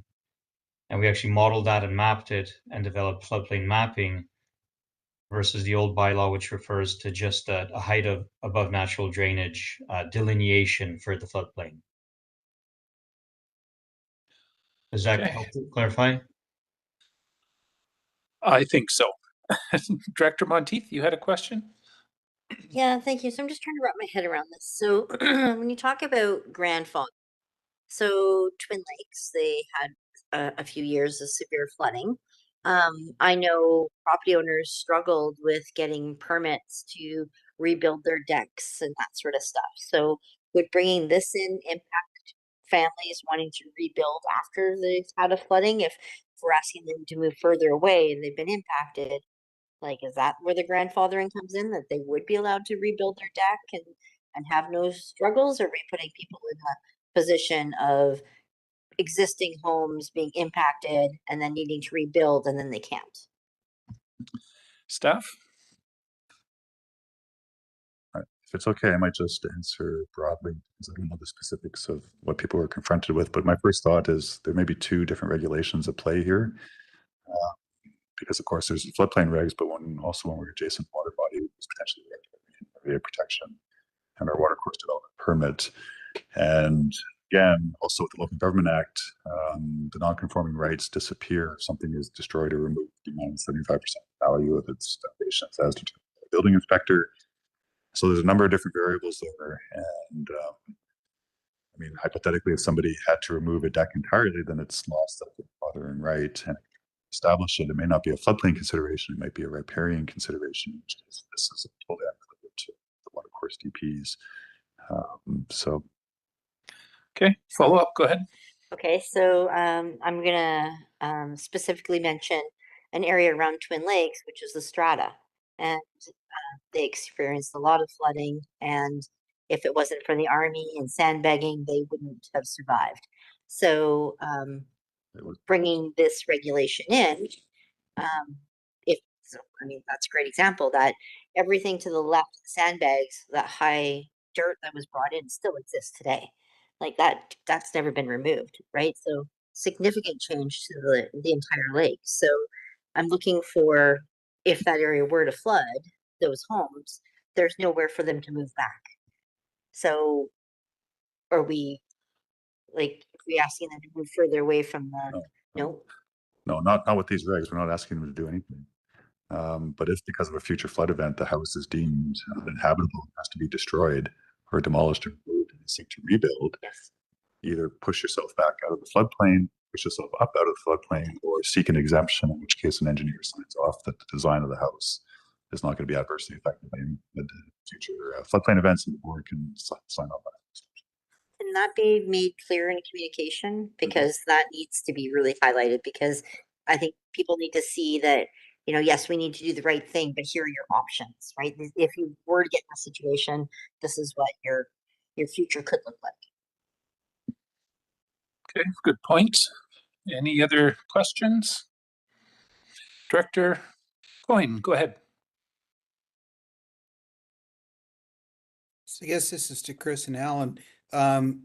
Is there a plan to take this out to the public, to the residents in that area so that they can make a informed decision and not put it all strictly on the back of the the elected representatives? Staff, I think that was the case, but we'll get confirmed here. Well, I'm just going to bring my slide up that speaks to that. And I mean, this is just what we're proposing at this point in time. So as we do with most of our projects coming out of a committee meeting like this, is that we will create a project page. We will link all of the relevant documentations, presentations, board reports, the floodplain study itself. We will schedule an online public information meeting. I'm hopeful, subject to future discussions with NHC staff, that they're able to attend that public information, assist us to explain the report to affected residents. We would notify the project and the information meeting through buoyant alert notice, as well as social media posts. And we would, on the webpage, feedback form options. People also put them in by email. I suspect by agencies, you know, the usual steps that we take by law amendment. And then depending on the nature of the feedback we receive, come back to committee and potentially seek direction from the board as to whether you wish to proceed as proposed, proceed in a different direction, or not proceed at all. So this is just, you know, again, with a lot of our projects, just trying to get a green light from the board to initiate that consultation with the community. We'll come back to you and let you know what we heard. Okay.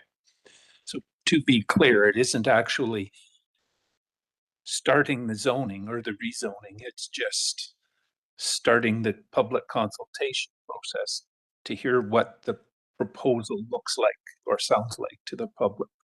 So yeah, that's correct. If I can add to that, and maybe we seek this direction from the board on a regular basis, because of course we don't want to put time into public consultation if there's no desire by the board to even initiate that consultation. So okay, so we're looking for direction. Oh, hand there. Go ahead, Director Coyne. Sorry. Yeah, I just you know, when this flood happened and we had all those presentations from the people that lived up there that were very, very knowledgeable about their system that they have there at present. You know, they've been looking after it for many, many years. And I don't think personally that an online information is good enough in this scenario. I think this is one that, I mean, it's up to the director, I guess, and staff, but this is one where they need to have I believe that the people need to understand this so that they can have a proper question and answer period after being presented with the facts, because they may not be interested at all, or they might jump all over this. And I really believe that this is something that it takes time to put on a public meeting, but this has the potential to change people's lives in a pretty big way. So I don't think taking the easy way out or the quick way out is the right way to go on this one. I think this is going to have to have a lot of good public consultation on it. So anyways, that's my thoughts. Thank you. Okay. Direction on this? Go ahead, Director Monteith. So I'm comfortable making the administrative recommendation, adding what Director Coyne said to it, that there be public engagement in person, both for electoral area I and C. Okay. Moved, seconded. Yep, second. And any further discussion? Not so. Director Taylor, go ahead. Saw that this was for CNI, so I looked at it, but You might. Yep.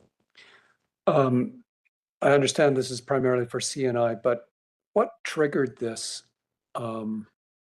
Is it the fact that there are homes within X feet of the high water mark, or what? Because we have similarly placed homes outside of these areas.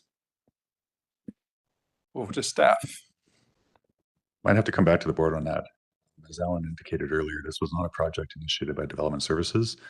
But of course, our concern is when you receive a report that makes recommendations into land use bylaws, staff can't sit on that. We have to bring it forward to the board for direction. You have to make decisions how you wish to proceed. And so that's why planning is concerned about the floodplain recommendations and bylaw changes. And so we're seeking direction. But as for the rest of the report and why this particular area, we'll have to follow up with some input from our colleagues and emergency management, I think. That was done, I think, shortly after the flooding occurred. And Yeah. it was a desire to know more about what potentially could happen there. Yeah. Chair, that's exactly what I was going to comment. Unfortunately, typically, this is very typical that an area has quite impactful flooding events, and then the work's done after the fact to better understand it so we can do better in the future. But usually it triggers an event that then opens up funding to be able to do these types of studies. Director Monteith? I can recall the time, and Director Knodel and I strongly advocated to do something like this. So I know that Chris was working behind the scenes on it. I'm surprised it took so long to come to the board. So I appreciate it finally got there, but that's why I was questioning the length of time, because I've been waiting for it. Mr. Safino's putting his hand up. So go for CAO. Thank you. So we have Sean trying to get online. He can answer these questions because he was here. So that's why I'm going back and forth with Adam. He's just texted me. He's waiting to be let in, and he can answer these questions. Okay, we'll see if he makes it in or not. Hello, everybody. Are you able to hear me? We can. Okay, thank you very much. Sorry I was unable to make the meeting. I was just with Upper Similkameen Indian Band. I had a prior engagement. So I'm just going to I can quickly answer the earlier question, I believe, by Director Roberts, I believe, on the delay. I can give you a high-level overview, as I was not involved in the specific over decision-making on why there was a delay, but out of the community services at the time, before protective services, that was a department that we fit under. I developed the board report. We had everything all ready to go, and at the last moment, it was pulled. And the reasoning was specifically for how is the public able to take the answers that are within the report itself. That was further delayed by our previous senior manager. So on our side, we were all ready to go to get this out to the public, but it was held back. I believe it was at the same time as other issues that were going on with our previous CAO at the time. However, it was primarily because of all of the questions that we're having right now. In regards over to the reason of why we did the report and how we got the funding, the RDOS actually applied for a grant for this from out at UBCM. This followed the 2021 out of the 2021 the flood study that we did for the Similkameen. So this was to build off of that report we did for the Similkameen and Tulameen Valley, and the Park Rail, Horn Creek, Kearns Creek. It was to support the response after the 2018 floods, and then to build into the flood study report that was completed in 2018. I believe by the OBWB, the flood story, as that report only went up a little bit into the Park Rail system. It didn't go up into Twin Lakes. So we really wanted to connect the two studies of it together to give us further understanding on how we can respond in the EOC. The purpose of this report was primarily EOC driven for how we can support EOC response if there was to be another emergency again. That's just a bit of the background. I can't really explain the purpose of why it was fully held back, which I do apologize for, but I'm very happy it's at the board right now.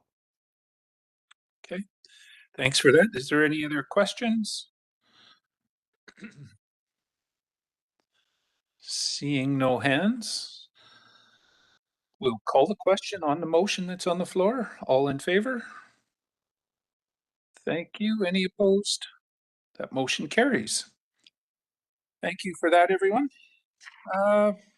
Parks and Recreation Commission minutes, CAO. Is this one more information only, or? This is information only, just for the board. Nothing to action on. Okay. Proposed methodology for the allocation of services related reserves and equipment between RDOS and the potential district municipality of Okanagan Falls. So, CAO. Thank you. So this is my report. It's very close for hopefully Okanagan Falls to become a true municipality. And one of the issues that we need to look at is the operational consequences of both the regional district and the new municipality. And before there is a new municipality and the mayor and council, I need to get board's direction to see that where I'm going with the splitting up of the reserves and equipment and any other assets that would go with the changeover in governance. And one of the things, as the report states, is this, first of all, is only in regards to reserves that are added by taxes, through taxes. And the idea is to be as fair as possible. We're not going to go back to whenever Area D was made, 1966, let's say, and look at the reserve, look at the assessments and increase it per the assessment amounts. I'm proposing that we use the latest assessment values to determine how much of the reserves and equipment, et cetera, that is going to be turned over. And the formula that I'm essentially looking at is to take a look at what Area D is comprised of and determine what OK Falls percentage of that it is. I don't have the actual boundary yet, the final boundary. But looking at what I can guess it is, I'm looking at 49% of Area D will become a local municipality. So the formula, what I'm looking at is, we look at how much Area D as a whole is paying for, I'll use an example, is building inspection, which is one of the healthiest reserves that we have. Well, Area D pays 16.02% of the total costs for building inspection. So 16.02% is then transferred over into a holding account. And then I say 49% of that amount is what belongs to, will go forward to area, the new OK Falls, I should say. Now that 16.02% would be only for building inspection. Each of the 16 services will have a different percentage. And just to show you the complexity, if for building inspection, for instance, it also includes the Carmi Road area, which is outside the city of Penticton. So I have to take that out. And then I have a specific what's left of Area D.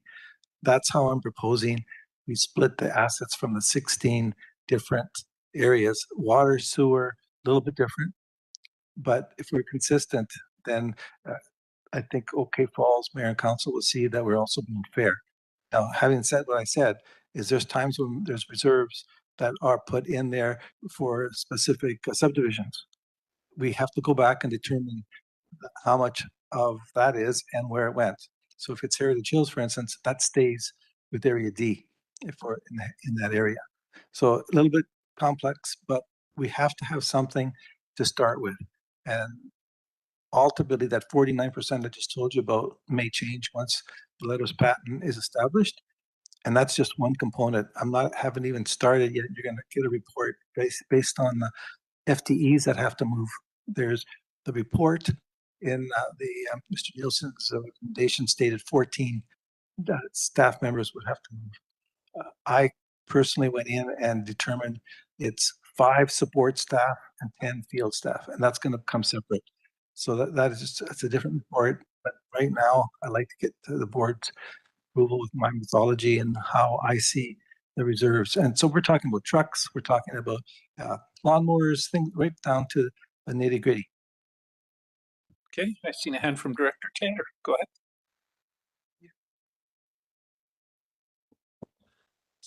ahead. First off, for anyone who doesn't know this, I've acknowledged this with the provincial staff, but Jim, you've done a lot of work here. And, you know, appreciate it. And I also appreciate that you're trying to find, what's fair to both sides. I don't understand why we're removing Upper Carmi. It's going to continue to remain with Area D. Go ahead. I'm removing it to make the calculation of what's left for the new OK Falls. So right now, Area D, let's say it's, I have to determine how much is just OK Falls. So to do that, I take all of Area D, which includes on the assessment papers, what you don't see is we get a number that says Area D blank. Well, that includes Carmi, that includes all of Area D. So I have to subtract the Carmi Road area, and then it gives me just what's left in the Area D around OK Falls, which is 49%. That's specific to the fire department, though, is it? It's specific to different, depends on the service. The fire department is one of them, yes. Because they don't service. No, Carmi that's correct. Right. So the fire department is one of the examples where building inspection is everybody. Right. So if building inspection, let's talk building inspection. Why would we take Upper Carmi out? Because they're in Area D now, and they're still going to be in Area D afterwards. And they're all paying into the service. So if you take a graph and split it into 3 sections, I now have one section is OK Falls, another section is the Area D around OK Falls, and then there's Carmi. So I need to determine for specific services, for instance, the cemetery. So the cemetery is just the area around OK Falls and the new Area D. So I have to determine how much the assessments are. All I'm trying to do is any reserves that were taken as a whole, as Area D, which includes Carmi, I need to make sure that I take everything out, the Carmi and the Area D that's left around OK Falls. So for building inspection, it would probably include Carmi. Yes, but not the fire department. So it would depend on the service, how the formula is calculated. Yes. Yeah. So I was just using an example. If I went through the 16 services, they'd all be different. Same thing with the two water systems. The 2 water system does not include Carmi, so I have to take that out of the picture. The reserves for the water system didn't include Carmi, so I have to take them out of the picture. I mean, honestly, the reserves for the 2 water systems probably didn't include much more than just a portion of what's left. A portion, yes. So that's the tricky part. So each of the 16 services is going to may have a different percentage. I use 16.02% for inspection, but it could be something else for different services. Fire department is the key one for the Carmi, that they did not contribute any reserves for that. So that's why I would take them out. So I would take them out, and then I would have 49% of what's left would go to OK Falls. And I'm saying 49%, but it could change. As you know, we're still looking at what the final boundary is. Right. So as I see it, I'm on board with on reserves, on services that are paid for basically based on assessments. I'm okay using assessments to divvy it up now, but I just feel that there's frequent reference to removing Upper Carmi, and that's confusing me, because to me it seems it's got to be based on the service area relative to Okanagan Falls and relative to the entire Area D. So it's going to be different. That's what he's saying. It will be different for everyone, but CAO? Yeah. Okay. Sorry, that's what I said. Okay. All right. Okay. Good.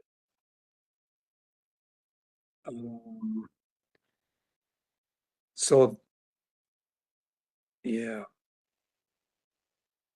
I'll let you think on it for a minute. And Yeah. I'll go to Director Monteith. Back to beating the same drum. I just want to flag Area D and I, when we separated, we got shared services with reserves. And I just want to make sure that, yeah, that's addressed. CAO? Yeah, yes, that's been addressed. There's some areas where area D, I, and C are combined. Just to make something clear, I've got an awesome finance department because I know I used to work with them. And once the formula is established, they'll be doing the rest of the work, not me. But okay. Director Federico? Thank you, through the chair. With some of these, what happens if the municipality wants to stay in as a shared service? So we wouldn't necessarily need to, like, would you still divide them out? And then if they wanted to come back in, or like buying services, that would be different. They would give them their funding and then they would pay us back to buy the services. But if it's a shared service, like say, I don't know, animal control, could that stay as a shared service where they still stayed with us? I think that's always an option, but CAO? You answered my question. That's an option. Another option is that they can contract it back to us, which means they would then get the service, the reserves, but we would bill them cost plus administration, which administration charge I cannot waive. You as a board can waive if you wish. Okay, follow up. Go ahead. Thank you, through the chair. Follow up to that. Then it would be, in my mind, I see it that we've laid these out and you would spend the time to cost them out. But then if the municipality came back and said, no, we want to stay, we've now put a whole bunch of staff time into costing these out when there's different scenarios for them. So I just want to be mindful of staff's time, that we're not separating things that they just want to stay in and we didn't need to use that time. It's a bit more complicated than just that, but CAO? So if I was at the other end, and I have been at the other end, I would ask for that information. I would want to know how much money I'm due. And building inspection is one of the largest reserves that we have. And one of the things that you need to realize is that we have 199 reserves. Not all of them will belong to Area D, but where we're restricted, where it's a building inspection cannot be moved, once we move the money over to the municipality, they can use the reserves any way they want. So if I were them, I would ask for the reserves. Yeah, well, you need to know the amount at least so Yes. that they can plan around that. So. Yeah, correct. But Go ahead, Director Taylor. As a municipality, you're saying we don't keep service specific reserves. So correct. We can collect that building permit reserve and spend it in parks. Correct. Yeah. Okay, slightly different between the two for sure. Yeah. Okay, anything further? Yeah. So on the electoral area admin, presently, Northern Falls is contributing to that. But in future, they won't be able to get the benefit of that. So I guess I'm wondering if they're no longer a party to that service, would they get a share of the reserve back again? Because they contributed that one. Answer is yes. There's reserves. Okay, so this is at the EA committee. There's going to be another meeting where at the board level, because there's also, for instance, it's called the equipment deposit account, where all 15 participants are paying into. That's going to be going to them, and the board has to authorize that. So for electoral area admin, you would, whatever reserves there, you get your portion. Sorry, the council would get their portion, not you. The municipality would get it back. Yes, but you also will, you end having to pay into it also, because you wouldn't be in the electoral area. Got him thinking now. Director Monteith? Just curious, is the portion for the municipality the portion that actually went into reserves? That's the Yes, idea. yeah, Yes. that's their share, or only their share. Of the reserve. Yes. Okay. Do you remember the gas tax? Right. I'm trying to get it back. I don't forget. Director Federico. Thank you through the chair. Is there a way, maybe at budget time, to break down like the impact that's going to have on the other? Because now, like Area D still would be there with a smaller tax base now paying in. So, you know, the rest of us areas are going to have to shoulder a little bit more of that cost. So, is there a way at budget time to maybe just do a workshop for the EAs that highlights that change in their budget, just so those directors can have an idea of, you know, what that's like? Well, first of all, the deputy CAO is working on that right now. There, where you see 6 municipalities, you're going to see 7 for the next year's budget, and you're also going to see any impact. I anticipate a little bit of impact, but not a lot, because you got to remember the expenses also are reduced. There's 16 services that we, as a regional district, don't have to fund anymore. Follow up, go ahead. Follow up to that, I'm thinking like recreation. Like we just had a conversation about how those with the rec services pay into Perfect Mind. We now lose one of the largest areas into recreation because that will go fairly significant to OK Falls, into the municipality. Like that, the rec budget, there's a little bit of the area, but not as much. So, you know, in that case, that potentially could be a significant increase to the other areas, because now the municipality would use their own software, or to keep their costs low, they would maybe want to stay, you know, with the RD to keep that cost down. So I think in certain instances, there might be some software or some shared costs that see a pretty significant increase. CAO? So you will be able to see if there is any increase. One thing is, for the next 2 years at least, I don't anticipate any major changes. The municipality is going to they'll be able to control their own destiny, but through us. They're going to need to contract through us. The first thing I see is they're going to need at least some support staff that we have to train over, but not field staff. Field staff is going to be a contract, and we're going to have staff come to you with a proposed contract on how to charge them and how to recoup the costs from a municipality that doesn't even have a bank yet. Yeah, it's a lot to it, that's for sure. So are we needing a motion on this? Okay, Director Roberts, I see a hand. Thank you to the chair.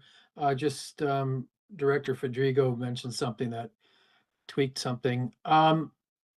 Were we not, or are we going to be initiating a boundary review with the change once the municipality is split out? Because again, it's going to have a significant effect, as stated, with tax bases. So would that be an appropriate time to have a regional district border review? Thank you. CAO. That's up to the board if you wish to do that. One thing that you also have to realize, even if there isn't a boundary review, because of the change in what's in the regional district, there will be a letters patent adjustment for us. Yeah. That if we did a boundary review, it wouldn't be an overnight change anyway. It would be long-term planning process to make that come about. Director Taylor?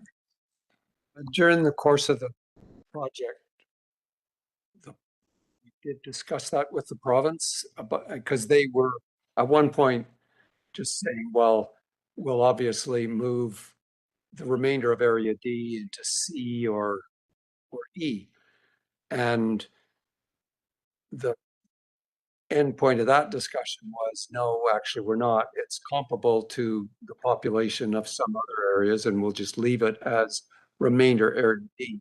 And at some point in the future, if RDOS wants to do boundary reviews, that's when we'll take that.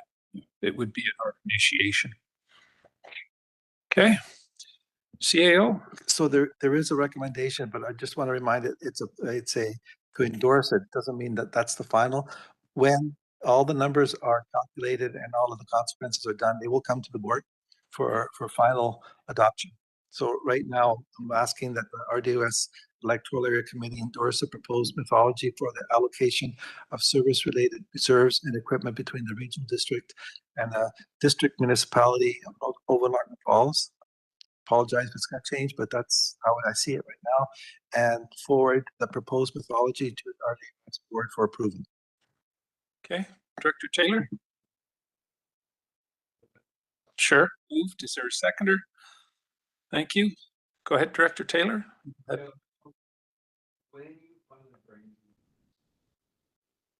Suggested allocated reserves. Put your mic on, please, Director Taylor. Can there be some of the supporting documentation for each of those different things, just so that the reader can understand, okay, so the reason the split is significantly different in this service than that service is because of the service. CAO. So I've got the CFO right here hearing this. And again, I used to be on the other side and I was the CFO at that time. I asked specifically for that. So it would have to be done anyway. Well, I feel like I'm treading good ground then if I'm asking for the same thing you asked for years ago. There we are. Thank you. All right. That's a noise outside. Any further questions or comments on this? I have one, and I'm in favor of this, but it comes to mind is there's going to be a few services, and I'll just use it as an example, not saying that it is the case, but something like noise bylaw was probably implemented specifically, not that just rung my bell, but using that as an example, maybe the balance of area D may not want that. And it was brought in mainly for OK Falls, but will they be stuck with that, or do they have an opportunity to get out of any of those services that they may not want? CAO? When they first start, they accept all our bylaws as this board has them. But they have the right to change them once they become. No, I'm talking for the every remainder of D. Well, the director of the day can look at that and change it, yes. So it's an option, but it would be at the discretion of the incoming director for the area to make that as a. Is that correct? Okay, go ahead, Tracy. Mr. Chair. So the whatever services that Area D is currently participating in, the remainder of Area D would remain in those services. If they wished to not be part of those services, we would have to go through the proper method to. Okay. So there's withdraw enough. the service. Yeah, I never said it would be automatic. I was just wondering if they had an opportunity to remove. They do. It would just be a process to follow. Okay. Seeing any other hands on this, I'm going to call the question. All those in favor? Thanks. Any opposed? That motion carries. And there's one director's motion on here, and that was Director Roberts' motion. Go ahead, Director Roberts. Thank you. My motion, whereas we have lost 1/3 of the service in rubbish removal with our curbside smaller rubbish bins.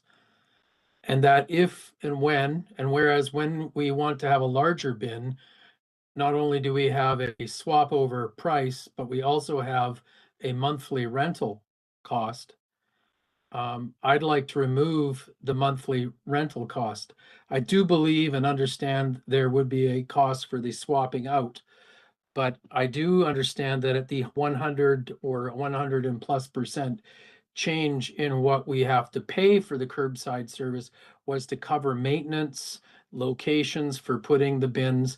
I don't see a necessity for a ongoing price. So for instance, I would have a question. So that's my motion. My motion is that we remove the $5 a month. I'm open to understanding that there may be a different swap over price than the 45 to the larger bin. But again, this is because we're paying more and we're getting less. Okay. I'm not sure if we're looking for this to become a motion right now. It was brought to this committee. We can't completely deal with it here. Pardon And me? again, I guess I could add a question to that. Yeah, I'll go to Director Roberts first and then Director Monteith. Mike, like a question would be, for instance, if you're a person that was in any of the areas and you had one of the larger bins and you had it okayed by the RDOS, are they paying $5 more a month for the larger bin? That would be a question for staff. I guess maybe the alternate way to put that would be is if they downsized, would they be reduced by $5 a month? Yeah. So to me, it's just, it doesn't make sense, doesn't hold water. It's not going to be at any greater cost to the regional district on an ongoing basis. There may be a higher cost, I don't know, in regards to swapping over, but to add insult to injury, it's a monthly bill for a larger item so that we can at least have the amount of service we had before we ended up with the 120 liter smaller bin. Okay, I'll go to staff here to answer that. Possible, Alan or CAO? Yeah, if I may, Chair, I'll offer a few comments for the board's consideration in relation to the topic. So currently, of course, we pay our contractor a set fee for them collecting these bins. But additionally, we pay for tonnage. So when the truck goes to the landfill, it's weighed and we pay that tonnage over and above the contract with Waste Collection. So larger carts equals potential for more garbage, which equals potential for higher disposal costs in the form of tonnage fees.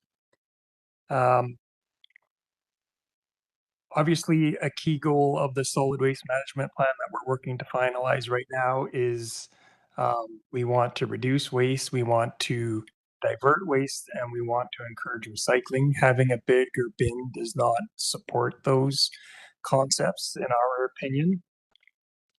The solid waste management plan, again, also one of the core principles is polluter pays. So you should bear the cost of the waste that you produce and not have it averaged across the other households. This approach essentially would be averaging it because all the households would be paying for the additional tonnage that the larger bin properties would be producing. We also have concern about the capital cost associated with the larger bins. So if we reduce this to a one-time charge, this could encourage many others to come forward and request a larger bin, which means we would have to order additional bins, and it would also mean that the smaller bins that we've already paid for, we could have in excess to. So we also, in our experience, note that larger bins also encourage contamination because it's just easier to throw other items in there. So I apologize if I sound like Debbie Downer, but I just want to make sure the board has the appropriate information to make this decision. Okay. I'm going to go to Director Monteith first and then back to Roberts. Thank you, through the chair. I kind of expected there to be like a report on this. Did I miss a report? No, there was no Because report I on it. thought that when it came here, we would have like the financial implications and like all of this sort of written out. So I'm feeling a bit lost. I don't feel like we could make an informed decision. CAO? So at this point, it's a notice of motion. So if the board decides to act on this now, then you're not going to get that information. If you want to wait for the next But meeting. if we want to see it progress, then we'd It's- ask staff to get us correct. this message or Correct. this whatever information it is we think we need. Correct. Okay. I'm going to go to Director Roberts and then Federico. All right, thank you. And to kind of go back on that, there's two things I'm going to add to the Debbie Downer's comments. First off, not only did we get an increase in our service in regards to the price by over 100%, we then got a decrease in third of the amount. Now, when we initially looked at those numbers, that was with the intention of understanding that we would have the added green waste removal, which we have not had. So I can see some of those arguments in regards to the decreasing of the rubbish size as it pertains to being able to re-divert a lot of the garbage in regards to green waste. That's not happening.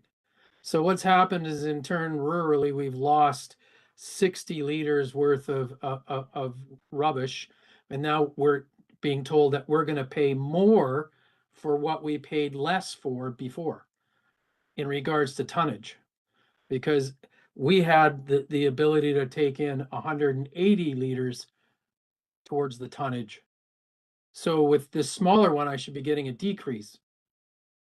You see, like, I'm just trying to run the process of thought here. If we kind of run that ideology right across the board, it doesn't seem to hold water. I do get it in response to the smaller bin when we were looking at having the green waste, but we didn't get that. So that's my response to those items, and I still feel pretty strongly about this. Thank you. I did see another hand. Was that Director Federico? Thank you through the chair. I know one of the last few meetings we did see a breakdown of billing, and that some areas are quarterly, some are kind of halfway through the year. I don't know if we're all kind of on the same schedule. So it is a monthly charge, but regardless how you slice it, aside from getting rid of it, it shows up as either a quarterly or an annual bill amount. So it's not, you're not getting a utility bill monthly. So regardless of how we slice it, you're still paying for it one way or the other. But as a board and our fees and charges, do we not set the tonnage fee at the landfill? I believe so, but staff? We do, but keep in mind, it's not just our landfill, there's other areas as well where we collect, right? So. Follow up? Follow up, go ahead. So if we're then looking at how our bin sizes have changed and we have jurisdiction over the tonnage fee, is there a way to look at how you might come up with a compromise between the two, where you know, what our tonnage fee kind of is there room to adapt in there, given that we're collecting our waste from residents, and then sizing of the bins? And I appreciate where it comes from. Like, we don't produce a ton of garbage, but our next door neighbors have a family of 7 and then 2 others that live in the household. So, you know, they have extra bins and overflowing garbage just because they have a fairly large household. I have other residents who are like, I don't even want to pay for the smallest size bin because we make no garbage. So just kind of see what options we have to come to some kind of compromise with this. We're all over the map on that, but. Yeah, I think, Chair, I'll just comment quickly. Of course, landfills are expensive to operate, and ultimately, I mean, if we reduce tonnage fees as one example, it still costs, we still have the same cost. You're almost just transferring where those costs are allocated. Yeah. And I would also mention that if we reduce costs, we're also reducing the income overall, because I don't think we can set, I guess we could set, we'd have to in that case, set 2 fees. One for the RDOS and one for outside garbage or something. Otherwise, your income would be drastically reduced if you just reduced tonnage fees. And we need to keep that where it's at, I think. Director Taylor? Yeah, I mean, for me to vote on this question, I'd need to see a staff report. So this is an interesting conversation, but going nowhere until I see the staff report. Yeah. Director Roberts? And then yeah, thank you. And again, as stated by Director Federico, I would say that the majority, especially in regards to a lot of the seniors and that, in regard re-tonnage, we probably have a lot less people putting in a larger amount. We have a lot of people with their one little grocery bag that they've got their week's worth of garbage in. And then you've got a few, as stated, the family of 7. So I don't think that I don't believe that the amount of tonnage went up or would go up as much as staff are indicating, without maybe at least testing that, because again, it's even the shape of the bin makes it harder to fit certain items in for some of us with larger households. So, and again, we lost, like I said, 60 liters worth. We used to get 2 garbage bags.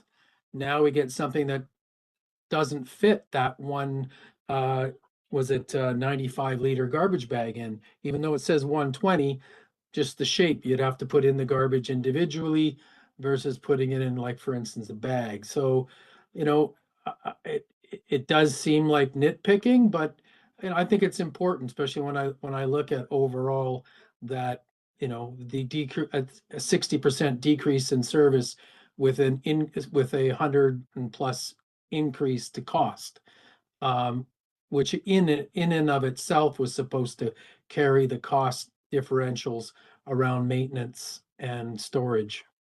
Thank you. So do we need a motion to come forward on this?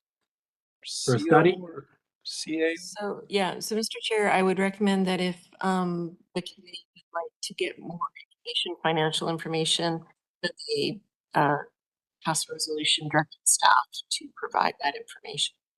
Okay. I'll make that motion. Director Monteith? I know that it's at the electoral area committee, but I'm just thinking for process and time, if we're going to actually make a decision, it probably should come to the regular board meeting because we're more than just the EAs involved in the service. Staff thoughts on that, CAO? I agree with the director because otherwise it's going to have to go to the next meeting and then meeting after that. Okay. True enough.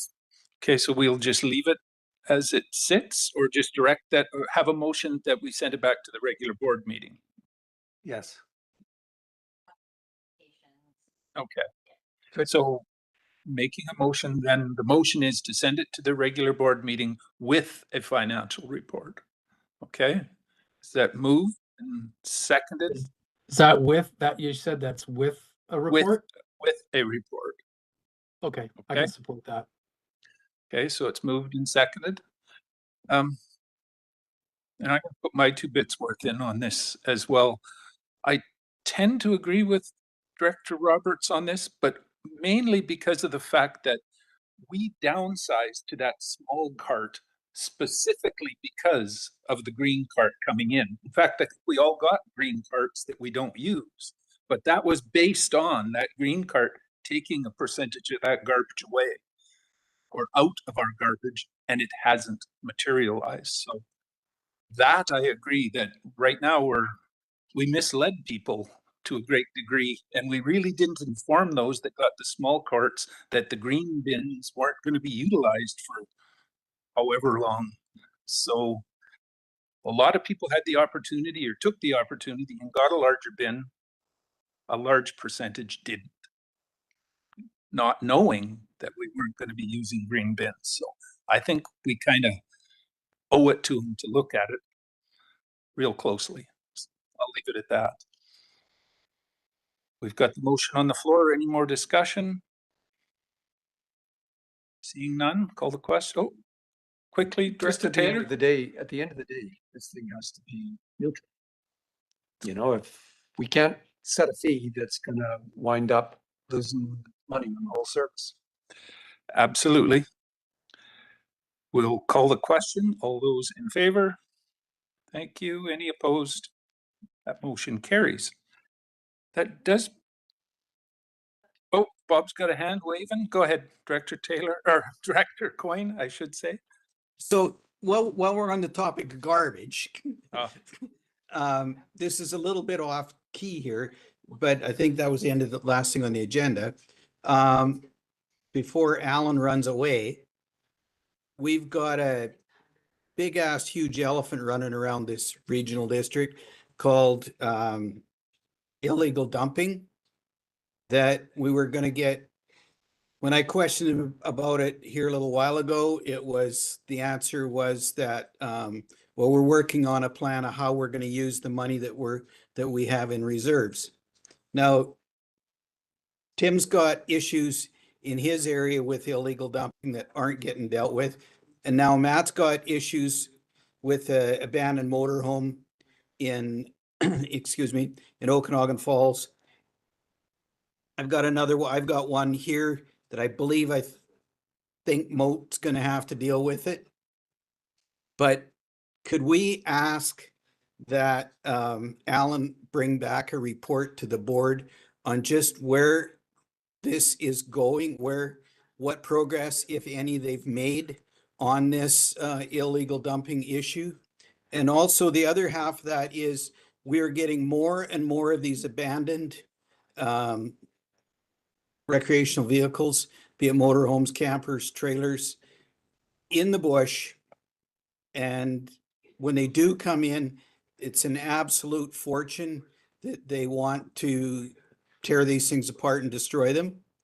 I think we need to take a real good, hard, serious look at what the actual cost that is, not some of the costs that I've been quoted are absolutely unbelievable of what they want to charge to dispose of these things. Somebody's making a hell of a lot of money off of that, or they work really, really slow. But at any rate, if we could get a report back to the board on the status of that program, that would be wonderful.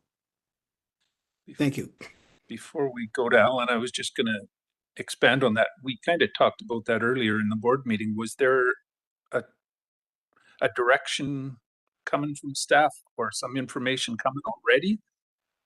Or what was the intention there? So, Chair, if I may, there is on the strategic plan, there is an item to streamline the illegal dumping process.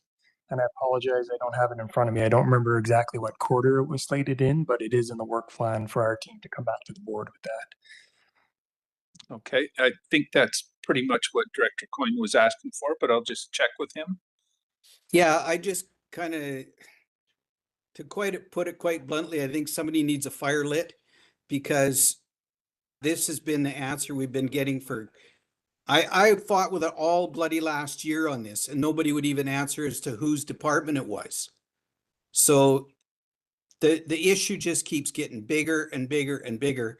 And, you know, now we're going to maybe get a report coming out in some quarter. So we need to actually deal with this problem and quit talking about it. Sorry to be so blunt, but I'm really upset about this. Now, Matt was phoning me on the weekend, and I apologize to Matt that I never got back to him, but and I've talked to Tim numerous times about it. We just talked about it at lunchtime again. We need to deal with this and quit talking about it. So anyways, I better shut up before I have a heart attack here. All right, there will be something coming back in the near future on that. Director Taylor? I just think there's sort of two separate issues. One is an internal issue of how do we get rid of these things, and how do we cut them up in a cost-effective way in order to dispose of them.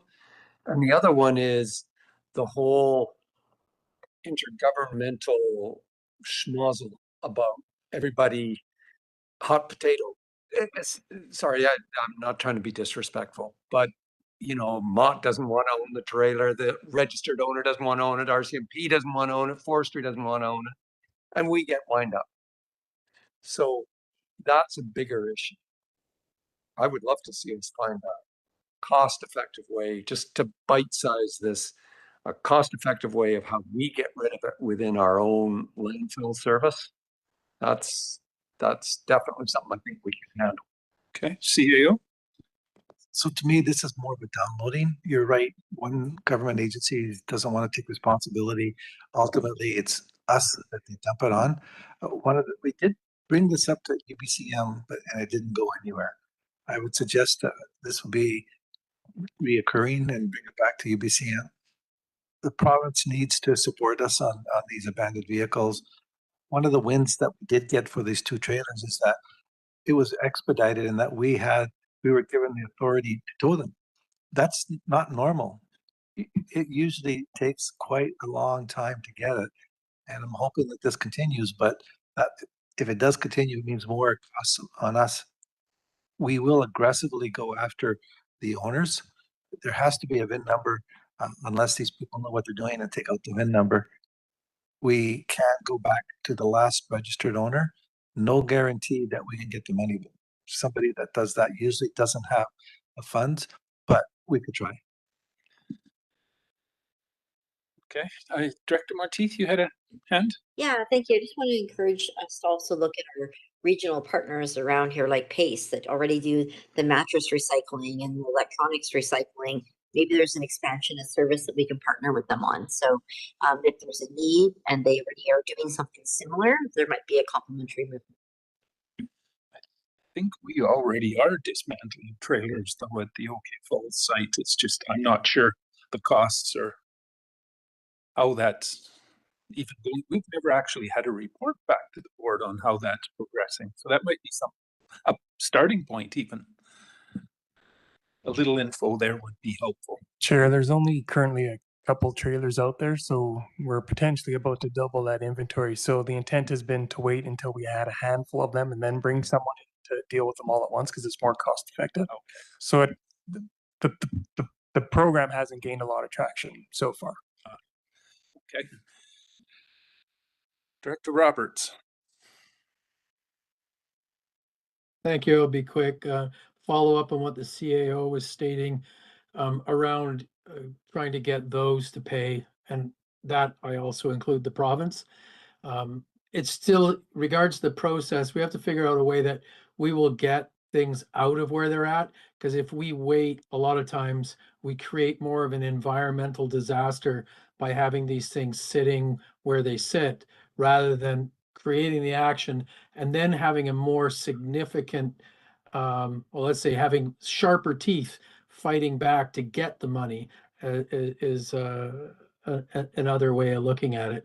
And to follow up for Mr. Fillion, if he wants some more RVs, I'm pretty sure Bob and I can find him some RVs, so you can have that all dealt with pretty quick. I think there's enough of them out there that we could overload that site pretty quick. But okay, I did have one topic I was going to raise here today, and it has to do with what comes to this meeting. As you guys have probably seen, there's quite a few planning items that still go to the regular board meeting.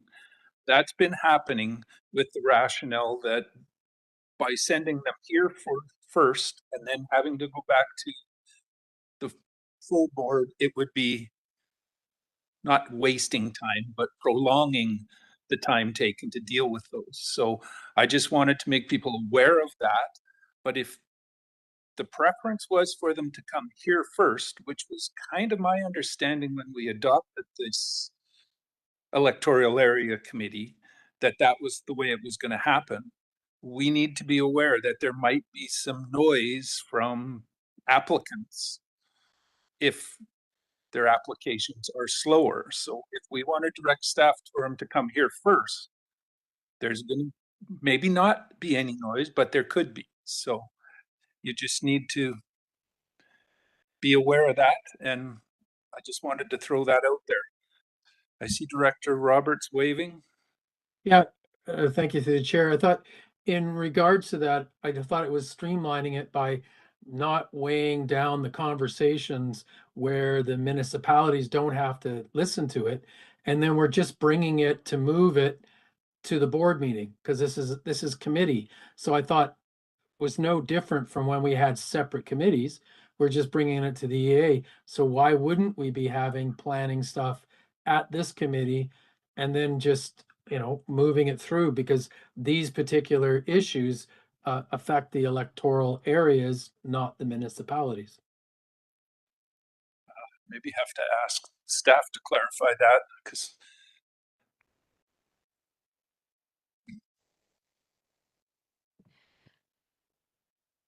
I'm trying to recall what I'd written in the report a while back. no matter what, we have to bring those applications to the board because the Local Government Act says they must be approved at a board meeting. Your committee does not hold quorum, so we can't do planning stuff, planning items here and have them forward.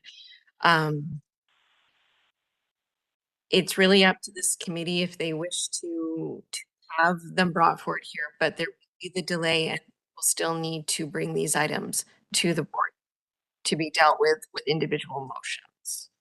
Can they, because that was where I think the confusion is, because we were, or at least I was under the impression that they could have went on the consent agenda once they were approved here. Could that not be the case? Well, Mr. Chair, I'll have to check that out for you. I just want to make sure that we are meeting the requirements. Okay.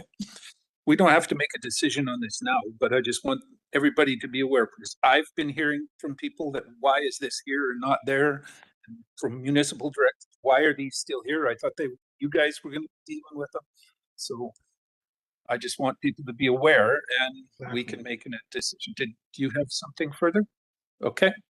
Go ahead, Director Federico. Thank you through the chair. I appreciate that there's a 2-week delay in there. And then if one of us wants it to go to an APC, you usually have another month delay in there. So, I mean, I'm happy to discuss them here and just consent, because then we can have a bit more open dialogue about it without kind of feeling like we're frustrating everybody else. But yes, being very mindful of the timeline. So maybe just to expedite the whole thing is, if at the next one, if we could find out whether they could be dealt with in the consent, that would, then we can make a decision at our next EA meeting, whether we want them here or at the main. Does that work for folks? Okay, Director Taylor, and then You would have a situation where you had the EA meeting, board meeting on the same day, but the EA meeting first, and then if you wanted to have it on the consent agenda. The only issue with that is part of the rationale was that it would allow the municipal members to leave. And if we have it first, then they're stuck sitting through it, or they may not come early and all the rest of it. So it's easier if it's at the end, but it's an option, I guess. How often do we, like if we had the board meeting starting at 12:30? We have, the other problem is we have to go with the advertised time to start. So if we're wrong on our guess of an EA committee, we could be sitting for 2 hours between waiting for 12:30 to roll around. Director Federico? Thank you, the chair. We could either look at another date, maybe the Thursday in between board meetings, and whether it's in person or maybe it's just an online meeting if there's the 8 of us, 9 of us. Then can we look at alternatives like that? So where it's like Thursday in between, you're only waiting a week instead of, or like the Wednesday, so you can get it into your agenda review. Then I think if it can go on to the, the quick agenda there, we can deal with it easily that way. If it can't, then it's another story. So we'll double check that. I think that's everything on the agenda, unless there's something else that's burning somebody, another issue. We've dealt with quite a few. Director Coyne, I shouldn't have maybe asked. Go ahead. No, this is just a friendly one. Not going to piss anybody off with this one. In this meeting, on the agenda for it, is there a possible way to just put like we just kicked around with the illegal dumping thing, where there's just a section for new items, or maybe open discussion? Yeah. Just an easy way to, because this is a little less formal than at a board meeting. I thought that was the other part of this. I see staff scribbling notes, so we'll probably see something in the next one. Yeah. Okay. Thank you. That's it. All right. So a motion to adjourn. Moved. Seconded. All in favor? Thank you. Any opposed? That motion carries. We are done. And thank you everybody for your attention today. It was actually a little longer day